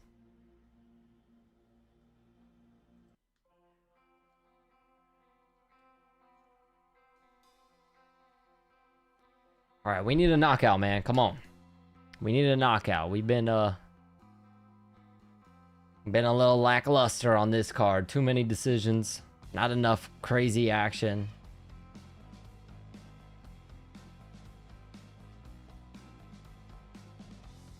Put ads in the start, middle, end of the do what they do. I put an ad in between every single fight.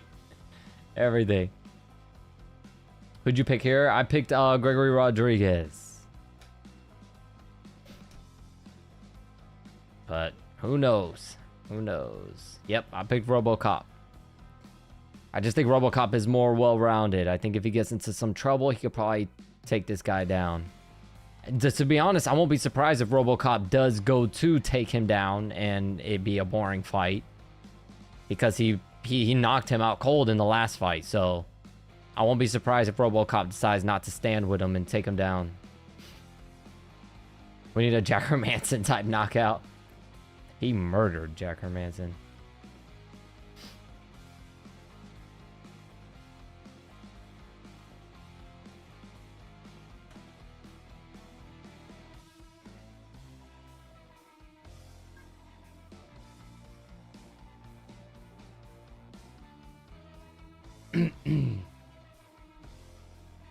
Here comes RoboCop now.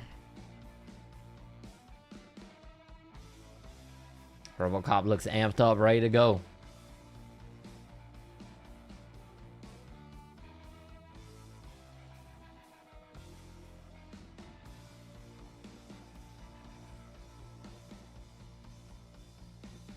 Oh, Vicente Luque in the corner of RoboCop.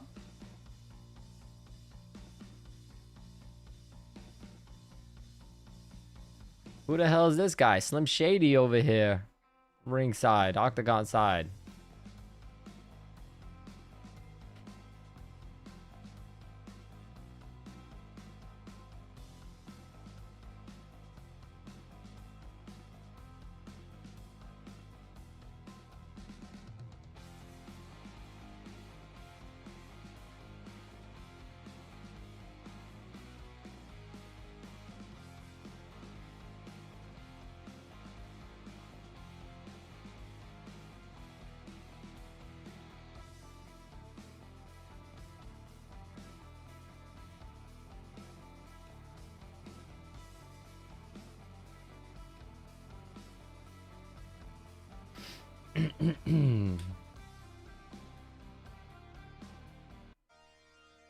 Change that song.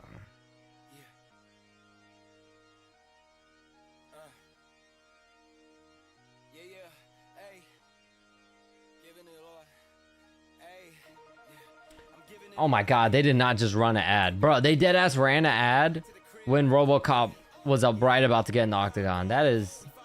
what the actual hell? They did not just do that.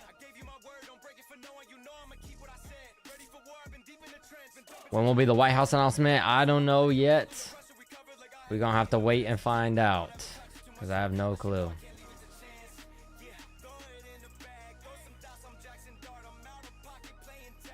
Holy hats, yeah. How the hell this guy is literally right about to get in the octagon. How you be like, oh, we got 30 quick we got like a few quick seconds, let's run an ad. How do you do? Why do that?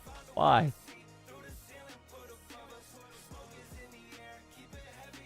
Jeez.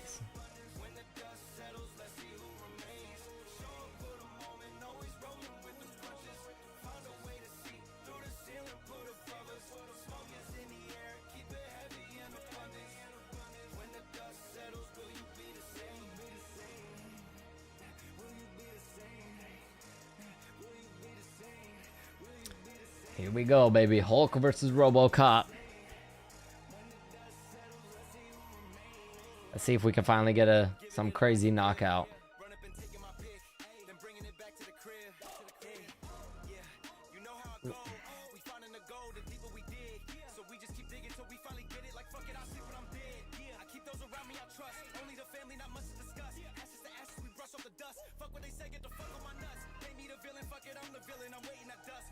I don't know. I think they should play more ads, yeah. And while they're at it, add a fucking concert, right, Fluid? More ads and a fucking concert. God, it's gonna make me want to blow my brains out. All right, here we go.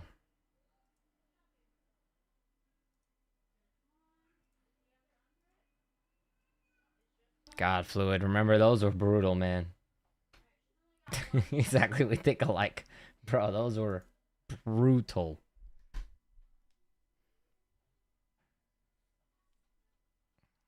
Here we go. Come on, let's see a knockout.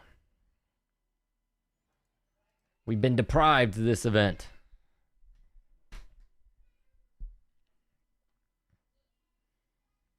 I'm gonna just call them Hulk and RoboCop just in case if someone who's not familiar tunes in, they're probably like, what the fuck? The Hulk and RoboCop are fighting right now?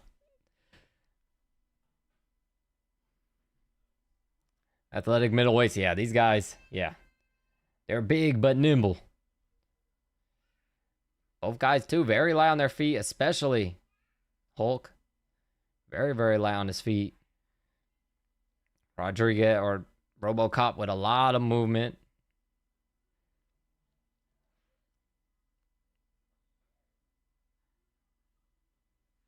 Pause on this, but RoboCop looks like he's not even wearing a cup. Pause on that, though. I don't know what cup RoboCop is wearing.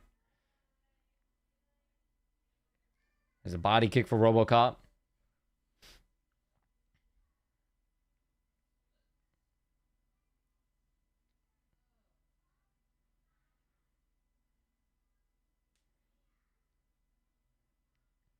Oh, right hand for Hulk. He's the first one to land.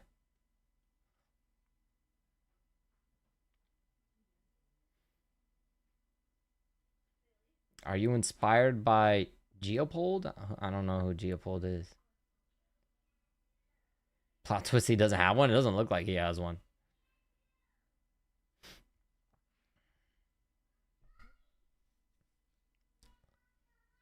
Oh, right hand, left hand for RoboCop, and he knocks the Hulk out.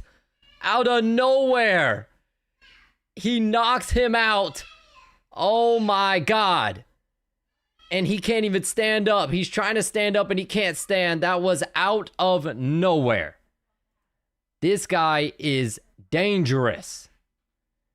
Dangerous. Oh my goodness. That was out of freaking nowhere. Holy shit. We need a trilogy now. Yeah. Holy.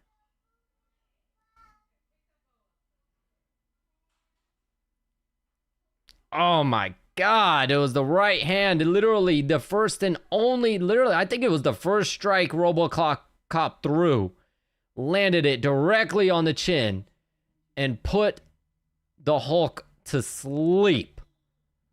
Oh my God. Thank God for the referee. The referee stopped in at the perfect time because unlike Jack Hermanson, Fajardo would have been hurt bad if RoboCop followed up on that. But he probably didn't because he got a lot of hate for the Jack Hermanson one. He did get a lot of hate for that. So this one he held up because he could have. He definitely could have landed another one. What the hell?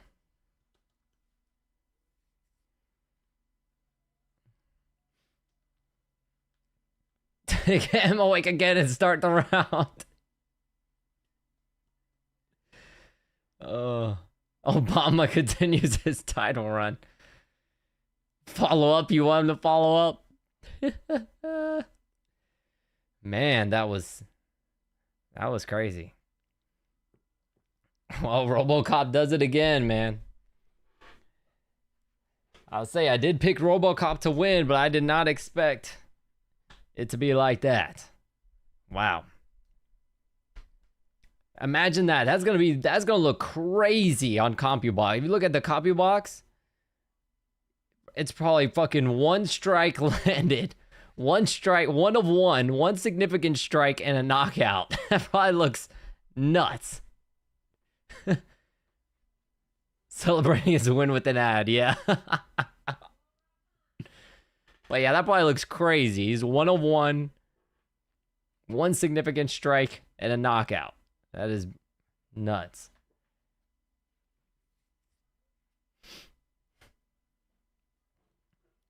Holy shit.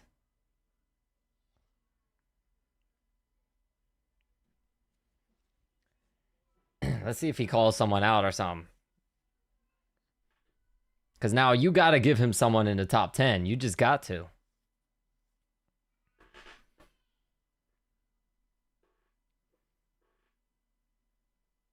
Yeah, they both knocked each other out one shot.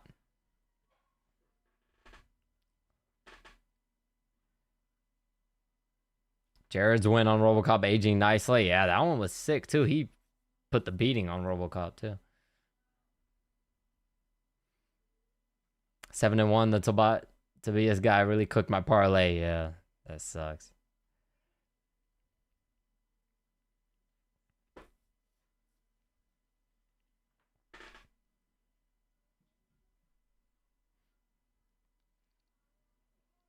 MMA gods listen to your KO requests. Yeah, they did.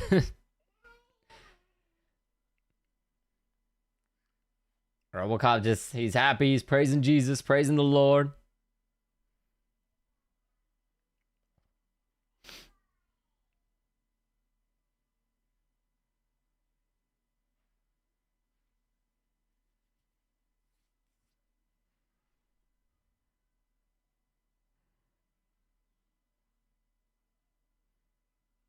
Did he just call out Jesus?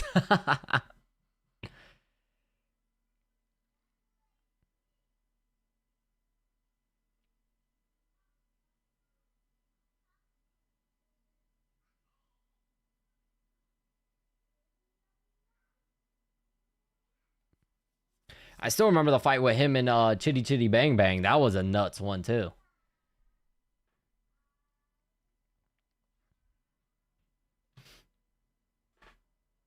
Just notice you look like Jesus. Yeah, I get that. I do get that because of the hair. Okay, he just says then he wants 100K. He's getting it. He's getting it with that knockout.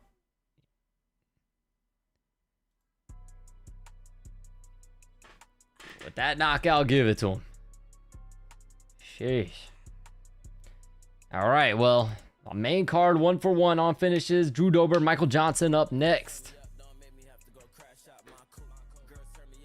And as we all know, Drew Dober is never in a boring fight, so. Mario Batista in the building.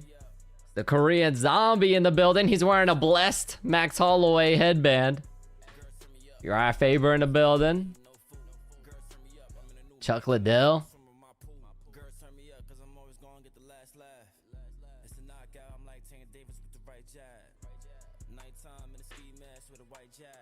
Looks like Hasman Gold.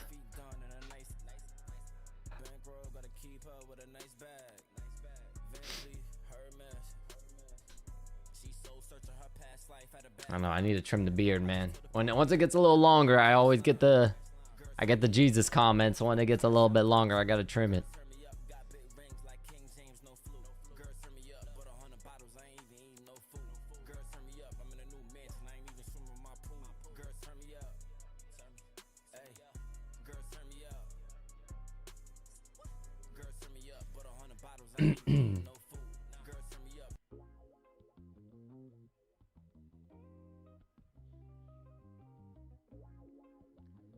See, what's that one? Oh, drop that down.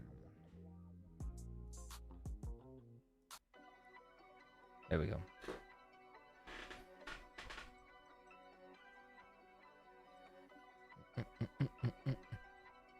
Wait, what's this? Hold on. What is this? Hold on. Okay, never mind. They're promoting the Lerone Murphy fight in England, I believe. Yes, in London, March 21st.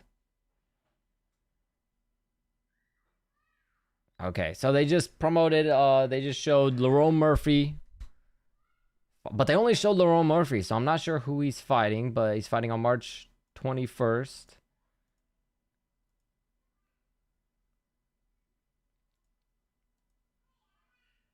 Oh, no, it's right here. He's fighting Movzar. He's fighting Movzar. I see it right here. It's a fight night. Both undefeated, by the way. Both undefeated. MVP is fighting. Oh, shit. This card is actually pretty dope. I did not see this. MVP is fighting on this card. The Luke Riley kid is fighting on this card. He had a really good last fight, too. The Ewo guy is fighting on this card. Remember his crazy-ass fight he had with Ebo Aslan? He's fighting on this card. Chris Leroy Duncan. He's fighting Roman Dolidze. That's a banger. Hold on. This card is good, man. Mason Jones. He's always in entertaining fights. That's a good one. Nathaniel Wood. Okay. That's a solid-ass card. That is a solid-ass card for a fight night, man. That's pretty good.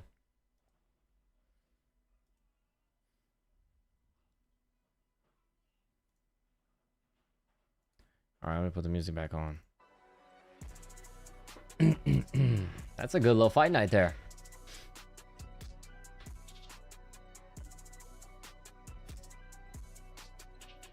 Thought that was the beginning of the White House promo. Yeah, me too. I thought they were gonna go to it. That's why I hurried up. So maybe they're gonna do the White House promo after this fight. Then maybe after Drew Dober, Michael Johnson. We'll see.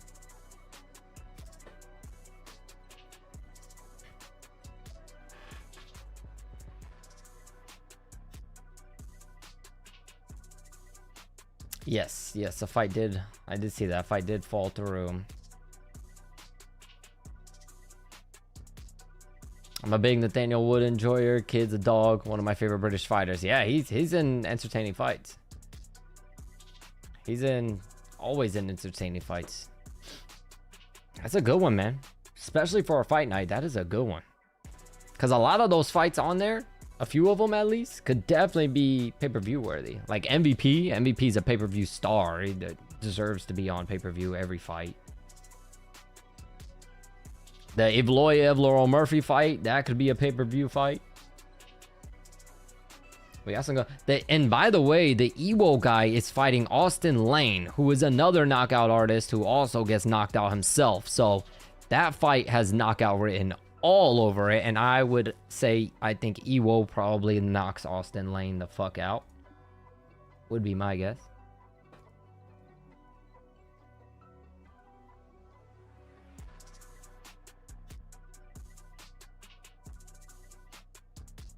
Hold on, what is this?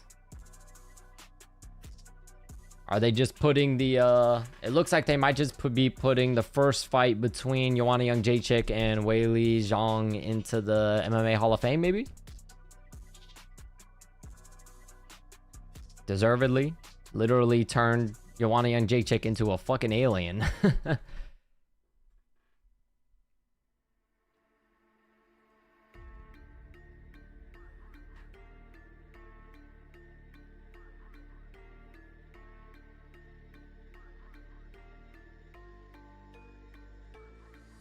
Whatever happened to Ryan Taylor? Oh, I don't even know, man. Guy fell off the face of the planet.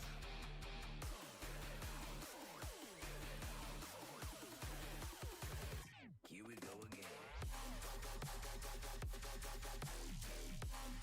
It's that rave shit, boy. This makes you want to take fucking Papa Zanny, take some fucking ecstasy, and fucking just go nard.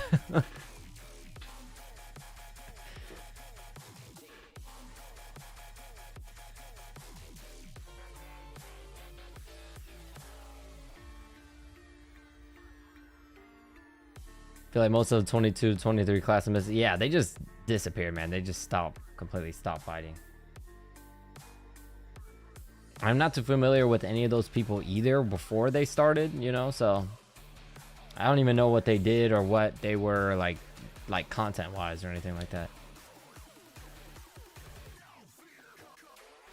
Second all-time favorite fight after Gilbert Melendez, Diego Sanchez. Yeah, Gilbert Melendez, Diego Sanchez is my second favorite fight of all time. My first is Rory McDonald, Robbie Lawler 2. Is by far my favorite fight of all time. It would be I don't know if there could possibly be a fight that will top that one.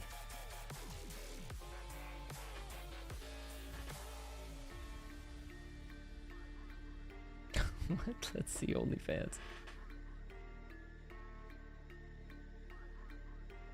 That's a good one. Yeah, just purely because of the damage, man. A lot of damage. Yeah, one of the bloodiest fucking fights.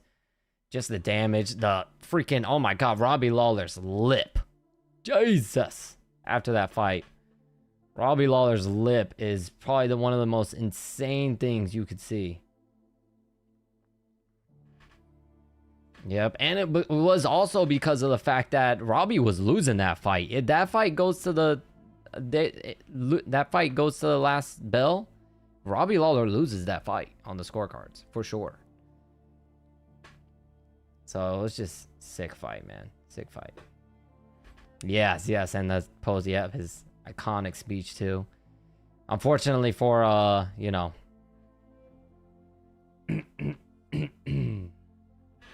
Fortunately for Rory McDonald, he was being brought up as the next GSP and stuff like that, and he just after that fight, man, that just took too much out of him, bro. You have a fight like that, it takes a lot out of you. Yeah, Hooker versus Dustin was a really good one too. I don't know how Dustin Poirier didn't get knocked out. I can't remember what round that was that Hooker just started wailing on him. I think it was like the 4th or something. But I don't know how Dustin survived that. I think what makes that iconic too is also the fact that they were in the apex, so you can hear those fucking shots.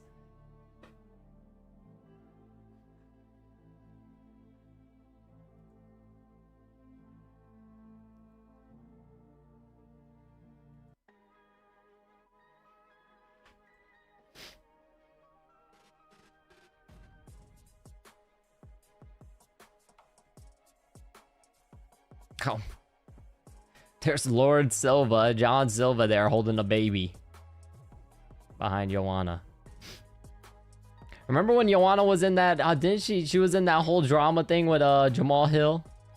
Where they tried to hook up, or he tried to hook up with her, or she went to hook up with him, or something like that, and I don't remember what the hell happened there, but something about him and Jamal were like flirting and all type of shit.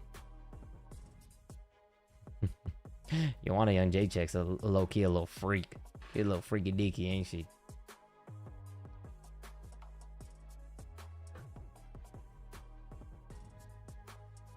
That beef was so weird, yeah.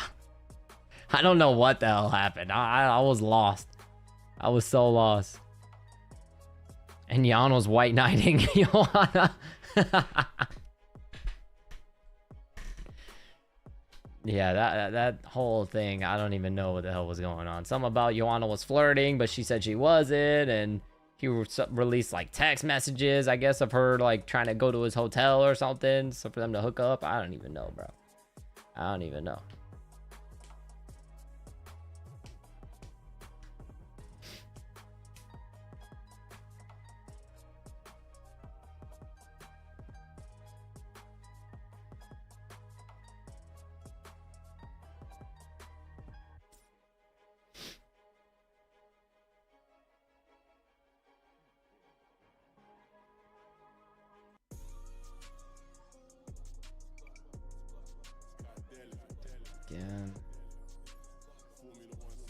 Yo, what is taking these motherfuckers so long, man? Come on, bro.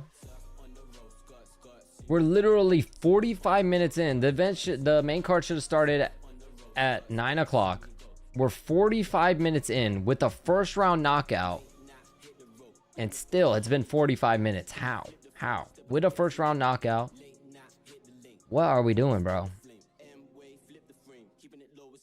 Move on to the next fight, dog. What is the point in starting an hour earlier if they're just gonna freaking run the fights to the same time as they did last time, as they did before with the pay-per-views? Holy shit, man.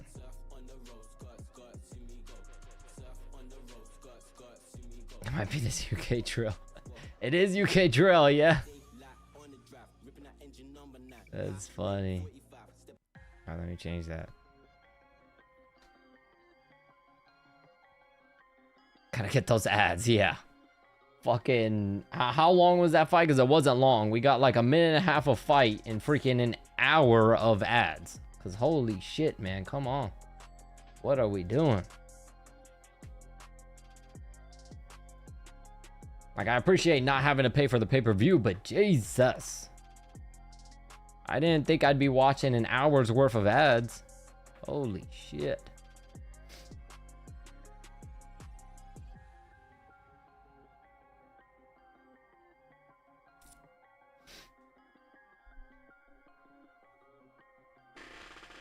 Oh, man.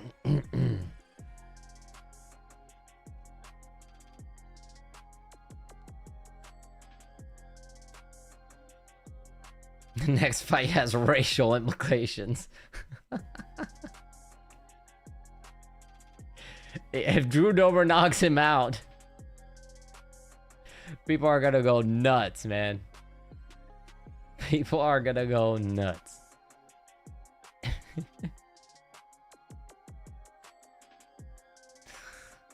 Oh, man. Dober by lynching is crazy. That is crazy.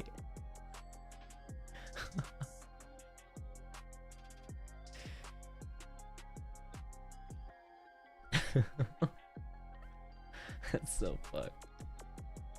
All right, what's going on? All right, Michael Johnson making his way to the octagon now. Finally. Here we go.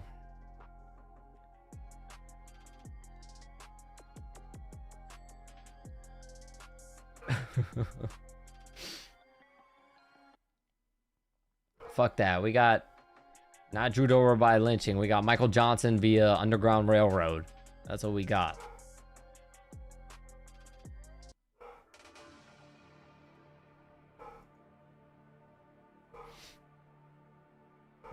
He's gonna whip out some new technique and call it the Underground Railroad. Let's go.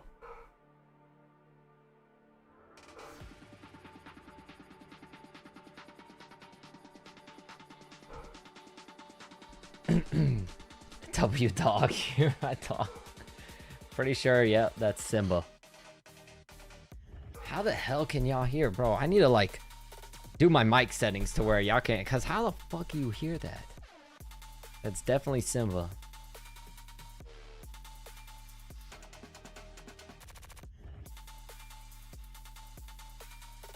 I was gonna pick Drew to win when he said all the racial comments was getting to him. I'm now picking Johnson.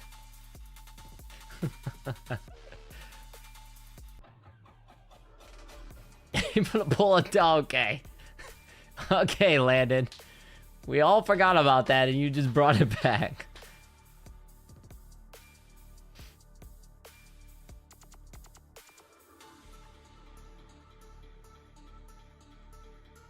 Two fighters that can KO just about anyone in the division, yeah. You never know, man. You never know. Hey, Jason Jackson. That's a throwback name. Jason Jackson in the corner of Michael Johnson. Jason Jackson was on that crazy season of American Top Team versus the Black Zillions of the Ultimate Fighter. Didn't really make it in the UFC. I think he had a decent run in Bellator or the PFL or something like that. I think Bellator. I think he had a good run in Bellator.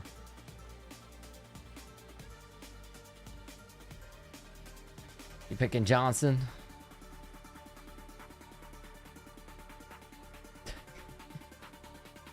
The white girl got the Emmys, you got Timmy on it. Alright.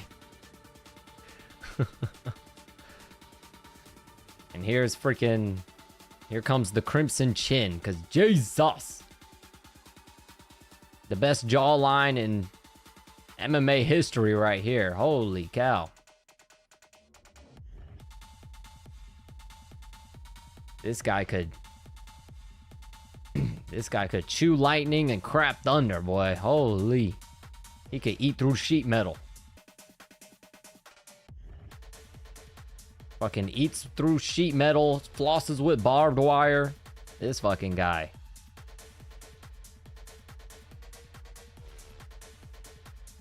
Handsome Squidward. Drew my body cam off. That's fucked. Oh man. Racially motivated Dober come true. At this point, I kind of want Drew Dober to knock Michael Johnson out just for the memes at this point. Dober might just throw this fight just to get people to stop. Oh my god, they did it again. They dead ass this guy's about to get in the octagon. They run an ad. These fucking motherfuckers, man. Like, you didn't run enough ads the past 30 goddamn minutes. These little bastards. If Drew knocks him out, he's not beating the allegations. That's what I'm saying. He might just throw the fight, man. He might just throw it. Either that or he's never gonna fight a black person ever again.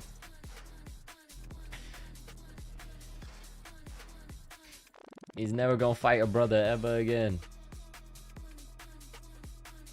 Damn, Michael Johnson's 39 years old. Sheesh.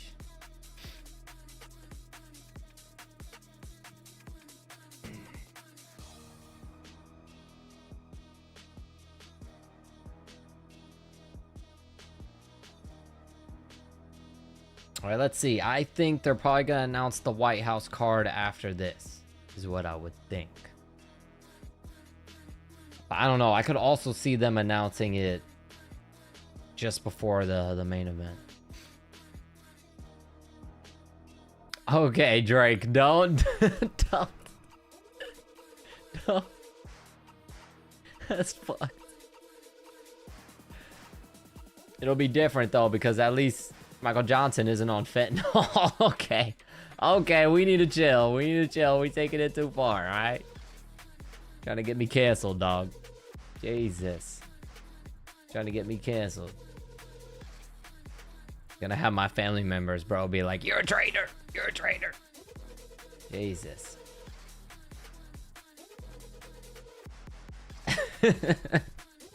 He said, "Whoa."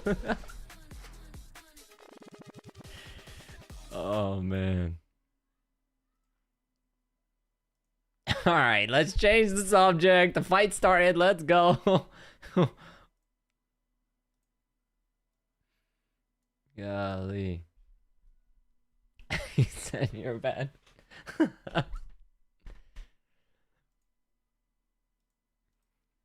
Do not clip that. Nobody clip that. Nobody do nothing with that. That's between us. All right. Don't send that nowhere. Oh, man. Y'all trying to get me in trouble. All right. There's a jab for Michael Johnson. Y'all trying to get me in trouble. Jab to the body, Dober.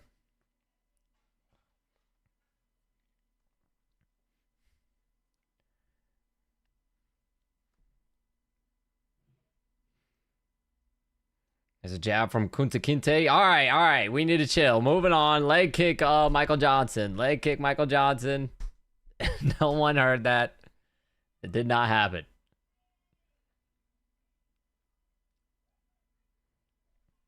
Another jab from Michael Johnson. Body kick, Drew Dober. Fluid, stop. Don't. It didn't happen. Nice 1-2 combination from Michael Johnson.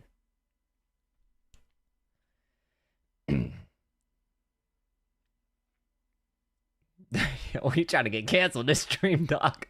We treading on thin ice, brother. We towing the line. Nice leg kick, jab left hand from Michael Johnson. We are towing that line like a fucking tightrope, brother.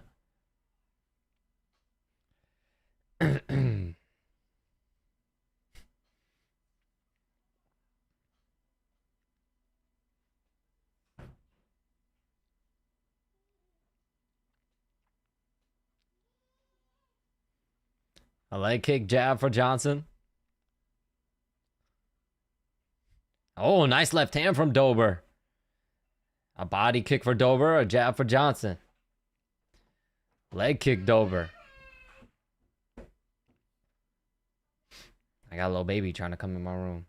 I don't know if it's my niece or my baby sister. It's one of them. Nice left hand from Michael Johnson. Leg kick, jab from Johnson.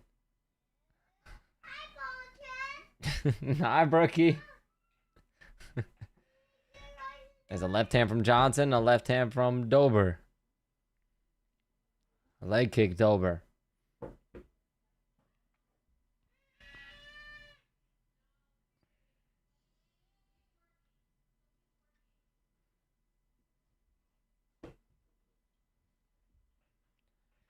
A jab to the body for Johnson. Who the fuck is doing that? There's someone in the crowd that's literally just screaming. A leg kick, jab, Johnson. Left hand to the body, Dober. Yeah. The one was built on MMA at an early age, yeah. She calls me, I don't know if y'all hear it. She calls me Pumpkin. It literally happened out. It was because of Halloween. She was really into Halloween and trick-or-treating. And after Halloween, when I was going to bed, she said, "Good night, Pumpkin." And freaking my brother's fiance, her mother, was cracking up. So now ever since then, she calls me Pumpkin. So that's like my little nickname. So I don't know if you heard her. She was like, "Hi, Pumpkin." There's a body kick. A little heel kick there from Dober as well. Must be Eddie Alvarez's wife. Oh my god. A leg kick for Johnson.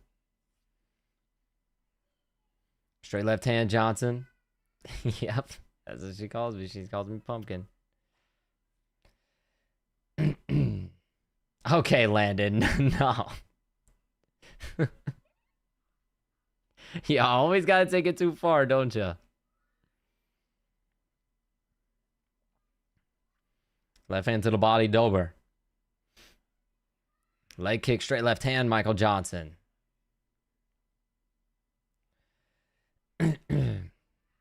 Oh, jab left hand Johnson. That stumbled Dober for a second there.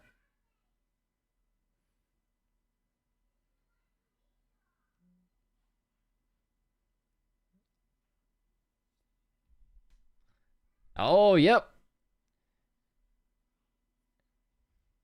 Yep, John Anik just announced after this fight, they are going to announce the White House card. So after this fight, they will announce the full card for the White House fight card. There's a leg kick jab from Johnson. It's UFC 250. I'll say Michael Johnson 1-0. Wait. Why are they calling it UFC 250?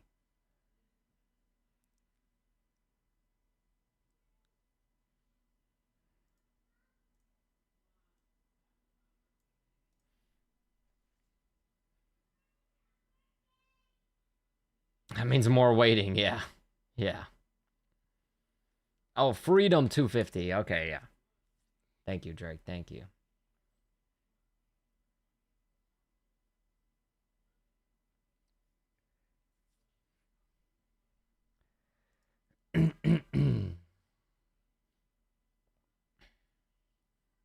America's 250th birthday.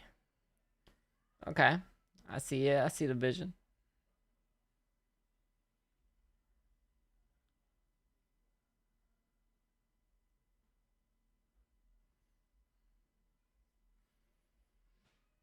All right, Michael Johnson up 1-0. So far, the prophecy is not being fulfilled.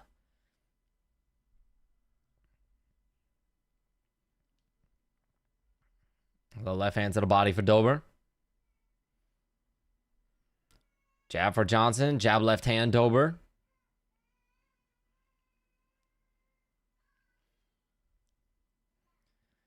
Jab Johnson.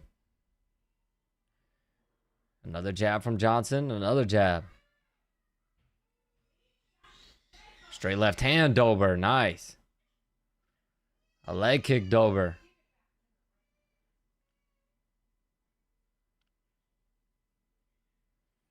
A jab for Dober. Left uppercut, Dober. Body kick, Dober. Wheel kick, Dober. Michael Johnson just smiles at him. Straight left hand, Johnson.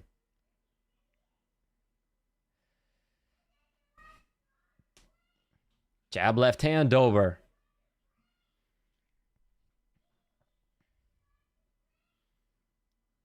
Straight left hand, Johnson. Nice jab from Johnson.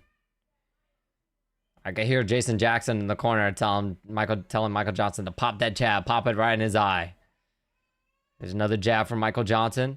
It looks like the right eye of Drew Dober might be cut. Nice left hand from Dober and a right hand from Johnson right back.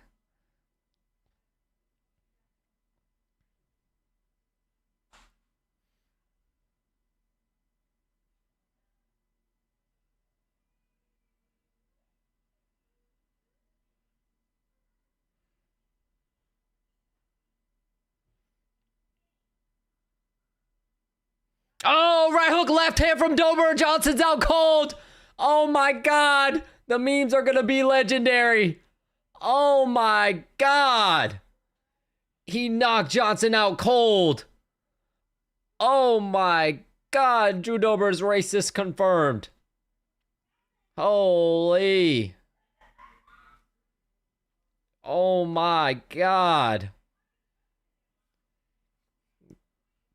Body cam came off. Body cam came off. Knee went on the neck. Oh my God. Oh my God.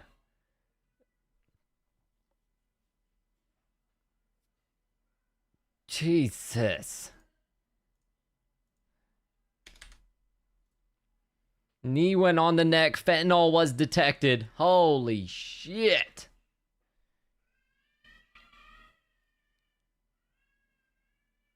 Good God. Told his ass to get back to the back of the bus. Oh my goodness.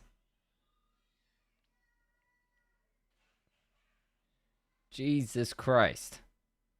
The ancestors are hurting from that one, bro. The ancestors are rolling in their grave with that one, dog. Holy shit.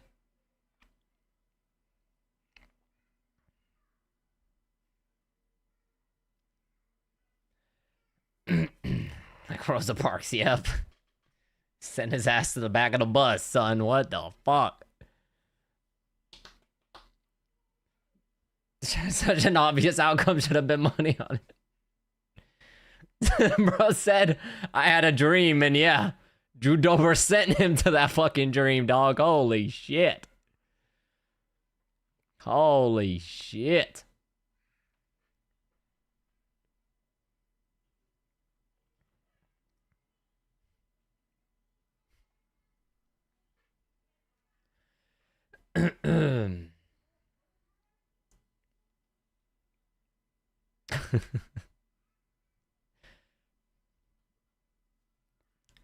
Holy.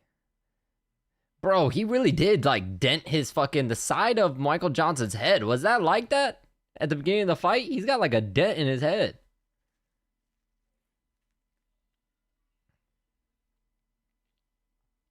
That's a crazy stat, though.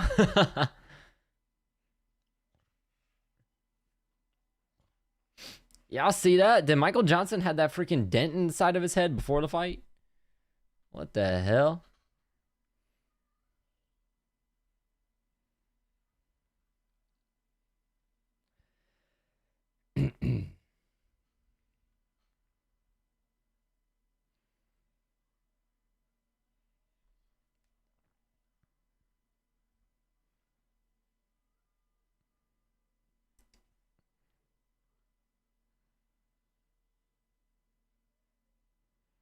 Drew Dober complimenting Michael Johnson, of course, trying to avoid the allegations at all costs.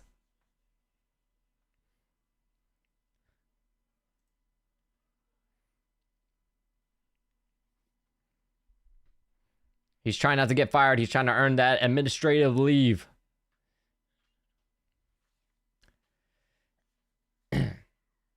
What, Landon?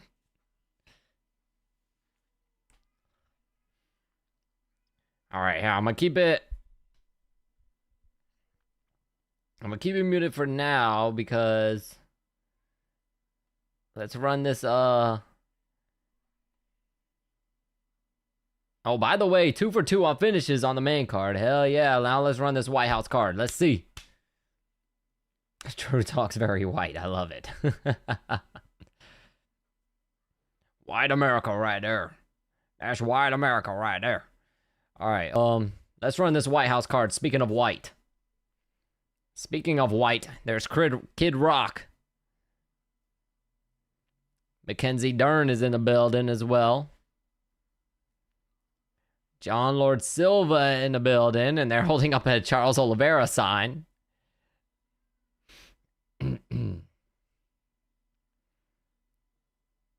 Oh.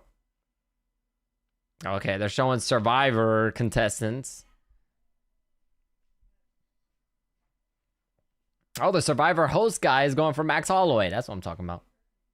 That's what I'm talking about, my boy.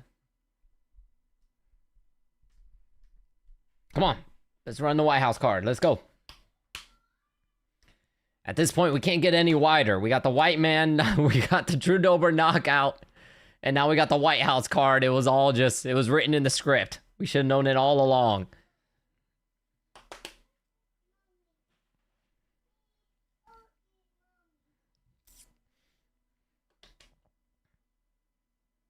Those signs look like some gay Paramount-ish. I think those are kind of like Survivor. I don't know. I haven't watched Survivor in a long time because I used to watch it with my mom, but what is this? Miami? What's going on? What is this? This is definitely not the White House card. Oh, I think they're just promoting whenever they go to Miami, the next fight they're going to Miami, because they're showing highlights from Miami fight cards. UFC returns to Miami April 11th. April 11th, which is the UFC 327 card. is in Miami. Miami.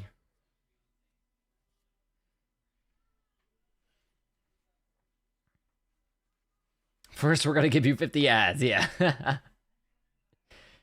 Yeah.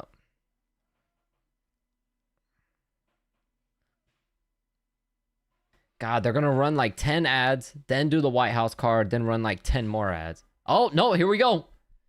Here we go. Ilya Taporia and Justin Gaethje. Alex Pereira and Cyril Gane. Yep. Ilya Taporia, Justin Gaethje, Alex Pereira, Cyril Gane. June 14th. Hell yeah. Hell yeah. We got that Alex Pereira and Cyril Gane fight. Holy shit.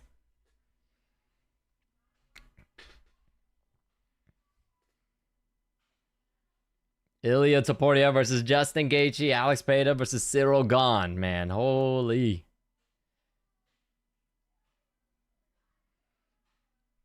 And now they're going to show the rest of the main card. Diego Lopez, Steve Garcia, Bo Nickel, Kyle Dawkins, Mauricio Rufy, Michael Chandler, Sean O'Malley, Ayman Zahabi, Alex Pereira, Cyril Gane, Ilya Taporia, Justin Gaethje as the main event. So the Americans are Bo Nickel, Michael Chandler, Sean O'Malley, and Justin Gaethje on the main card. So a 6-fight main card. So which fight? Who pulled out? Because if the way they reacted, it must have been a main card fight. And I wonder if Bo Nickel is replacing that one. That's what I wonder. It's a good fight card. Really good fight card. I don't think as good as UFC 300 on paper, but good fight card. Okay, he's talking with Dana White. I'm going to wait to see if they say what the fight was that had to pull out. O'Malley's such a waste.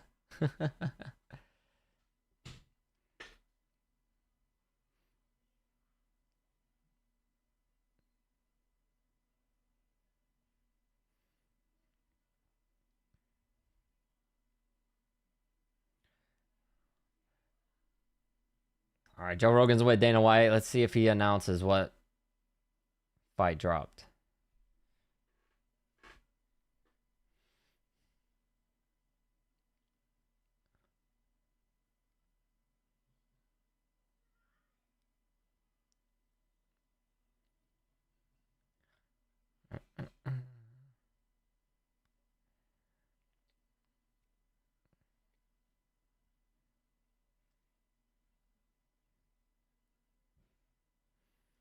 All right, they were talking about the Ilya fight. Now they're talking about the Alex Pereira versus Cyril Gane, which is a banger of a heavyweight fight for the interim.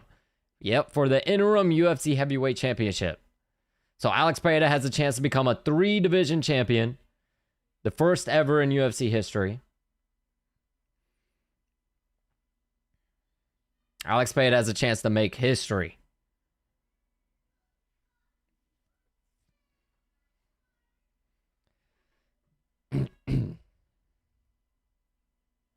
So, yep, winner will be fighting Tom Aspinall if he comes back. Bellator fighter versus Bellator fighter who went to White House kind of ass.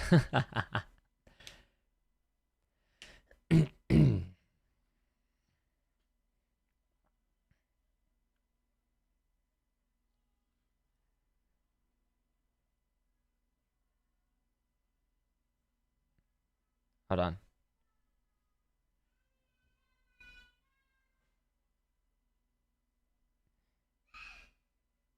He didn't say what fight. He just said a fight fell out, but he didn't say what fight.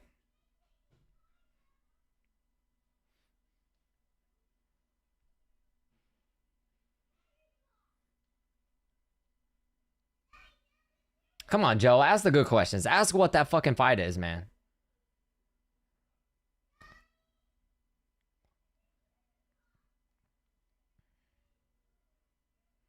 All right, we're gonna have to wait until, because you already know in the post-fight press conference, they're gonna ask him.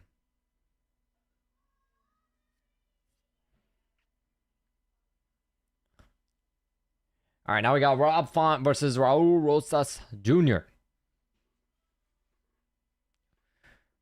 Rob Font versus Kiwiwis. All right.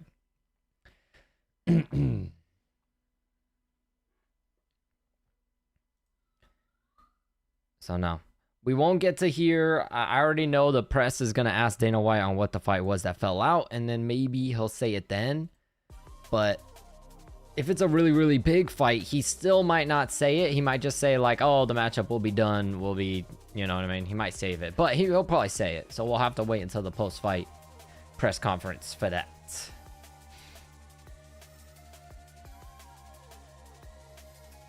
Main and co-main are fire, but don't really give a shit about the rest of the card. Yeah. The main and co-main definitely carry it, for sure. Definitely carry it.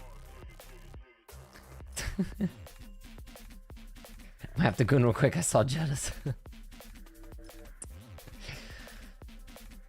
Would have loved Connor versus Chandler. I wonder if that was the fight. I really wonder if that was the fight, and then Connor had to pull out for some reason.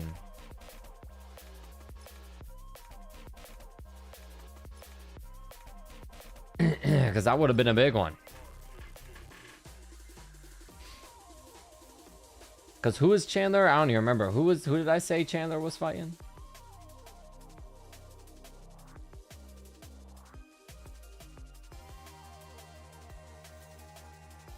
Rufy. He's fighting Rufy. Yeah, I just got a feeling Rufy's gonna fuck Michael Chandler up. Who knows? Corey Sandhagen got shafted. Yeah, it should be Corey Sandhagen, Sean O'Malley. What are they doing? What are they doing? Why not Corey Sandhagen, Sean O'Malley? That would have been funner. I don't even remember. Short-term memory loss. Who the fuck did they have matched up against Sean O'Malley?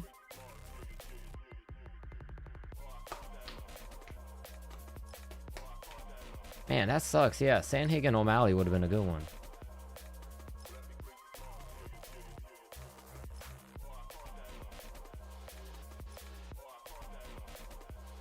Zahavi, yes. Eamon Zahavi. Yeah, that's... I'm gonna be real with y'all. I think O'Malley's gonna fuck Eamon Zahavi up. I'm gonna be real with y'all. Zahavi's gonna... It's either gonna be a boring lay and pray fight where Zahavi's gonna, take him down and lay on him the whole time. Or O'Malley's just gonna piece him up. He's gonna light him up to death on the feet. So, it's either gonna go one of those two ways.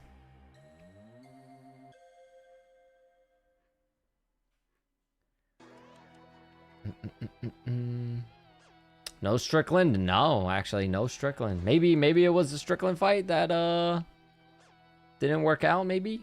I don't know. Because they got plenty of time for Strickland. It's literally in, what, June? Yeah, the White House card is in June, so Strickland has plenty of time to, he doesn't really even have to recover from his fight. He didn't really take any damage in the Fluffy fight, so. No women fights, yes. No, I guess maybe they wanted to get... Oh, that would have been a crazy one to put on there if they still had the Kayla Harrison and Amanda Nunes. That would have been a good one, but I guess Kayla Harrison is recovering from a neck injury, right? So she's probably going to be out for a little minute, but Kayla Harrison, Amanda Nunes would have been a really good one to put on there for a women's fight. All women's fights. But if they have a card with all women's fights, I think it'll probably be the lowest rated UFC event that they'll ever do on Paramount, to be honest. I don't think a lot of people will not want to watch that. No Derek Lewis. Yeah, that's a downer too. Unless maybe they have Derek. They should have just fed someone. They should have just fed Derek Lewis somebody. Give a chinny ass heavyweight. Give him to Derek Lewis.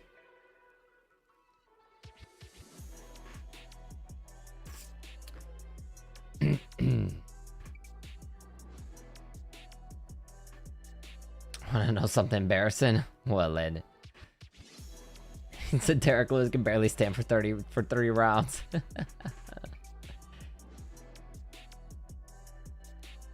I'm not gonna lie, they could have made it better. They could have definitely made it a lot better, but Dana White was talking about they had a hard time setting the fight together and putting fights on the card. So maybe there were some fights that they wanted to make that people just weren't ready, or maybe they're dealing with injuries, or they just didn't want to. I don't know, but Dana said it was tough to actually put the fight card together. So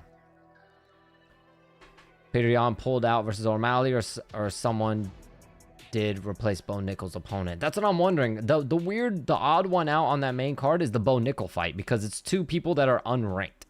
That should not be on the main card. So that's what makes me think that some fight on the main card fell through, and then Bo Nickal jumped up.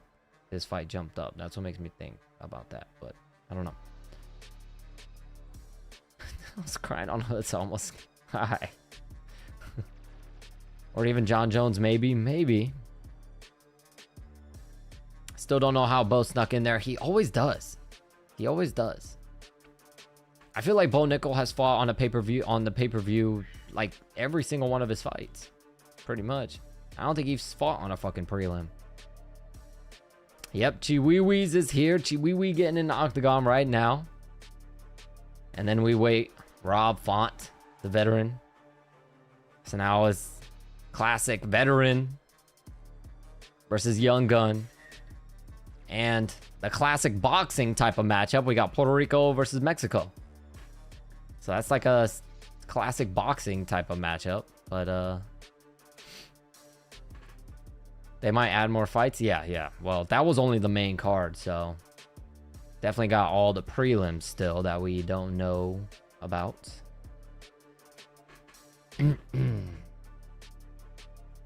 Yeah, they have two unranked fighters fighting on the main card, which is weird, but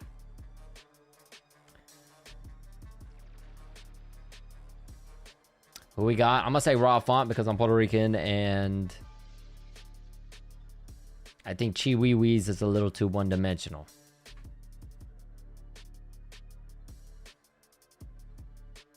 So I'm gonna go Rob Font, but this should be an interesting one.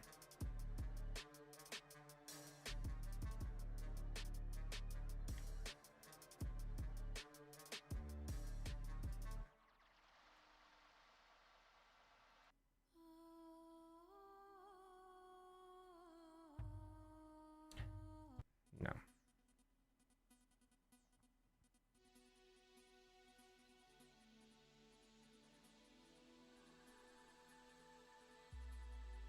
Yep. That's what they're doing now. They're throwing up these ads right before these guys get in there. Right before they get in the octagon, the second one. Because they don't run an ad when the first person gets in. But when the second person goes to get in, they run an ad real quick.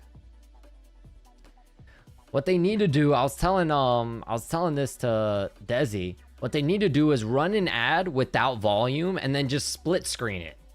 Just split screen it and show like the UFC footage with volume, and just run an ad on the side with no volume at all, and no one would complain. I don't think anyone would give a shit.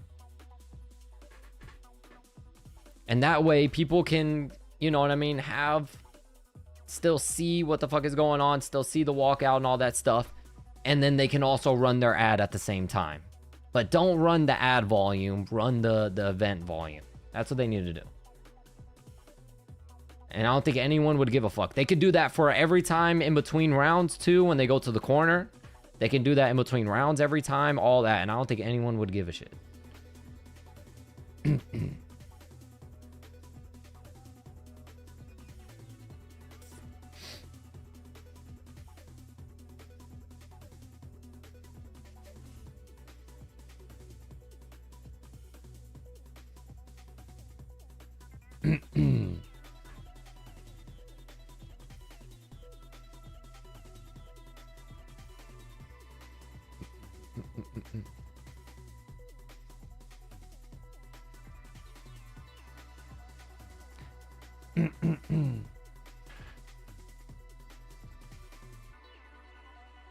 I'm crazy tonight. What, you been smoking, Landon? You been smoking or something?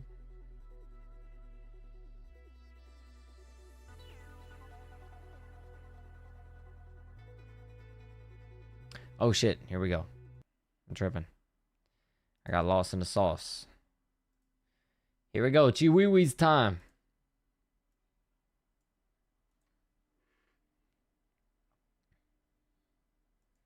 Here we go.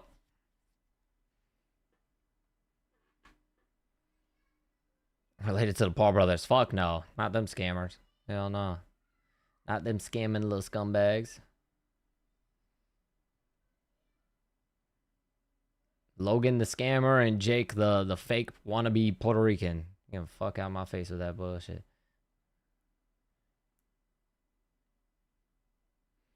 Leg kick.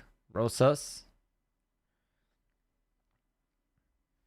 Rob Font with a very low stance. He's already, you can tell, anticipating the takedowns. There's a jab left hand for Rosas. A leg kick, Font. Hey, Jake Paul, yeah. Yeah. The dude is a clown, man. I was cool with him and up until he did the whole, like, he started talking shit about Bad Bunny in the halftime show and all that stuff. I'm like, bro, you literally are living in Puerto Rico, claiming like it's your second home, pretending to be Puerto Rican, and then you did that shit. That's not right, bro.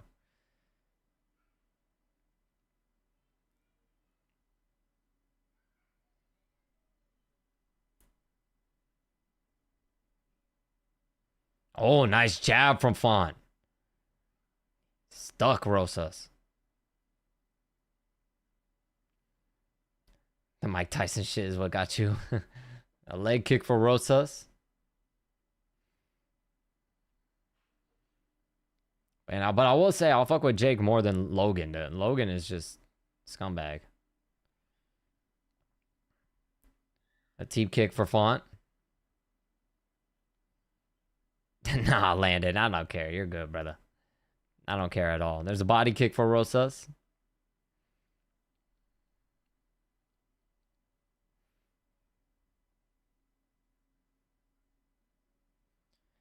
A right hook for Font. Jab Rosas. Straight left hand Rosas.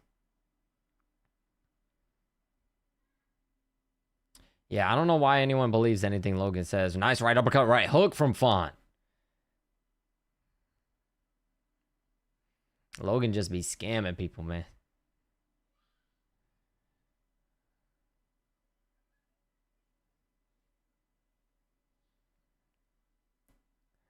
Takedown for Rosas, and he gets it. Gets a single leg takedown to attempt. No offense, I didn't watch the Bad Bunny halftime show because I'm not a fan of Bad Bunny and I like country music more. Well, that makes sense. That's fine, but I mean, I don't, you know what I mean? I don't care. I didn't care who watched that, but I'm just saying people who would talk shit about it as if Puerto Ricans aren't Americans is crazy to me. You know what I mean? Like, I don't care if you don't like his music and you don't like Hispanic music because you can't understand it and you go watch another halftime show. I don't care. Do whatever you want to do.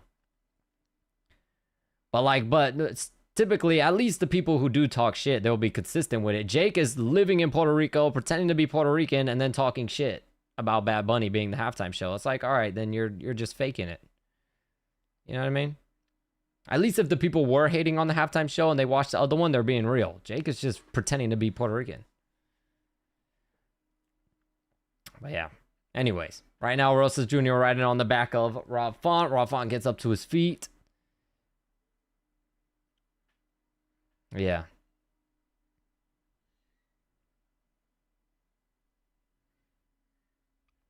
And a takedown again for Rosas.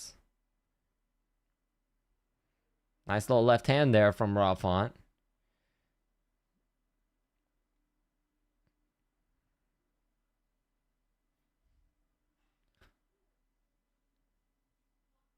A takedown again from Rosas. Font pops back up. Another takedown from Rosas. I see Henry Cejudo's response to being asked if he was looking forward to the halftime show. Nah, I didn't see Henry Cejudo's response.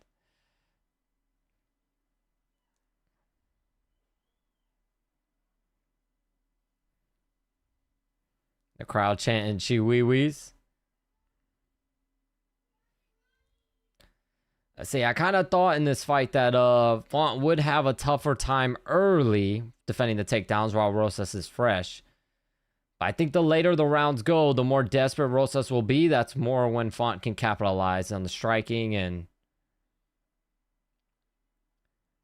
it was hilarious. I gotta check it out. Tekka and Dana Morgan in the back, yeah. Alright, well that's likely Chiwiwi's 1-0 because of the takedowns.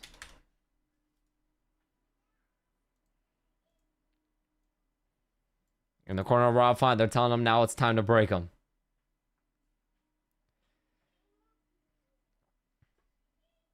Calvin Kattar in the corner of Rob Font.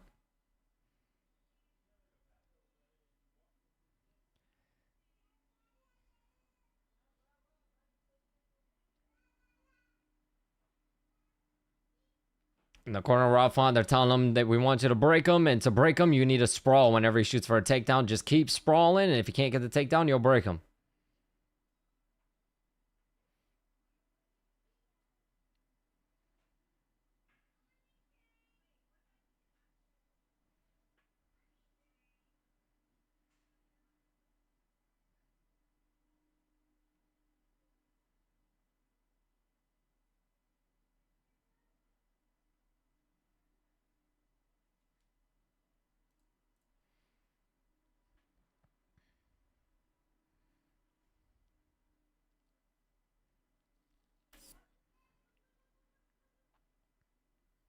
Calvin needs to retire. Yeah, I feel like that Max Holloway fight took something out of him, man. Just took unbelievable amount of damage.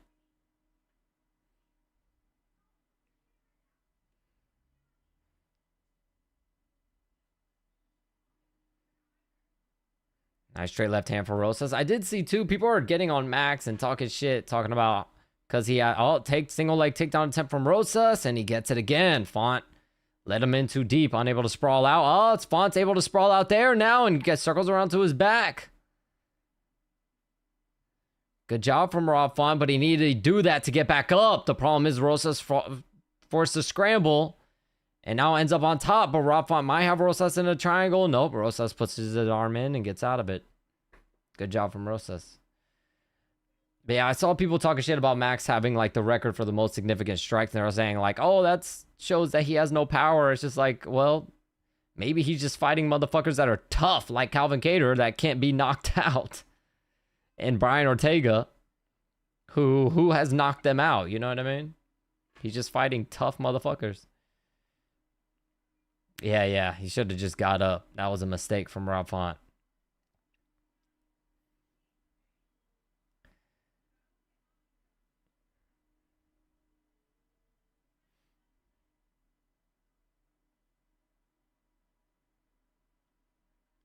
Rosas looks like he's transitioning in a half guard. Right now, securing the position.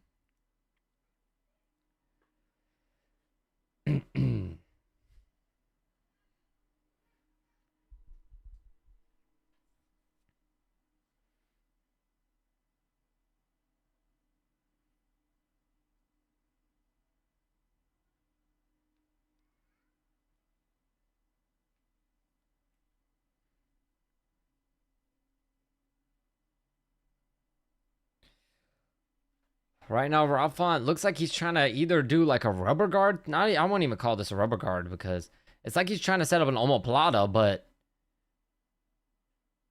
Rosas is trapping that left leg, so he can't even move over to the side to go for the omoplata. So, but now he's starting to work his way back up to his feet. Rosas jumps on the back, but Rob stands up and he rolls, and Rosas is on his back now. And Rosas is able to turn into him and land on top again. So far, Rob Font has completely been unable to do anything with the grappling.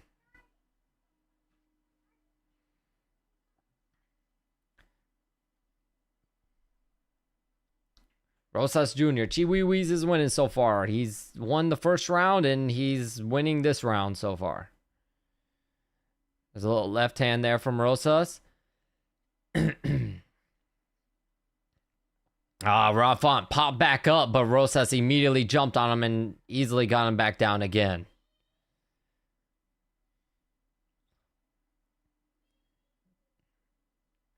Jesus, Rosas. Rosas is just dragging Rob Font around on the mat. Oh, Kimura attempt for Rob Font.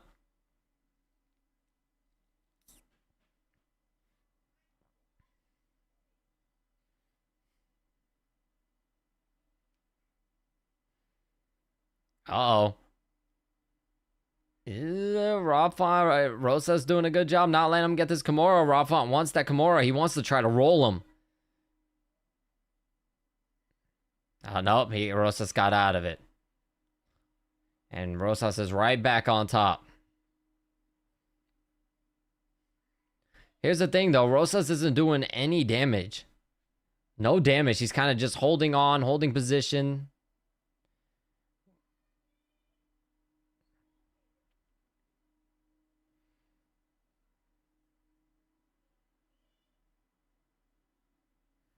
There's a left hand from Rosas. Another left hand.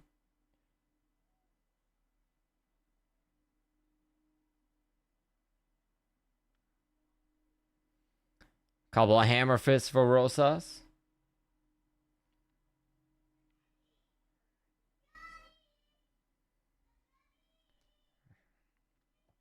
2-0.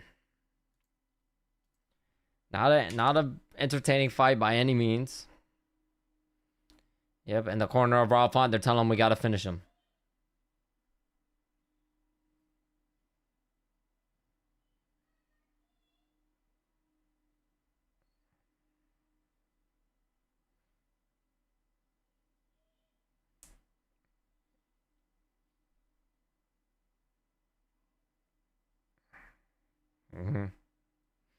He said, we're not grappling him. We're not tying up with him. We're going to creep up on him to force him to go for a takedown, sprawl, and then land ground strikes. But we're not going to grapple with him. You're going to stand right back up. 0 damage for winning both rounds. Yeah. Yep. Both guys look fresh as a daisy. Not even sweating. Not even sweating.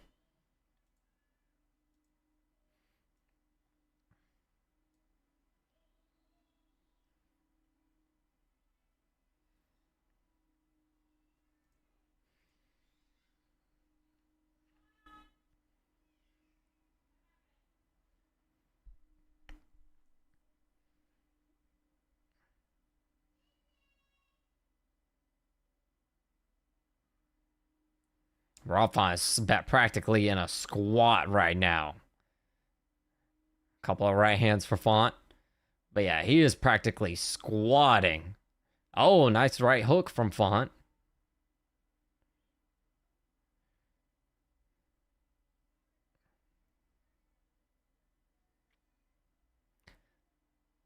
Jab, left hand, right hook for Rosas. Teep kick Rosas. The problem is Font needs a finish. That's what the problem is. This would be fine if they were up maybe like 1-1 or something.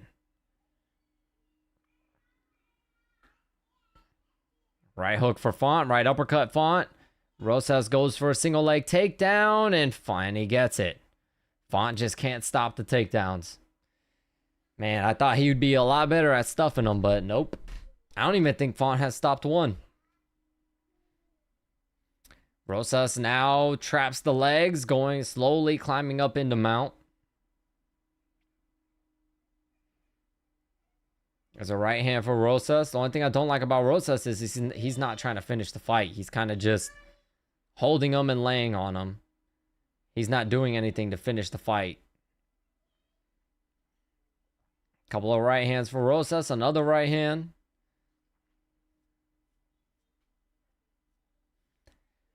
I don't even think Rosas has gone for a single submission attempt. Couple left hands to the body for Rosas. Rob Font now gets to his knees, gets to his feet. Rosas still on the body lock, though. Trying to drag him back down, kneeing the back of his thighs.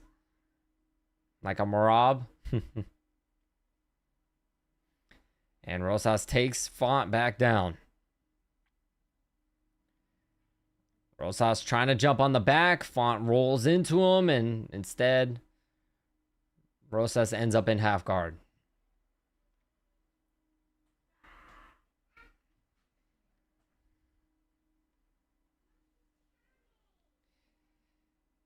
I'm surprised the crowd isn't booing like crazy.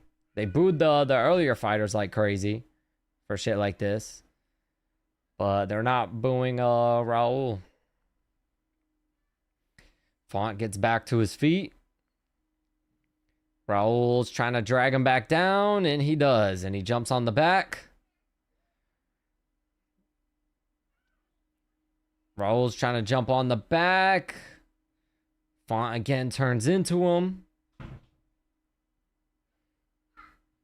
No more main card fights for Chihuihuis.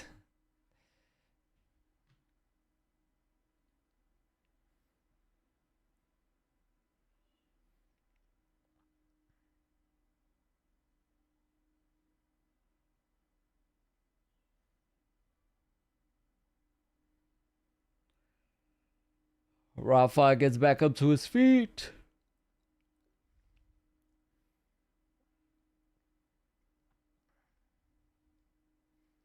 Rosa's still on the back.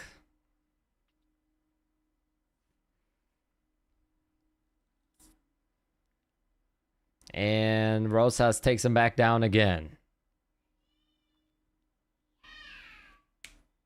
Yes, Raul Rosas Jr. will be ranked likely 13. He'll probably take Rob Font's ranking, or I don't know, maybe they just rank him 15 and bump the other two guys up. Rob Font gets back up to his feet. The crowd is booing now. And Raul drags him back down to the mat. They're right in the corner of Rob Font. They're telling him to punch him, but he can't. Rob Font gets back up to his feet. And Raul drags him back down for like the 10th time. Rob gets back up to his feet again, and Raul drags him back down again.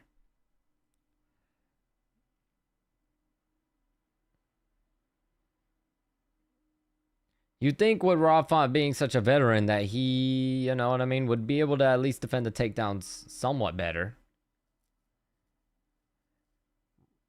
Now Rob Font is trying to go for a desperate knee bar.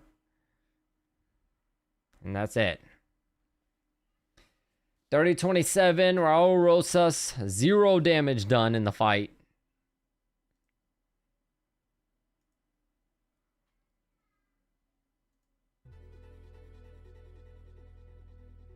Hamzat Chimaev-esque performance. I'll say the recent Hamzat Chimaev, because coming up, Hamzat Chimaev was one of the most entertaining guys on the roster, but not so much lately.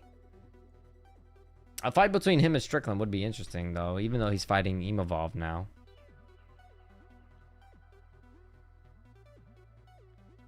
So we doing floor dancing shit now. Yeah, we cuddling now, man. We ain't fighting, we cuddling. We cuddling, we dry humping. Cause jeez. That was not good.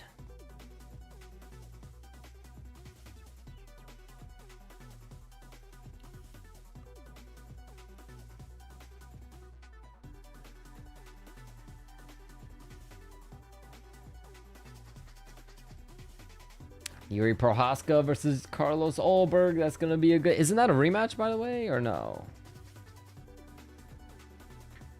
Didn't Ulberg... Who did Ulberg just knock out? Let's see.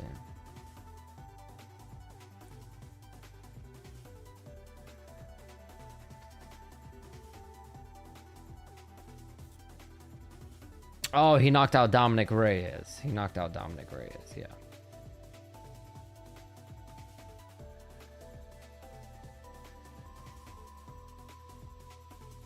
Him and Yuri's gonna be a fun fight, though.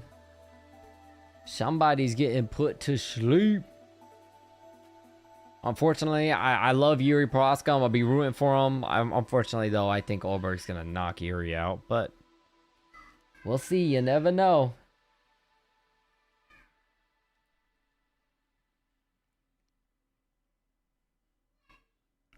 Oh, man. That was lame. That was lame. Ugh. Oh, let me fix my stuff.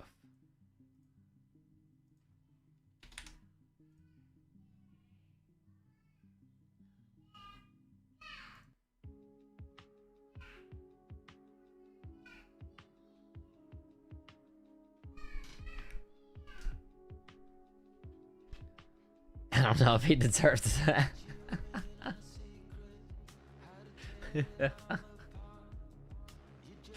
He maybe doesn't, man. The Tasmanian Devil is an honor, and maybe he doesn't.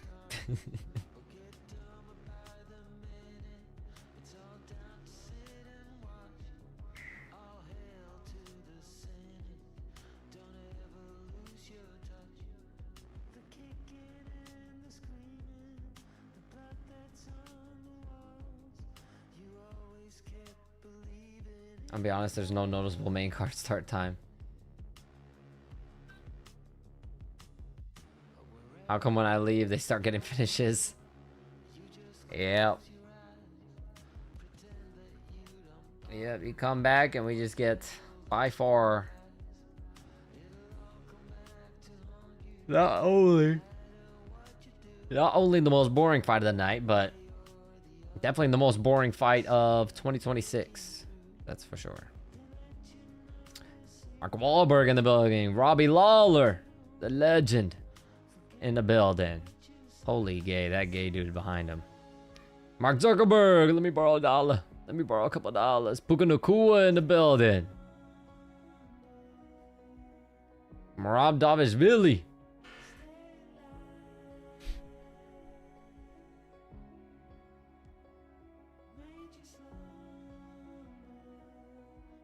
Peter Yan fought the fight of his life against Marab. To be honest, I wouldn't. I know. The UFC and Dana White would have probably gave him a lot. That fans probably would have gave them a lot of shit for it. But if they would have given Sean O'Malley the Peter Yan title fight, I wouldn't have been mad about it. I would have been like, fuck it, let's see it again. First fight was dumb close, controversial, entertaining. I wouldn't be against seeing it again.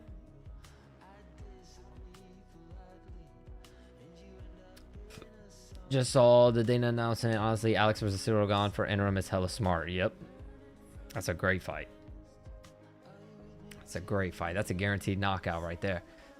Alex getting interim justifies because even though he had won the light heavyweight title twice, him losing to Magomed did kind of affect the title shot a bit. Yeah.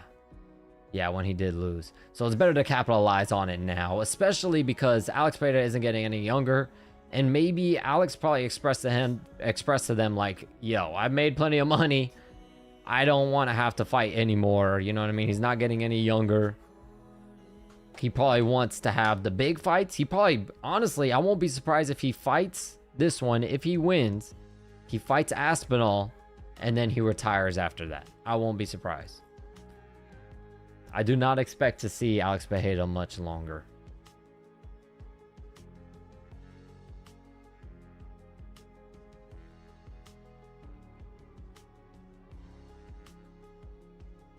Because then at that point, you know, what there's not really, I think at that point he would probably end up just getting knocked out because there's just nothing really motivating for him anymore, you know?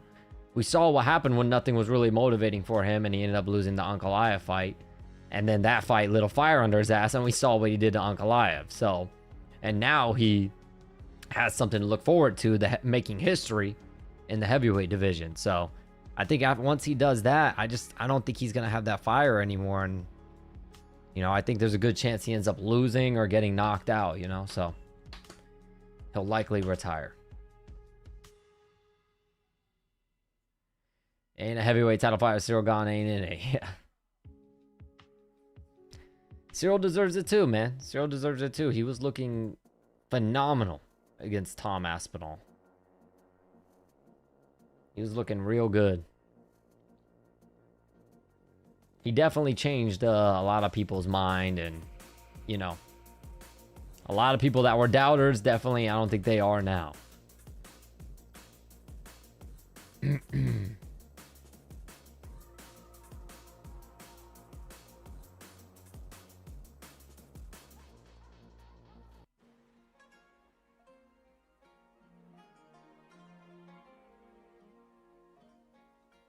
All right, co-main event time. Cowboy Halio and RDR.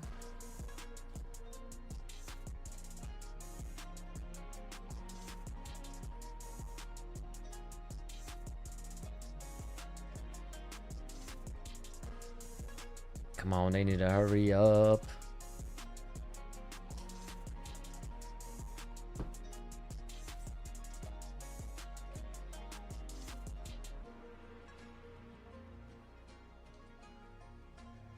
Say some more food. I know I'm hungry again. I want to go get something to eat after this. That's why they need to hurry up, man. We got 2 more fights. And your boy is hungry. My mom was making something a little bit ago and I could smell it from here. It smelled good. Smelled dumb good. All right, so the Yuri Olberg, yep. Joshua Van, Curtis Blade Holke, Benil Dariush, probably going to get knocked out. Dominic Reyes, Johnny Walker. That one is going to be hilarious. Donna's going to eye poke Alex to get knocked out like Alex did in 300. He's going to Jamal Hill him.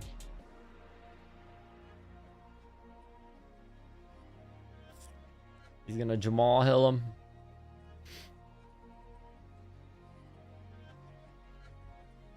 Pretty interesting to see a champion fight for an interim belt. Haven't seen a fight like this since Max tried beating Dustin for the interim. Yeah, true. Very, very true. Fun fact 2, Max Holloway is the only fighter and will always be. I don't think any fighter can possibly, you know what I mean, other than John Jones. John Jones could possibly do it. But Max Holloway is the only fighter to have all 3 UFC belts. He has the old belt, he has the new one, and he has the BMF. And John Jones is the only one that if they were to give him some, like say they give him a BMF fight again, like he wanted a BMF fight against Alex Pereira, and John Jones beats him and wins the BMF title. That's the only way anyone else could have all 3 belts. Max Holloway will most likely go down as the only person ever to have all 3. So that's pretty interesting.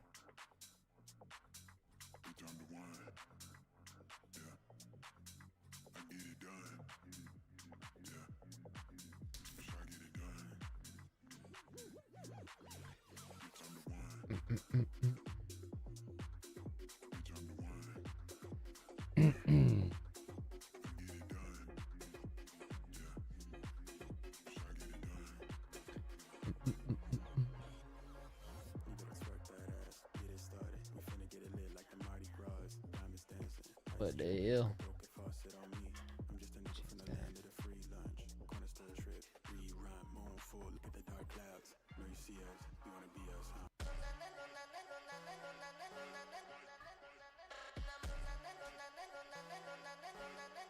Max is a fucking triple champ, interim, main, and BMF. Yeah. Yeah. To be honest, he might be the only one in UFC. Yeah, he's got to be the only one in UFC history for all that, too. Because the only one close would be, what, Justin Gaethje. Justin Gaethje has an interim, 2 interims. Justin Gaethje's 2-time interim champion and a BMF. So unless Justin Gaethje beats Taportia, Justin Gaethje would also be a second one. But that's crazy. Justin is 2-time interim champion. I think that's a first. Is that a first? Is Justin Gaethje the first and only 2-time interim champion? That's what the hell?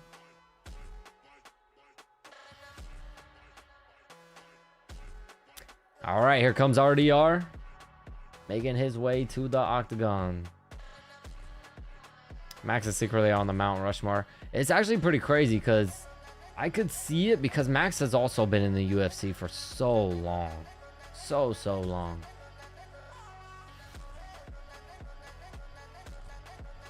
If it weren't for the Volkanovski fights, even if Max would have beaten, which I thought he did in the second fight, but even if Max would have beaten Volkanovski, I think he would still be considered as the best featherweight of all time. But you know, it's hard to argue against Volk being the best featherweight of all time. It's really hard to argue against that, but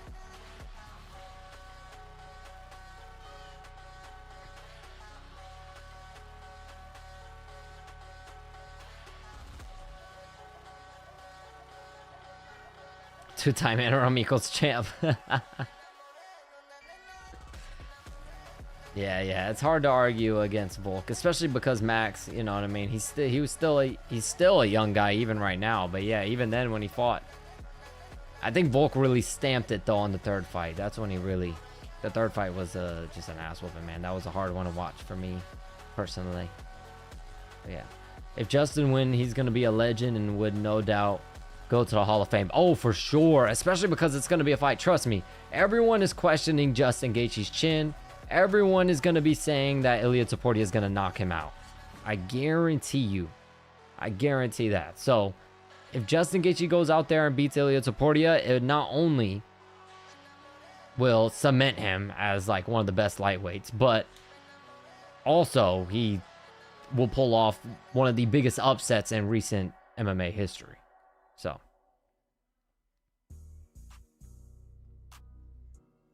because let's be real, how many people are going to really put money on Justin Gaethje with the fact that, you know, he's chinny and Ilia Topuria's resume with him knocking motherfuckers dead. So, yeah. Yeah, but Justin Gaethje, I feel like already deserves to be in the Hall of Fame just purely based off of him having the record for the most performance bonuses. I think that should put him in. Yeah.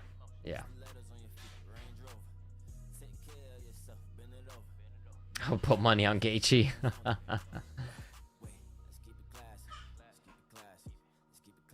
I definitely think Gaethje can beat Ilia, but it's gonna be tough, man.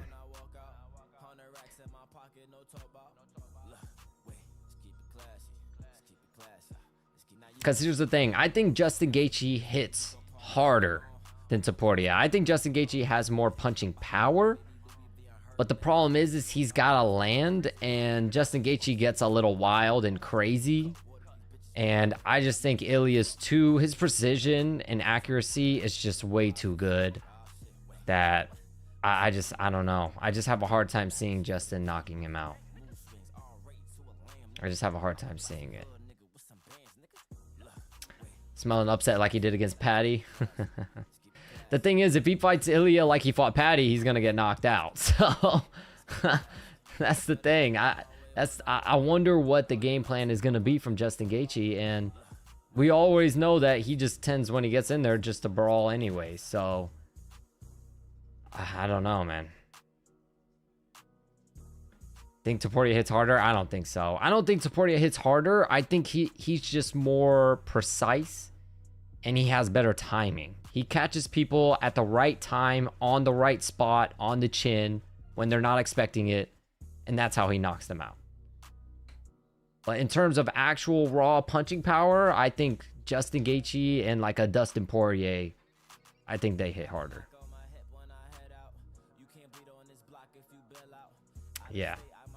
Topuria is just, he's the thing is, he's very accurate, man. He touches your chin, bro. He's very accurate, slick as fuck.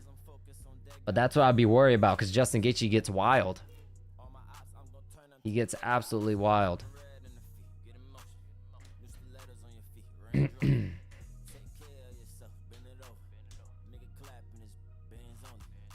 Yeah, better footwork, technique, yeah. And to be fair, if we're being real, Ilia has really good ground game too. So if Justin tries to wrestle, you know what I mean? Who's to say Ilia won't beat him on the ground too, you know? So it's... Ilia's a tough motherfucker, man. He's a tough camper to deal with. But if we're being real, if you look at all of Ilia's fights that he's knocked these motherfuckers out, leading up to the knockout, he was losing the fight. Against Max, against Volk, he was losing the fight. And then he knocked them out. So, I mean, I guess there's that, you know what I mean? Justin Gaethje, I guess, we'll just have to outpoint him and just try not to get knocked dead. You know? So, his ground game is a secret weapon. Yeah, he hasn't had to use it. Let me see. But who knows? I mean, Jai Herbert did almost knock Ilia out. He was close.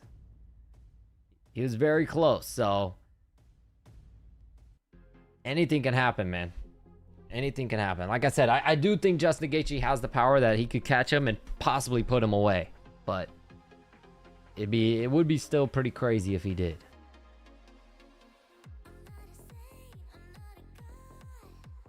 Oh, here we go.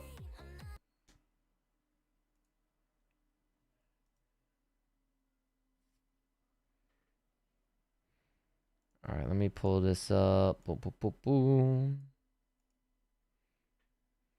What we got here? I got Borjalho winning.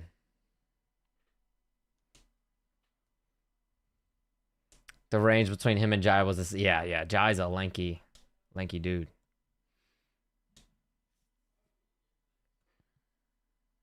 Yeah, I got Kyle Borjalho taking this one.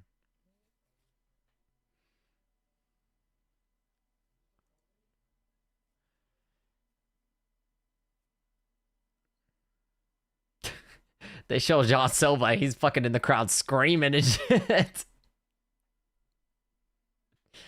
John Silva is just a nutcase, bro. It's not even... At first, I thought it was just an act when he got into the octagon and did all that barking and all that wild shit. But no, he's just crazy. The guy is just a nut. He was like dropped on his head as a child or something. Oh, it's a turning sidekick to the face for Borjalho to start.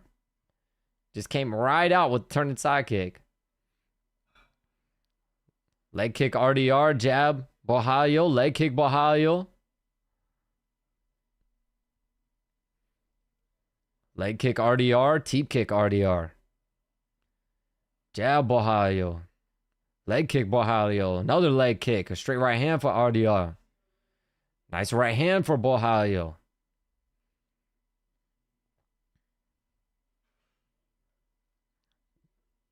That was a terrible takedown attempt from RDR.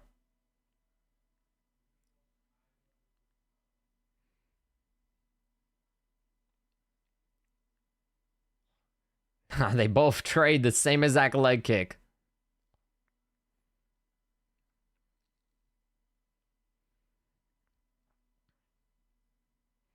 Oh, nice right hook from Borjalho and a leg kick. That sets Derrida down and he pops right back up. A jab for Derrida.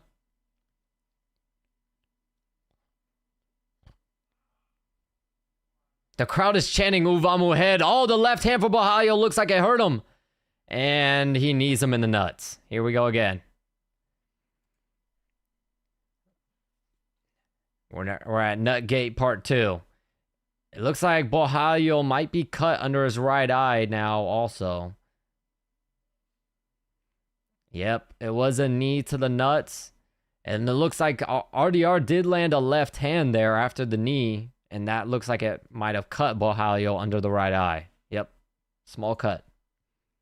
He always gets cut under the right eye. He's got that Nate Diaz type scar tissue under his right eye because, geez, he's always cut there.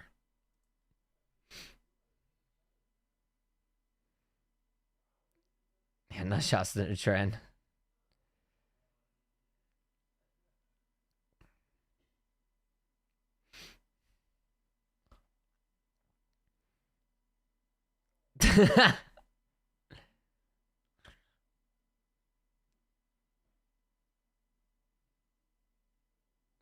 Yo, boy. He's like jiggling his cup and the crowd is like, you know, because he's facing the fence doing it. So the crowd is watching him do it. They're like, what the fuck?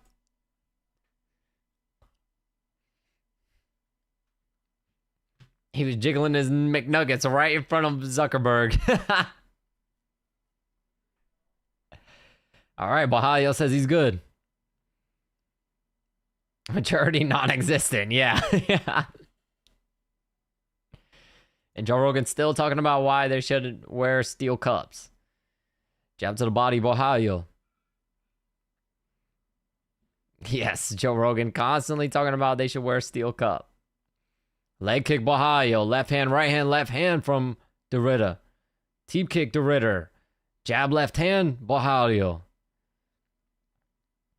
Leg kick Borjalho. Oh, nice right hook, Borjalho.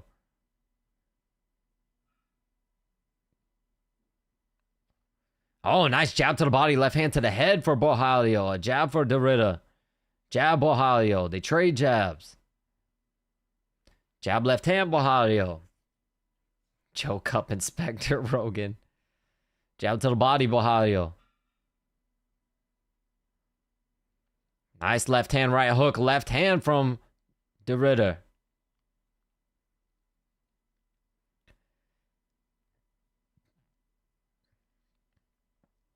Oh, nice left hand from Bohalio. Right hook, left hand, Bohalio. Jab to the body.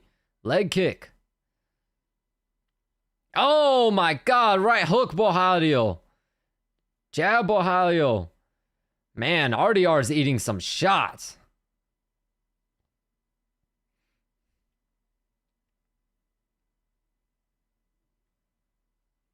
Oh my God, another big left hand from Bohalio lands. Jab to the body, Bohalio. Knee to the body, De Ridder. Bohalio's just much faster. A leg kick, De Ridder. Jab, De Ridder. He's got to be careful. He almost poked him in the eye. Nice right uppercut to the body, Bohalio. Yeah, looks like Bohalio wants to stand up. He doesn't want to clinch him or nothing. As soon as they got into a clinch, Bohalio pushed him. Jab left hand, Bohalio. RDR ducks under, tries to get a takedown, and he gets it. Double leg. Bohalio immediately stuffs the head, trying to get to the fence to get back up to his feet. He does. De Ridder drags him back down. Bohalio pops right back up to his feet.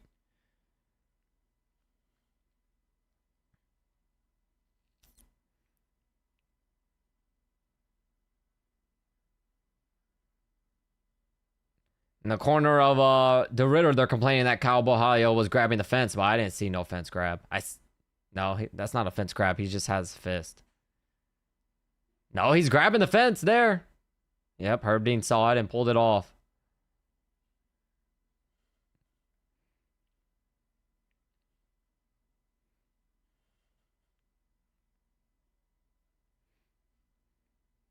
Good defense from Kyle Bohalio, able to turn into him now.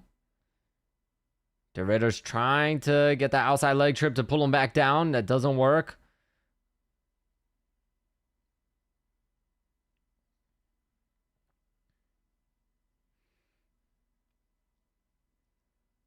De Ridder's trying to get this takedown. Goes for a single leg now, and he takes him down.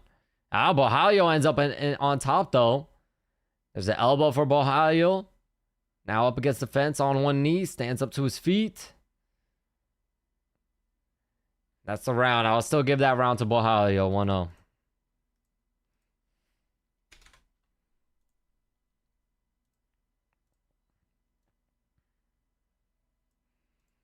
Bohalio looked like he hurt him a couple times there, so 1-0.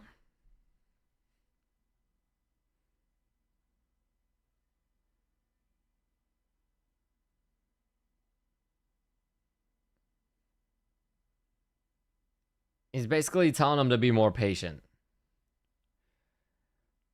5 rounds of this would be nice. I don't know if RDR would be able to survive. To be honest, though, Bohalio is breathing pretty damn heavy in that corner.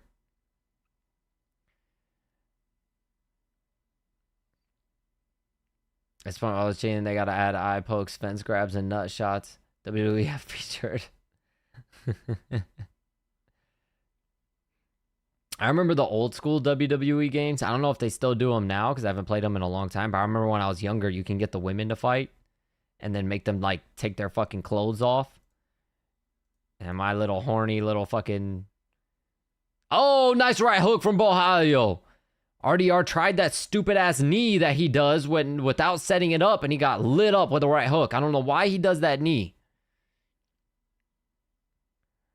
But yeah, I used to make the girls like take their little clothes off in the game.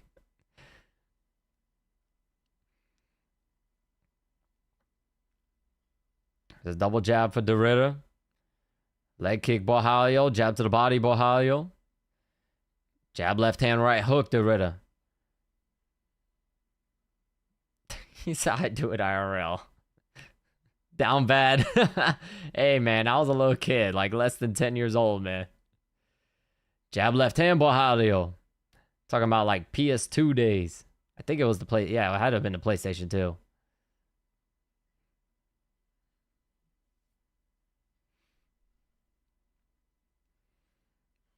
Left hand for Derrida. Jab Borralho.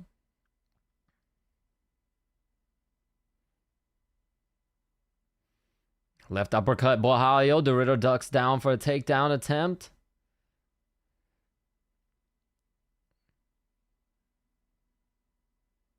I got you, Steve. Thank you so much for tuning in, my man. Derrida still fighting for this takedown. Borralho grabbed the fence. He grabbed the fence right there.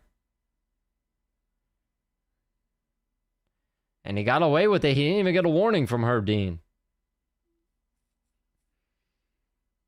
I didn't even know you could do that shit. Yeah, I don't remember which WWE it was because I was a little kid. You know what I mean? It was so long ago. But yeah, you make the girls fight and you can make them like take their clothes off. I mean, they won't be full naked, but they'll be in like, you can get them to where they're in like their bra and panties. But yeah, I used to do that a lot when I was a kid. I made my older brother teach me because I think it's like a certain mode or something that you have to do on the game. And I made my brother teach me how to do it. A knee to the body for Derrida.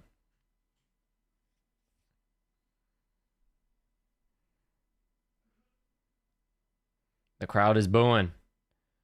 Derrida's got Borralho clinched up against the fence. Teach is crazy. Yeah, because when you're a little kid, you don't really know how to play games like that. You know what I mean?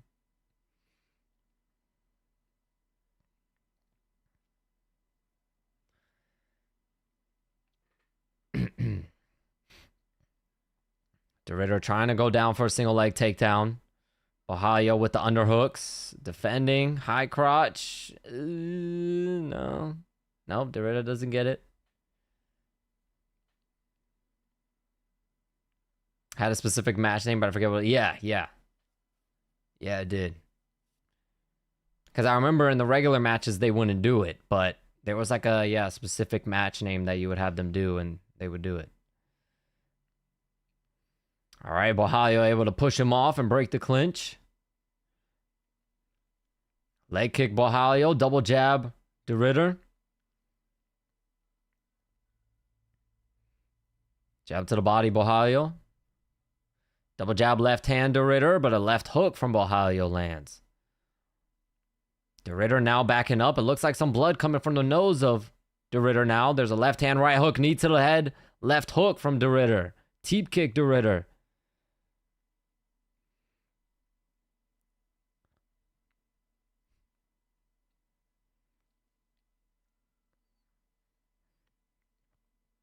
Both guys already looking like, RDR's on full Dracus Duplessis mode right now with these strikes.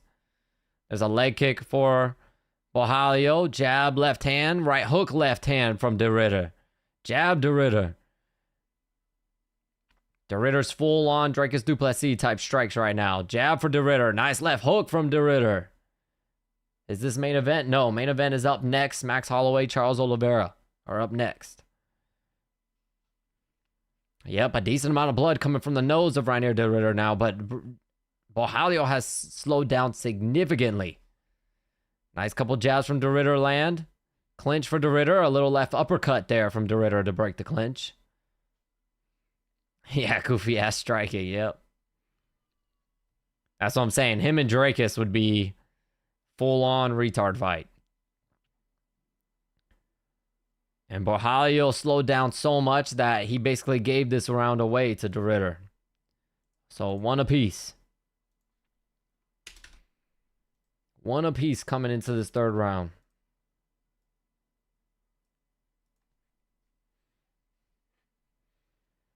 Yeah, Borralho is breathing heavy in the corner.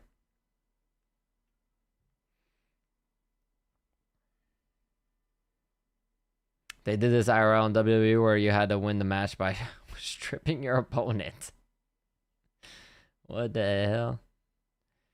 Yeah, nah, I wasn't. I only watched WWE for 1 year when I was a little kid. It was the year that Triple H and The Undertaker had their match in the whatever it's called, in WrestleMania. That was the year I watched wrestling.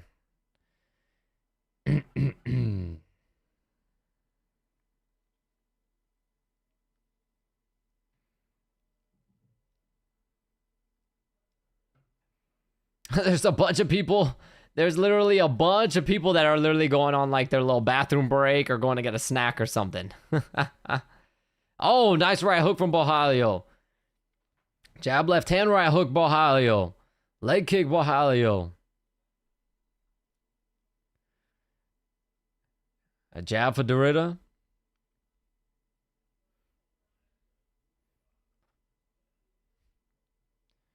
A jab for Bohalio.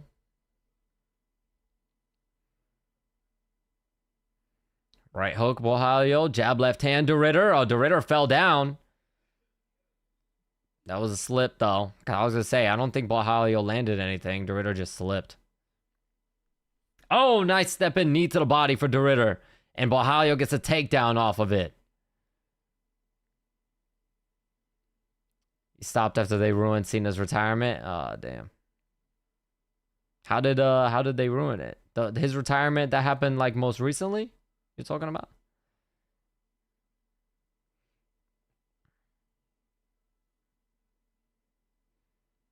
Oh, they made him lose in his last match. Bohalio now has Dorita mounted. Dorita able to get him, push his leg back into half guard.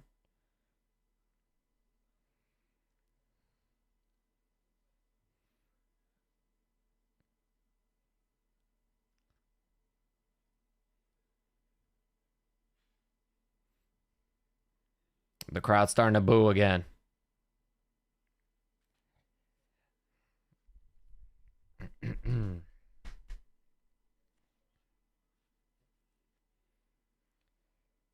Right now, RDR landing a couple of little short body shots from the bottom.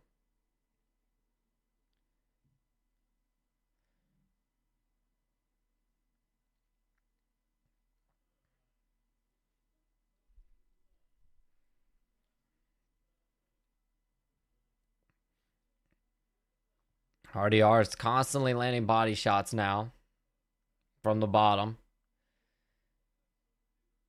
RDR is trying to get back up. He's like humping.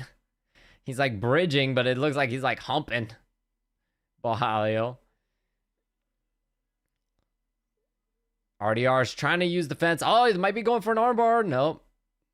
Bohalio instantly pulls the arm out. But yeah, Dorita tried to walk the fence. And he's walking the fence now again. Oh, some hammer fists from Dorita. This is like some Nico Price type of position when he knocked out Jamaican dude. When he knocked out Randy Brown. Dorita gets back up to his feet. There's a right hook for Bohalio that lands. Left hand Bohalio. Dorita needs something big here if he wants to take this. Double jab Dorita. A wild left hook from Dorita doesn't land. Body kick jab Dorita. Dorita needs to do something crazy here if he wants to win. If he drops Bohalio, he will take this round and win, most likely win the fight. There's a jab left hand for Dorita. Double jab left hand Dorita. Jab Dorita, left hand Bohalio. Dorita's gassed, man, big time. Leg kick Bohalio. Triple jab Dorita.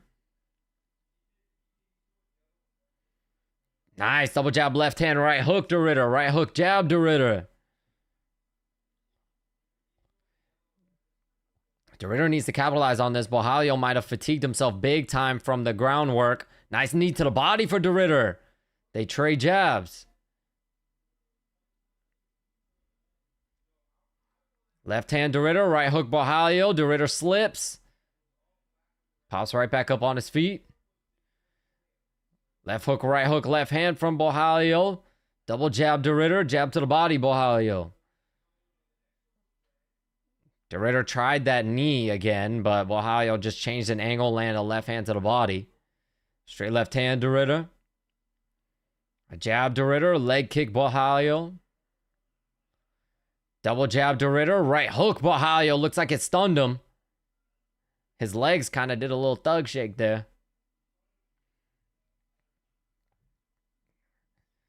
A body kick for Bohalio. They trade right hooks. A jab to Ritter.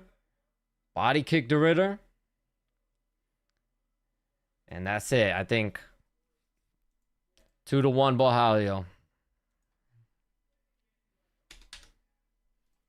Close, competitive, very competitive fight though. Yeah, not impressed with either. Both guys heavily fatigued.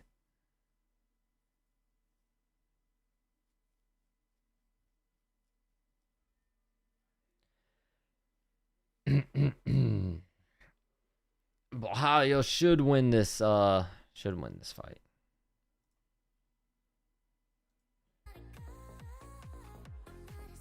All right, at least it's main event time now, though. Max Holloway, Charles Oliveira are up next. Max Holloway's up 58% in the poll. Yeah, the fight was good in the first round. Just after that, not so much.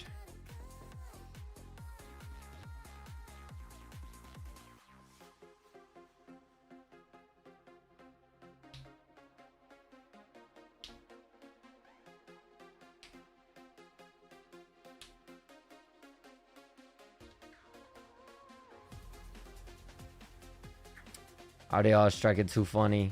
He might lose, but I want to see him compete more. Yeah, he'll definitely still fight, man. That was a very competitive fight. Very, I don't know if I'll say high level because it was a little bit sloppy, but I mean it's two of the top guys in the division, so no, not a 5-rounder.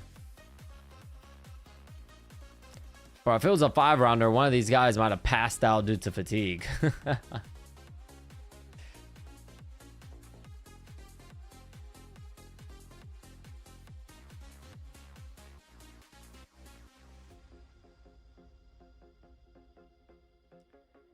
All right, Borralho should take this one. I'll be very surprised if they give it to Rainier.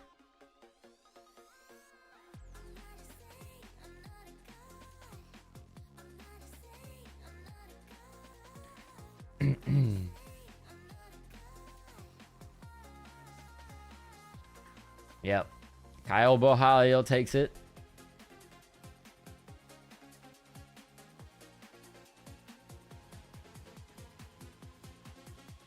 Kyle was fence grabbing like prime Taliesin Teixeira. Yeah, RDR would have had a heart attack. Yeah. Oh, they gave it 30-27? Yeah, that is a 30-27. The clearest round of the fight was the second round for RDR. What are they talking about? 30-27, my ass.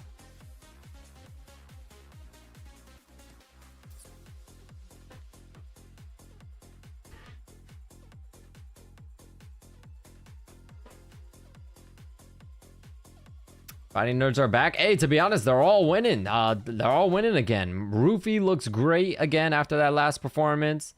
Silva doing his thing. Borralho gets a win. They're all starting to win again now. It's like they all just feed off each other. The second one lost, they all started losing. And now they're all winning again.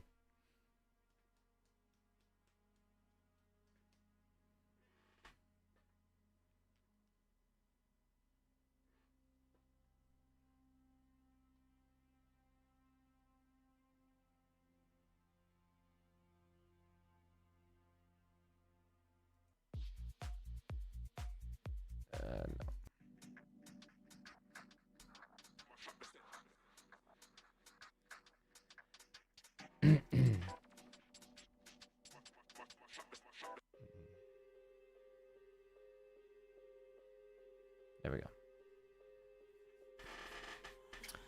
Can't wait to see Max point down and then Charles either shoot a takedown or pull guard. That's if they get there, though. That's if they get to that point. Both these guys are known for finishing and, you know what I mean? So, we'll see if they even get there. Herb gave no shits about Kyle's fans grabs, but flipped whenever RDR stuck a toe for a second. I know, and you're allowed to walk the cage, aren't you?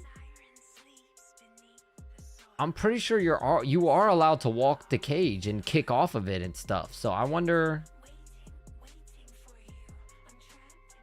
Because I'm pretty sure that's like a strategy for people to get off their back, is literally walk the fence and fucking kick off that thing to create momentum so you can roll.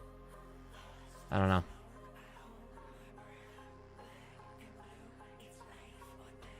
Joe Burrow in the building. Corey Sandhagen. Armin Sarukian.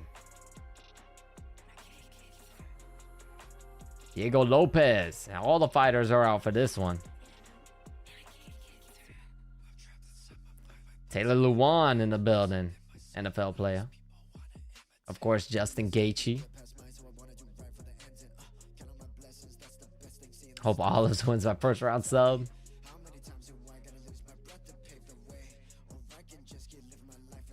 I think cage boosting and cage walking is different. Okay. Maybe because he had his toes in the fence and he was like gripping it with his toes to pull up, maybe?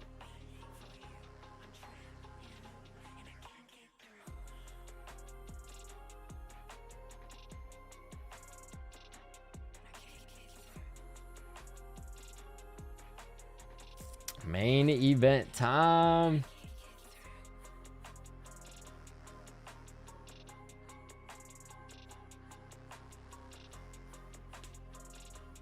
Nina Trauma's fiance would be besties with Adam 22.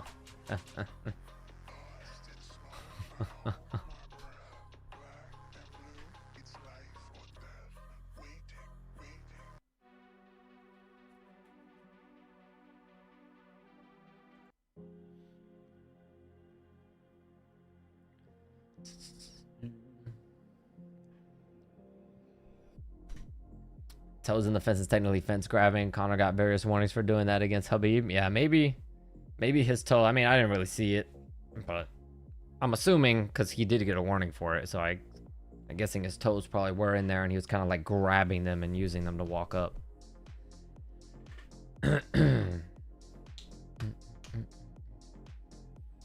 Hey, man, the right man won, though, and we did say Bohalio.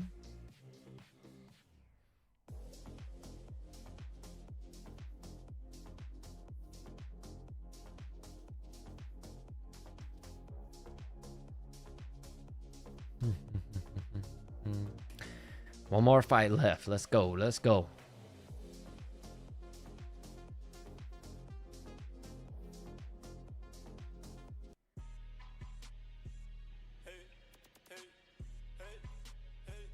Down.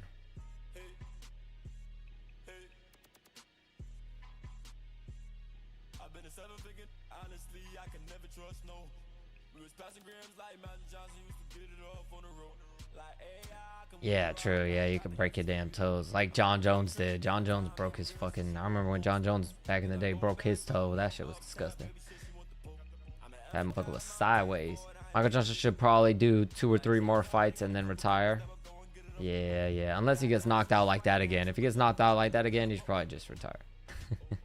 Only 15 ads to go. Now it's looking like they're running the little preview, the hype video. Normally at the second they run the hype video, they start with the walk. So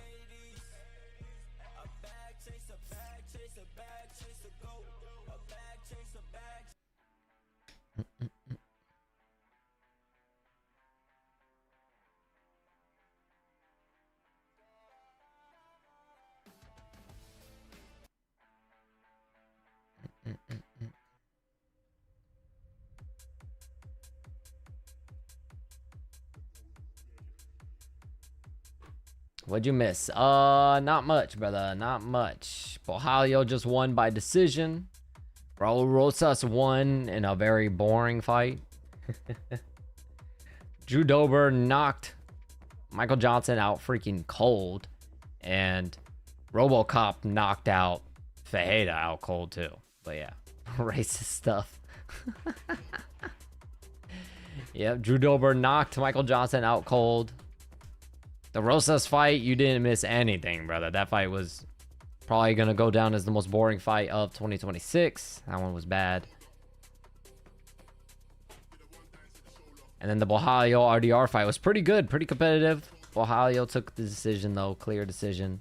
And now we're on to the main event, brother. Max Holloway, Charles Oliveira, coming up right now.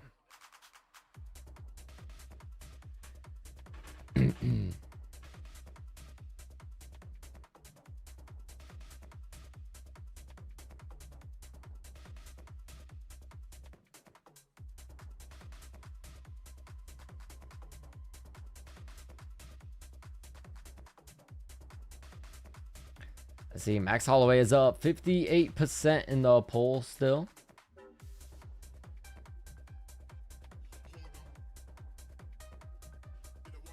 You mean this is a racist?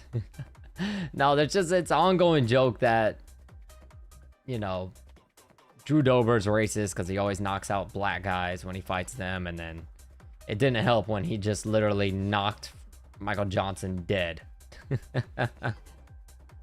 There were some jokes, all right? There were some jokes.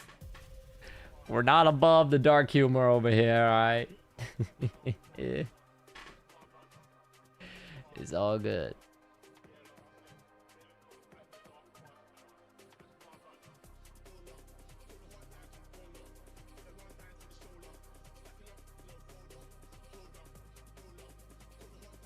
No, no, Fluid, no, no, no.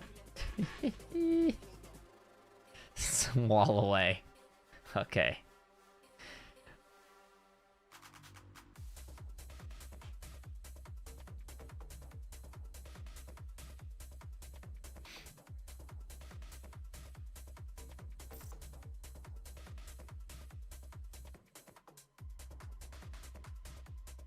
Why must I be to blend in?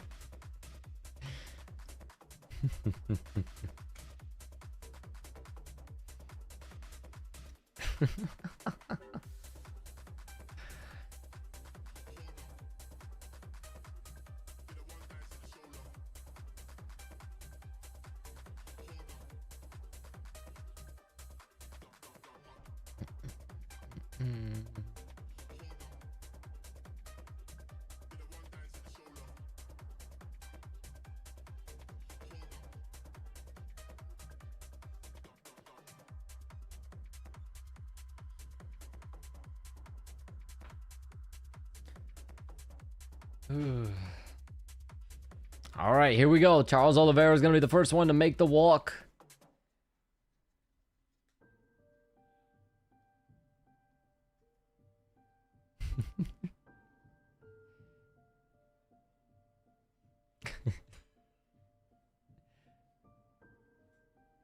Is this going the distance? I will be very surprised if it does. I will be very, very surprised if it does go the distance. Charles Oliveira making the walk.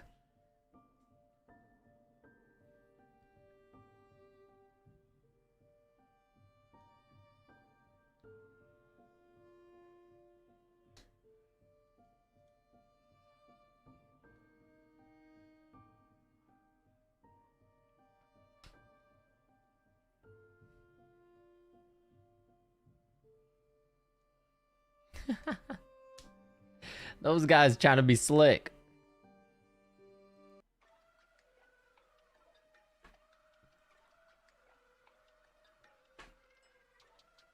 You're a little scared now? Scared? Oh, yeah, okay, for Max. Yeah, because you're going for Max too. If all this gets finished, you can start geeking out. Oliveira looks like he hugs his father.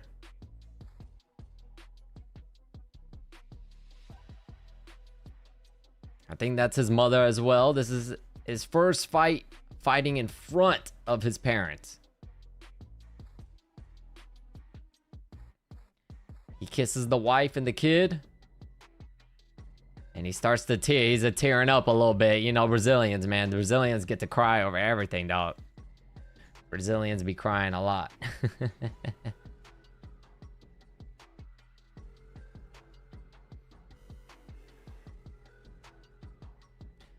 37 UFC fight. Yeah, Charles Oliveira, both Charles and Max have been in the UFC for so long. So long.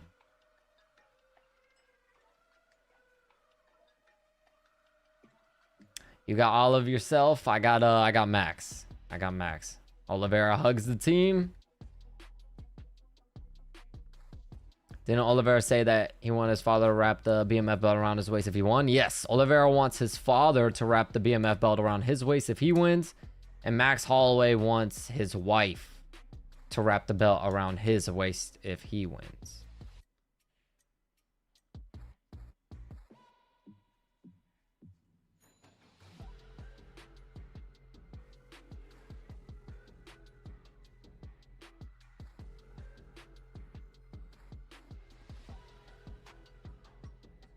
Max Holloway and Olives are in the top 3 for most wins in the UFC. Yep, doesn't surprise me, man. They've been here for a minute. What, I think Max has been in the UFC since what? Like he's been since he was 19 or something like that? Or 20? Max Holloway's been in the UFC for when he was real young. So young that right now people think he's like fucking pushing 40 or something.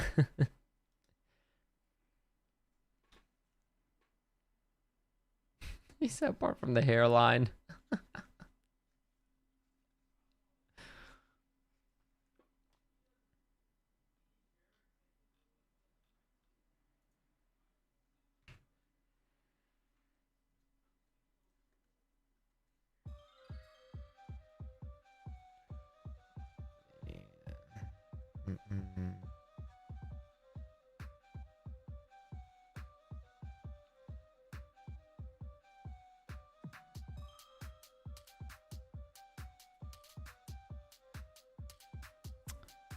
Change the song.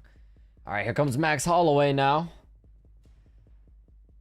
So last minute or two, once Max Holloway gets in the octagon, I will end poll. Holloway is up 58%.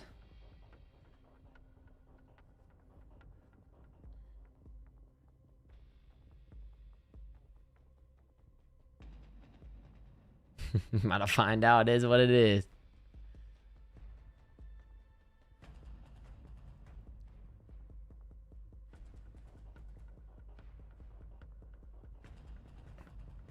Yep, here comes Max.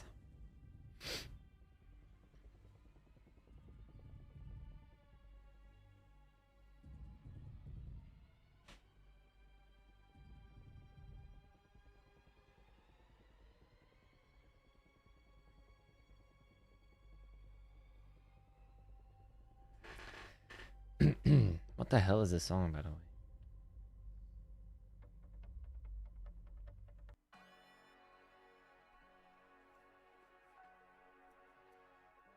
Max Holloway goes over, kisses the wife. The son isn't there. Rush isn't there? No. Just the wife.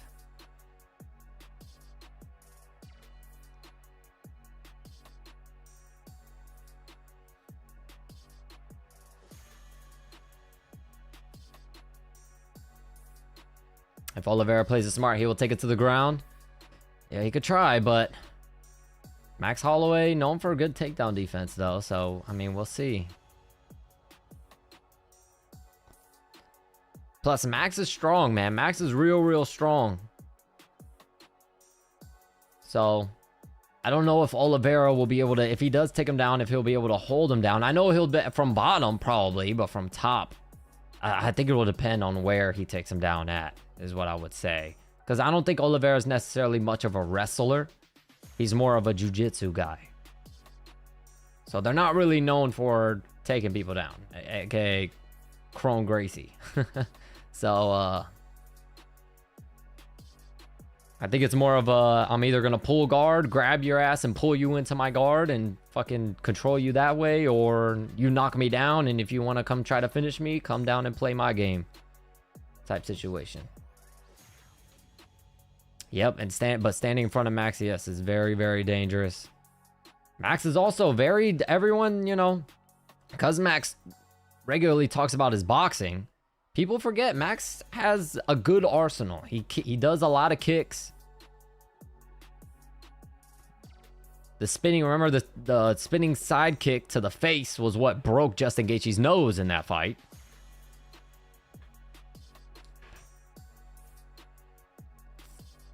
So Max is very versatile.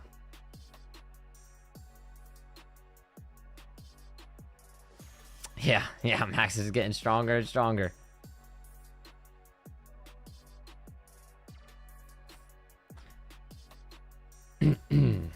All right, time to end the poll.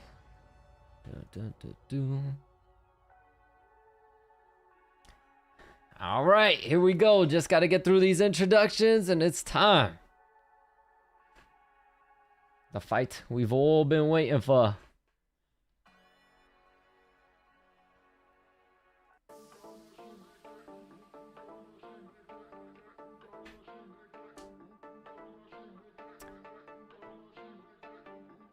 Max is the type of fighter that don't need a title to be a champ. Yeah.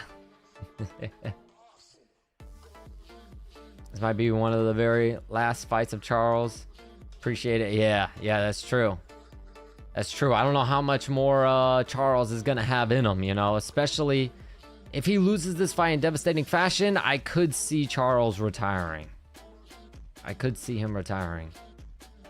Because realistically, he's fighting to go shoot for another title run. You know what I mean?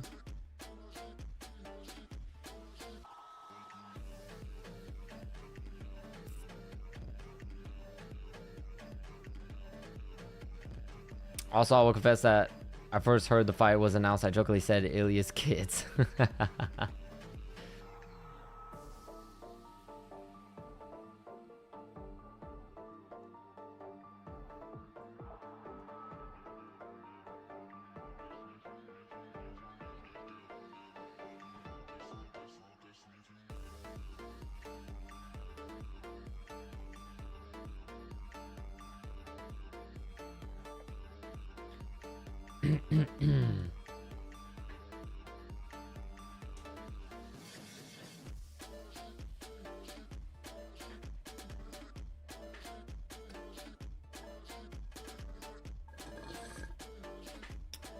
Don't think Oliveira will get another title shot too. He will if Justin Gaethje, if he wins this fight and Justin Gaethje beats Ilya.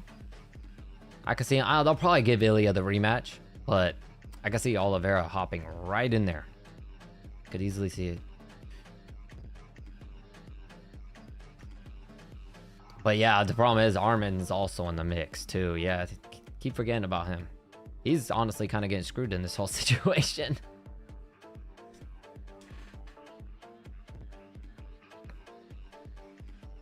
Realistically, it should have been Armin versus Justin Gaethje, but the problem is it was the scheduling thing. I think Armin just fought, and I don't think he wanted to have a quick turnaround and fight Justin Gaethje.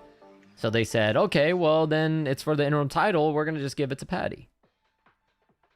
So.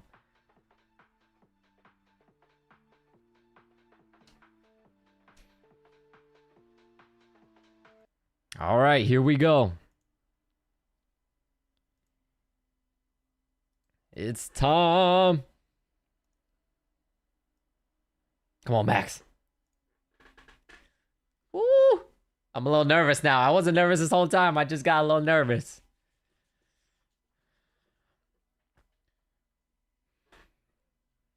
Or fuck it, you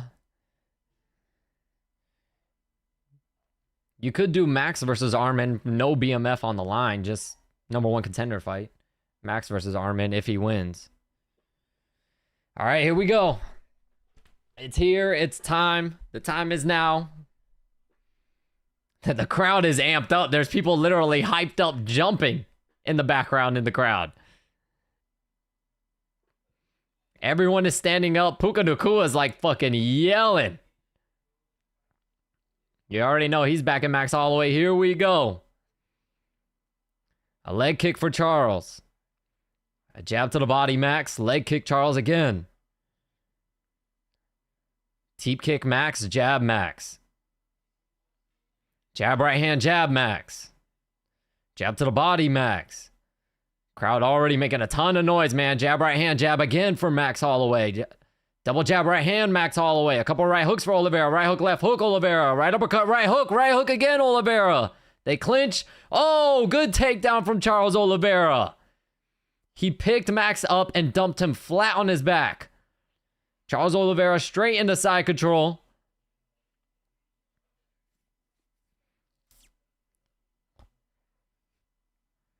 Let's see. This is where Max Holloway could be into some big trouble here. Charles Oliveira still in the side control. Don't sleep, though. Max Holloway isn't a slouch on the ground.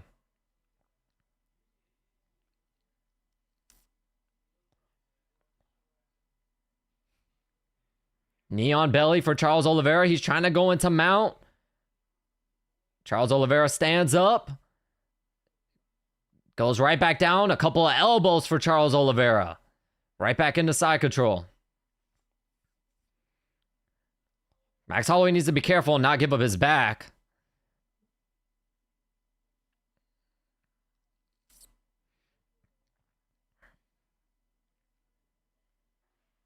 The crowd chanting, move on, Muhead. Max Holloway does give up his back. There's a right hand for Charles Oliveira. Charles jumps on the back, both hooks in. Max Holloway stands up. He's got to be careful, though, because Charles will submit him standing up. Charles Oliveira is attacking the neck. He's squeezing already. Max Holloway drops down to a knee. Max Holloway trying to fight the hands. And he does. Oliveira squeezing. This might be it. Max is trying to fight the hands. Oliveira's squeezing. He's squeezing on the neck. No, Max got out of it. Max got out of it. Oliveira switches hands. No, Max Holloway does a good job defending. That was close. That was close. Oh, now Oliveira cinching it in again the other way. Max Holloway has a hand inside of it, though. So there might be just enough space that he's creating to be able to breathe. But here's the thing. Max needs to break that lock because Oliveira's slowly going to start inching more and more tighter and tighter. And he's got plenty of time to do it. Good job. Max Holloway breaks the grip. Oliveira switches to the other side again. A little left hand there from Oliveira trying to soften him up, open him up.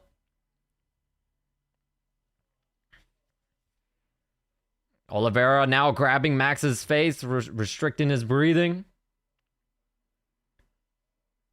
Another left hand for Oliveira. Max Holloway right now just trying to fight the hands.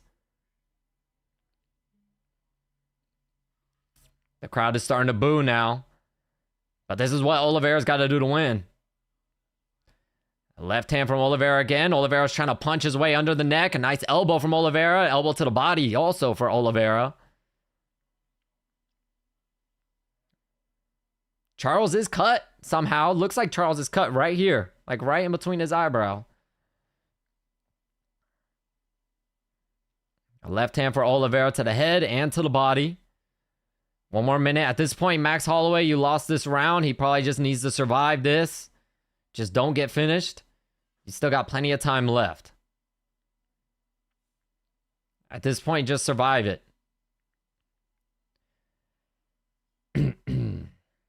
Charles Oliveira's cranking on the neck. Oh my God, it's tight. Oh, Max needs to break the grip.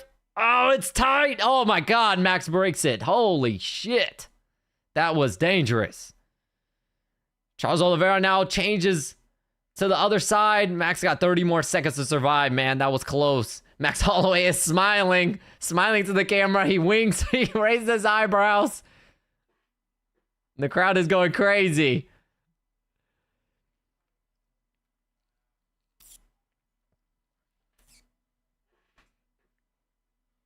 Max Holloway winking at the camera again and raising his eyebrows at the camera again. It's looking like he's going to survive. An elbow for Oliveira. A left hand for Oliveira. And there we go. Woo! He survives. He survives. All right, 1-0 Charles.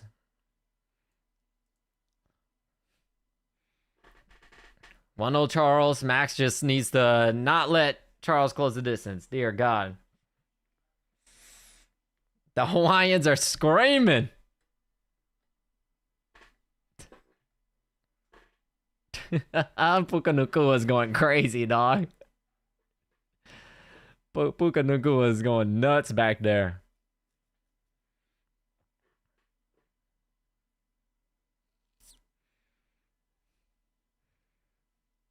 He said, but is it really that BMF you try to go for a sub, though?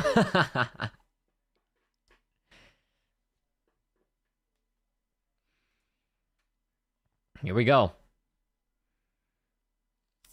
Here we go, too. With Charles Oliveira being a jiu-jitsu guy, I don't really know how much energy that has expended. You know what I mean? But, I mean, rightfully so. Max Holloway is also going to be very fresh still, too. Here we go. Teep kick Oliveira. Jab right hand, Max. Jab to the body, Max. Right hand, Oliveira. Max needs to be careful because Oliveira's striking is still very slick. Nice jab to the body. Left hook, right hand from Max Holloway. Teep kick Oliveira. Max tried to kick it to the body. Oliveira caught him and is able to close the distance and get the clinch. And Oliveira picks him up and dumps him down again, just like the first round. Oh, Max Holloway trying to set up a triangle choke, but he's not going to get it, man. You need to get up, bro. Full guard now for Charles Oliveira in Max Holloway's guard.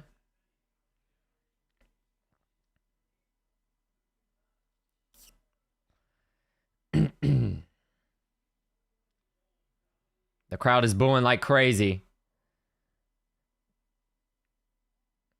This is a better position for Max Holloway to start to work his way back up. Yep, he's using the fence. He is in a better spot on the octagon to try to get back up, but Charles Oliveira does a good job dragging him back down. And it's looking like Charles is slowly starting to work his way right back onto Max Holloway's back again. Jesus. I thought Max would have a better time defending the takedowns, but Charles literally just picks on. Oh my God, Charles is already attacking a corner choke here.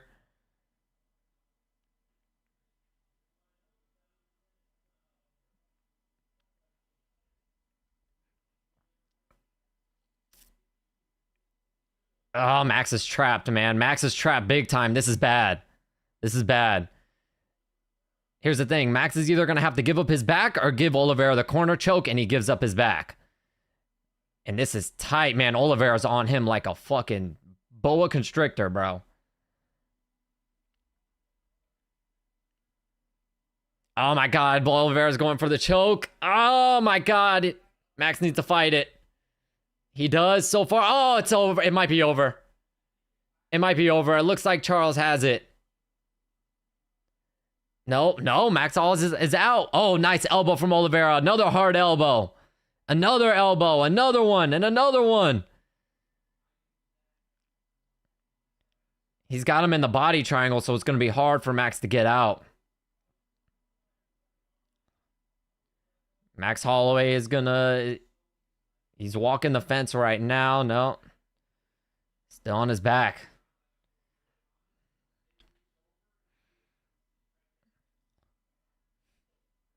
Right now, Max is defending Charles Oliveira's arms.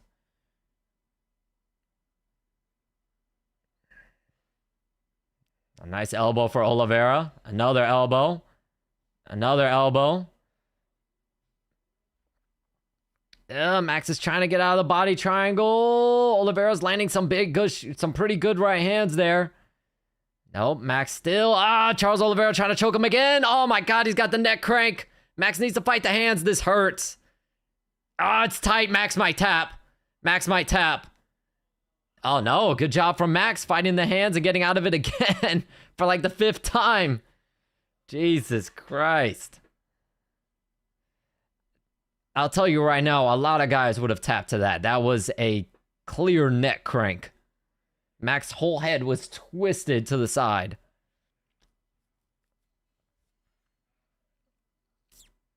Man. Max needs to somehow fight the hands and also get Oliveira to let go of this body triangle, because this is the body triangle is really what's keeping him here.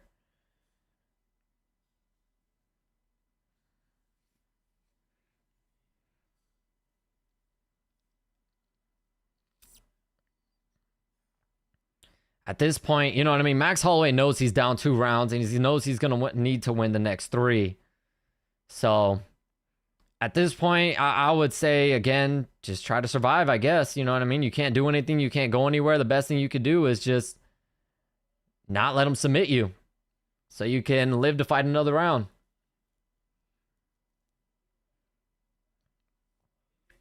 Yeah, no, Mark Goddard is not standing them up. There's a right hand for Oliveira that lands. Oliveira's trying to get back, he was trying to get on top, but Max didn't let him. Oh, Max looks like he might be cut on his forehead now too. Yes, he is. Just a little bit of blood trickling down Max Holloway's forehead. That's the round. 2-0. 2-0. Clear rounds for Oliveira, but not enough damage done to really call them a 10-8. Clear 2 rounds for Oliveira, though.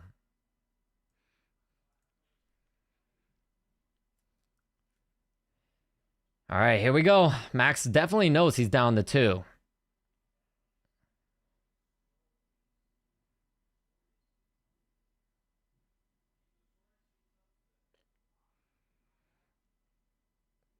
They want Max Holloway to just box. Abandon the kicks, just box, be faster on his feet.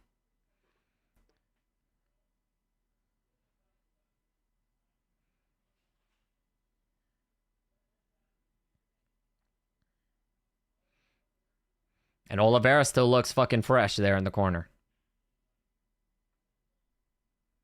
Oliveira still looks fresh as a daisy in the corner. What the fuck? What happened? What happened?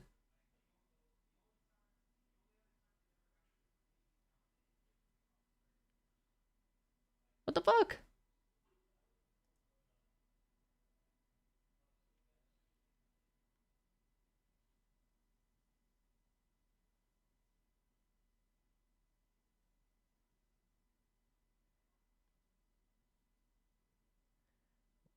Did your screen go black too? What the hell happened? What is going on?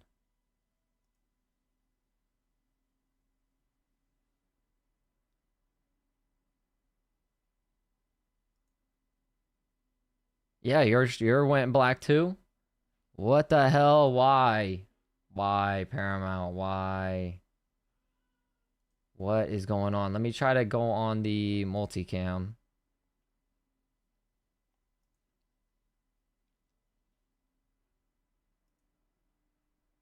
All right, multicam is on now. All right, we're good. We'll just have to not do the timer. Right now, Charles Oliveira has Max Holloway clinched up against the fence.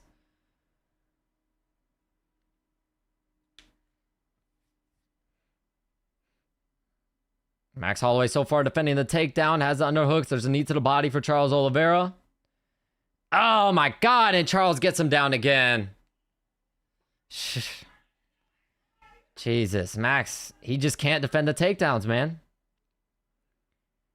He just can't defend the takedowns. Max Holloway working off of his back now again. Charles Oliveira straight into side control. This is literally rinse and repeat from rounds 1 and round 2.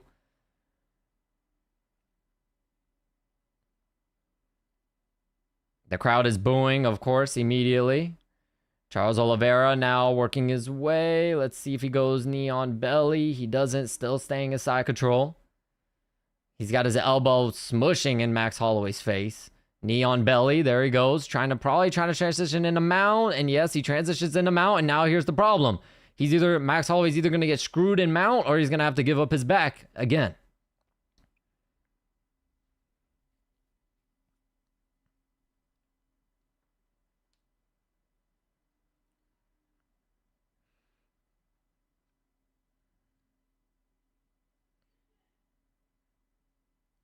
Right now, Charles, yep, he goes into mount, and Max Holloway is about to give up his back. Full mount here for Charles Oliveira. Let's see if he tries to set up an arm triangle or... no, Max Holloway, as predicted, Max Holloway gives up his back.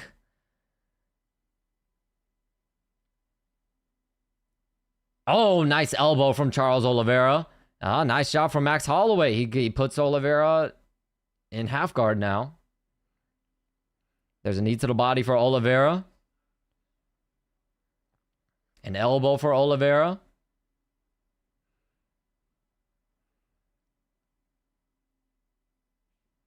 Here's the thing, man. With this grappling exchanges, Max Holloway might not be used to it, so he's expending energy. Meanwhile, Charles Oliveira, he can do this all fucking day. So, he's going to by far be the fresher fighter. Charles Oliveira looking like He's trying to transition again. But looks like he's trying to transition back into side control. Right now, just with a lot of top pressure. There's a knee to the body for Charles. An elbow for Charles.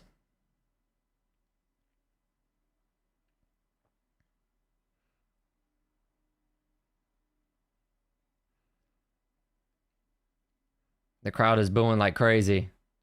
Charles Oliveira now working his way into mount. Max Holloway does a good job defending. Max needs to get to the fucking fence and get up.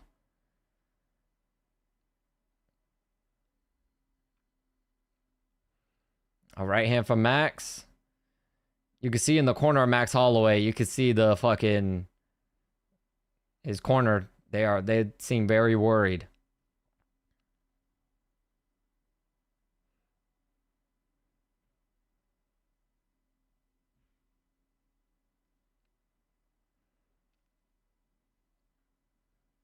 Max Holloway's trying to push on the hips of Charles Oliveira to put him in his full guard. Oliveira still just with a ton of top pressure, man. The crowd is still booing like crazy. I'm gonna be real with you. I don't think Mark Goddard is gonna no, he's not going to. Charles is gonna go up 3-0. Only 10 seconds left in the round. Another clear round for Charles Oliveira. He's up 3-0 now. An elbow, another elbow for Charles. That's the round. 3-0. This is looking like literally basically Hamzat Chimaev, Dracus du Plessis right here. That's what this is looking like.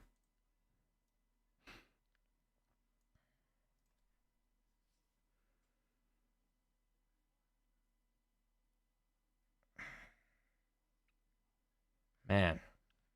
I'll say though, Charles has done a really good job working on the takedowns because in this fight, man, I honestly thought that Max would be stronger, but Charles is looking by far. He's picking Max up and slamming him on his back. And Max Holloway breathing pretty heavy in the corner, and I'm sure when they go to Charles Oliveira's corner, he's not breathing nearly as heavy.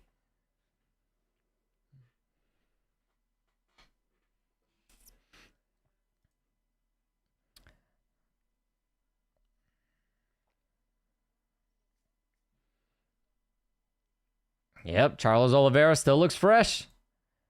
Not even breathing from the mouth. Man. Ooh, sheesh. Here we go. Let's see. Oliveira accidentally kicked Max in the nuts. And the referee does call time, but Max Holloway says no, he's good. Hard leg kick for Oliveira.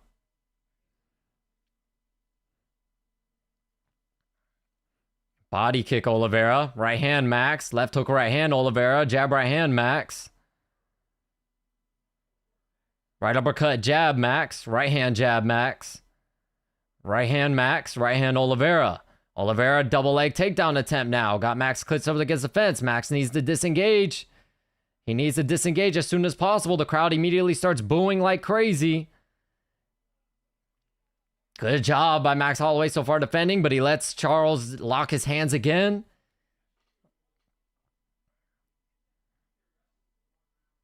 And Charles trying to take him down again. Max Holloway defends well so far. Oh my God, Max gets taken down again.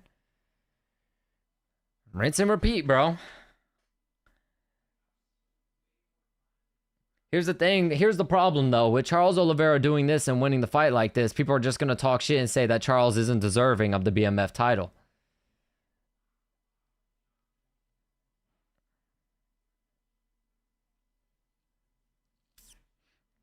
Here's the thing. They're going to say that Charles is not BMF worthy. He did not deserve the BMF belt and all this stuff. And people are going to say that jiu-jitsu guys and grapplers should never fight for a BMF belt ever again. I can already see all the comments. So. But it's a good performance from Charles Oliveira. Let's not take that away from him. This is a very, very, very dominant performance from Charles. I did not expect Max Holloway to get taken down this is easily. It is a very impressive performance. See, this type of Charles Oliveira with this type of takedowns and stuff, I think could have content with Ilya. With this type of control, top control and takedowns,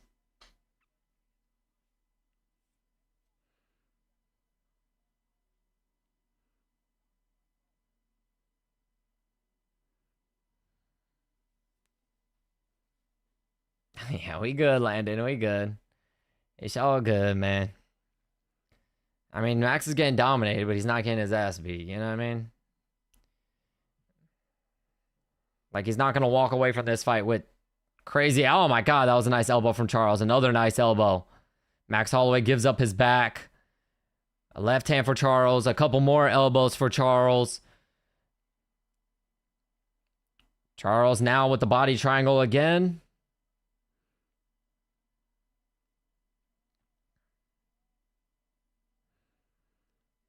So Charles is hitting Max Holloway's arm with his heel to try to knock his arm down so that he can get the neck.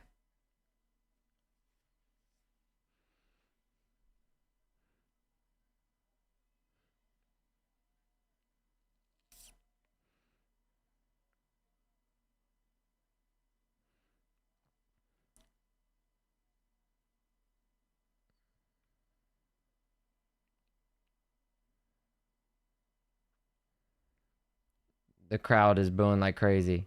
And Joe Rogan said, listen to these casuals.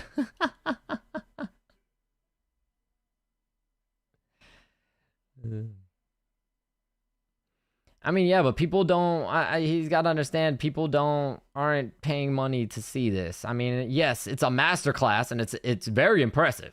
And yeah, the average person doesn't understand how impressive this is. But they didn't pay money for this.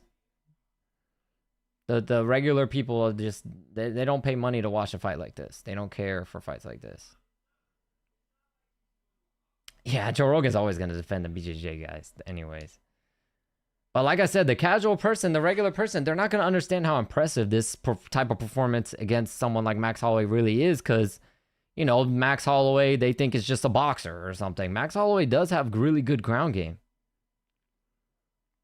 Charles Oliveira is just fucking levels above in the grappling. Probably, you could easily say Charles Oliveira could be the greatest grappler in UFC history. Crowd is booing like crazy, and there we go. Charles is up 4-0 easily. And Max Holloway needs a knockout.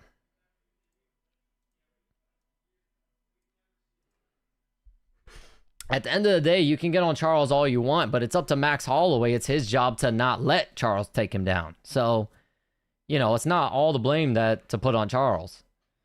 Max Holloway's job is to literally not get taken down and dominated, and he's not doing a good job at it.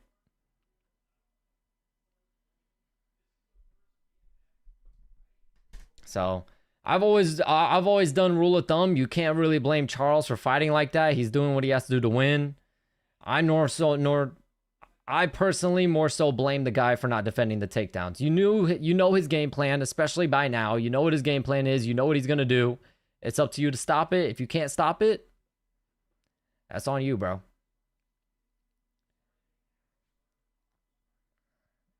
But we'll see. Let's see if Max Holloway can pull something crazy out again.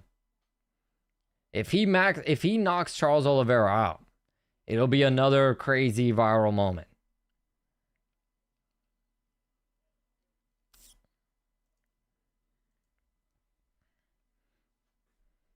All right, here we go. They hug it out and touch gloves, and let's see.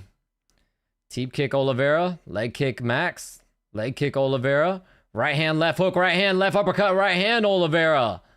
Oliveira trying to get a takedown. Max Holloway lands a knee to the body, trying to disengage. Oh, and Max Holloway lands on top. So now this is Max's chance. He's got to take advantage of this on top, or he's got to get the fuck up and get out of there.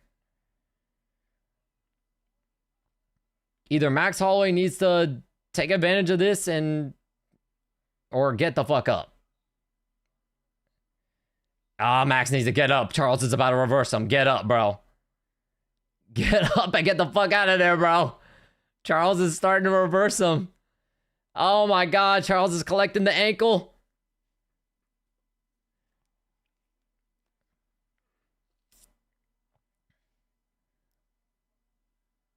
No, good job from Max. Stays in the side control. Charles Oliveira's trying to collect the leg, trying to force a sweep. Max Holloway needs to drop bombs, man. Just fucking let him fly. You got nothing to lose, bro.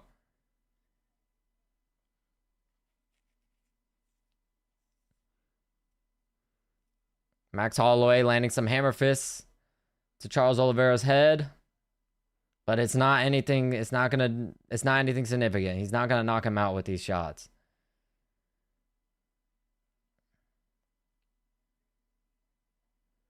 Yep. Charles Oliveira's collecting the legs. He's already setting up a sweep.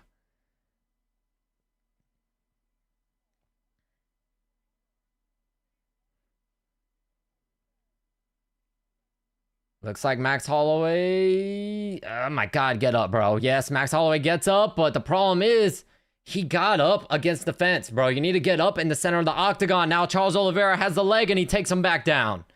Holy fuck, man. Don't get up against the fence, bro. Get up in the center of the fucking octagon. That's where it's hardest to take you down. Holy shit, bro. Holy shit.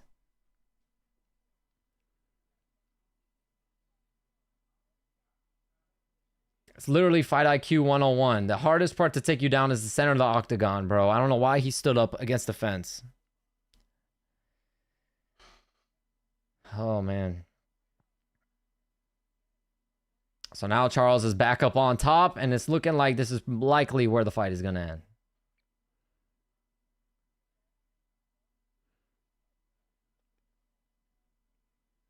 It will be 50-45 for sure. It will be 50-45 Charles Oliveira. 2 minutes left.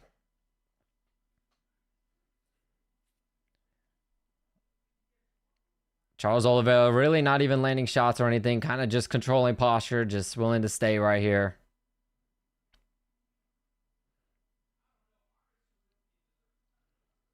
Which side do you support? I'm a Max Holloway fan, so I support Max Holloway, but he just got dominated, man.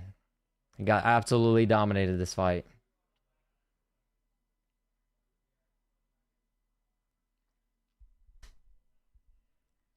Yeah, and on commentary, they're getting mad that the crowd is booing and that the fans aren't liking it. But, bro, you got to understand, fans don't like this shit, bro. The average fan wants to see blood. They want to see him fight. Come on, man.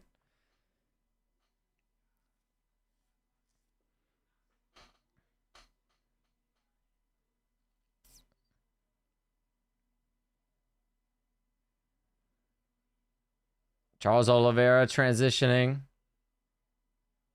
He goes into half guard right now.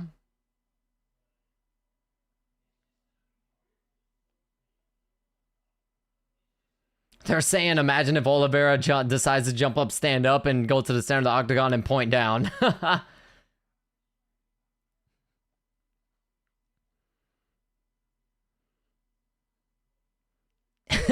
They're saying, I don't know if Charles would be open to honoring that. And DC was like, I definitely wouldn't do it.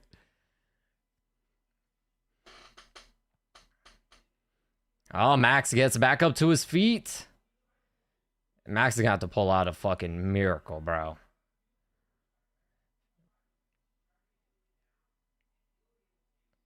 Ten seconds. Nope. Oliveira's not gonna go to the center of the octagon. He's holding on for dear life.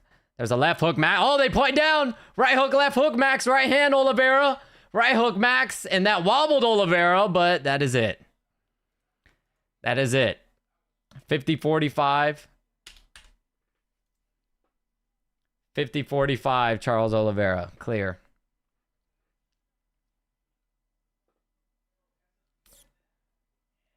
Your channel's no longer restricted. Olive's won? Yes. 50-45.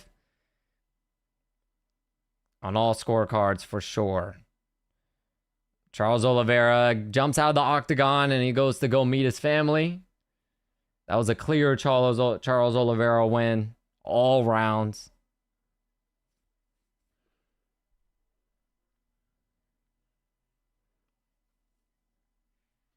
Thank you, Alpha Farden. Thank you. What does 50-45 mean? It means Charles Oliveira won every single round. That's what that means. Max just couldn't defend the takedowns, man. He just couldn't stop the takedowns.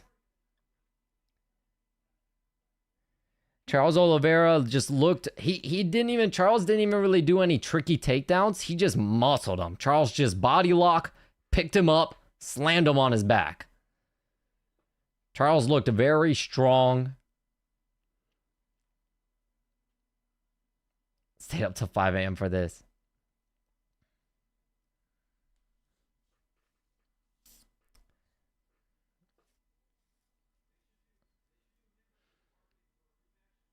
Man, that was domination.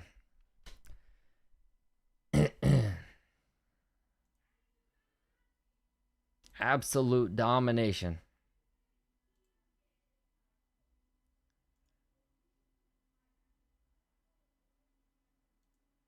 Like I was saying, they're going to blame Charles for this. They're going to blame Charles for, you know, a boring, take you down, lay on you performance. But like I always say, I put more of the blame on the person that's supposed to be defending the takedowns. You know the game plan. Defend the takedowns, bro. If you can't defend the takedowns, that's, you know what I mean? It's on you. It's the same situation with Hamzat Chimaev's fights lately. You know what I mean? You got to be able to defend the takedowns.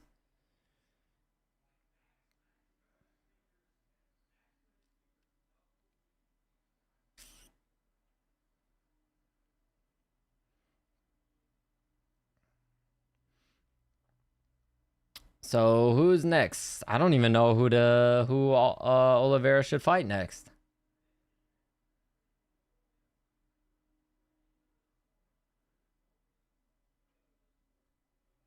Charles Oliveira's already crying.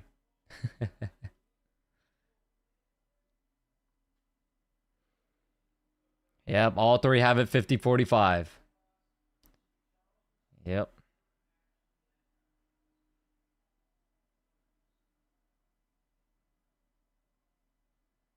They're trying to tell Charles' dad to put the belt on him, and he's just holding it and jumping up and down. They're trying to tell him, yo, you gotta put the belt on him. His dad's just...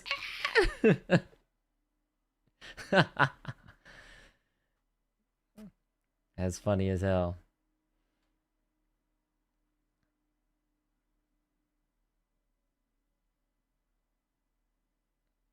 The crowd is booing.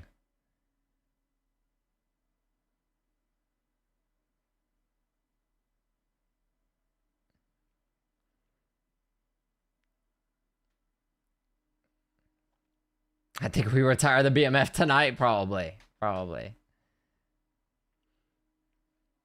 At least none of them got brain damage. Yeah, yeah. Let's be real. There wasn't really no damage done. Max Holloway did take some shots. He took some decent elbows.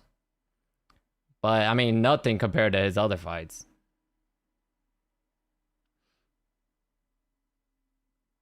Max definitely gonna have a sore neck. When's the belt to 170? Have McGregor fight for it? Well, it depends who he would fight.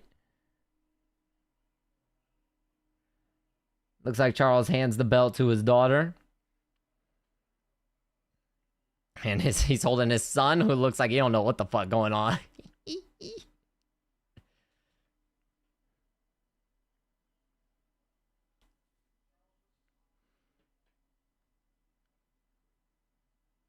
When's UFC 326 video dropping? On Tuesday. Bo Niggle is crazy. Bo Niggle is crazy, son. Yo. Top 10 greatest names I've seen, bro.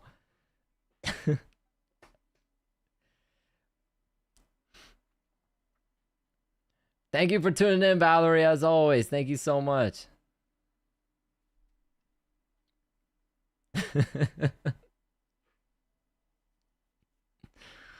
Oh, man, that is funny. Alright, Fluid.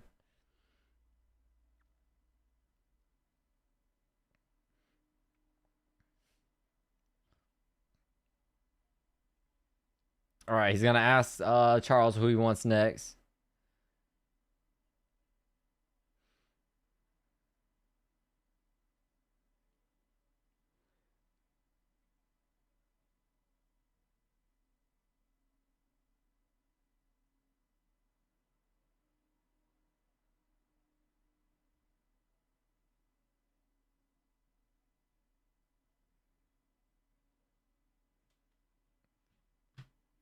No, it was not. Oliveira said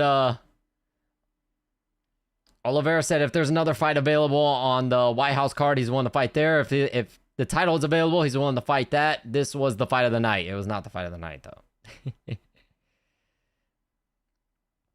Absolutely not fight of the night.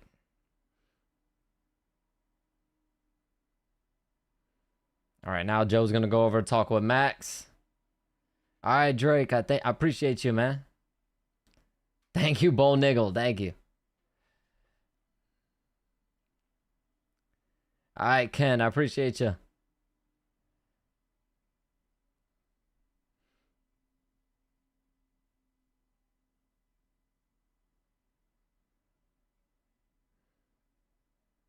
Max just said they came out with a better game plan.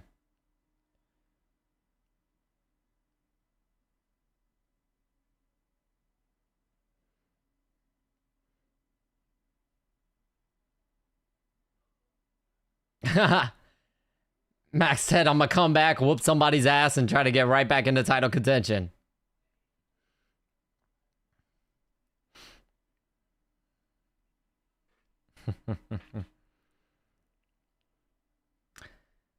Hey, man. Gotta work on the takedown defense next time, my boy.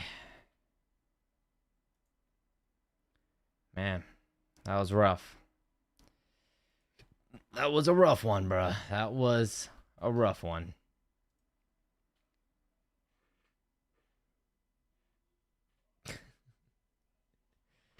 Max versus Pimlet? Hey, why not? Max Holloway versus Patty Pimlet would be solid. Would be solid. I want to be against that one. That one would be a big money fight, too. That'd be a big fight. All right, y'all. I'm going to head out, man. That was disappointing, man. My boy didn't get the job done, man. He actually got absolutely dominated. That was rough. That was a hard watch. But Max versus Patty Pimlet would be... That would be fun. That would be very, very fun. Thank you. Bull Nickel died for subscribing. Thank you so much. I appreciate you. Thank you. Thank you. All right. All right. I'll see y'all next Saturday for the UFC fight night. There's also, some of y'all wanted me. I don't know if y'all are still here or not, but I know y'all wanted me to do the little brand risk fight or whatever. But yes, I'll for sure be here next weekend for the fight night and whatever else is going on next Saturday. So I'll see y'all then, man. Y'all be safe. Y'all have a good night. God bless. I'll see y'all.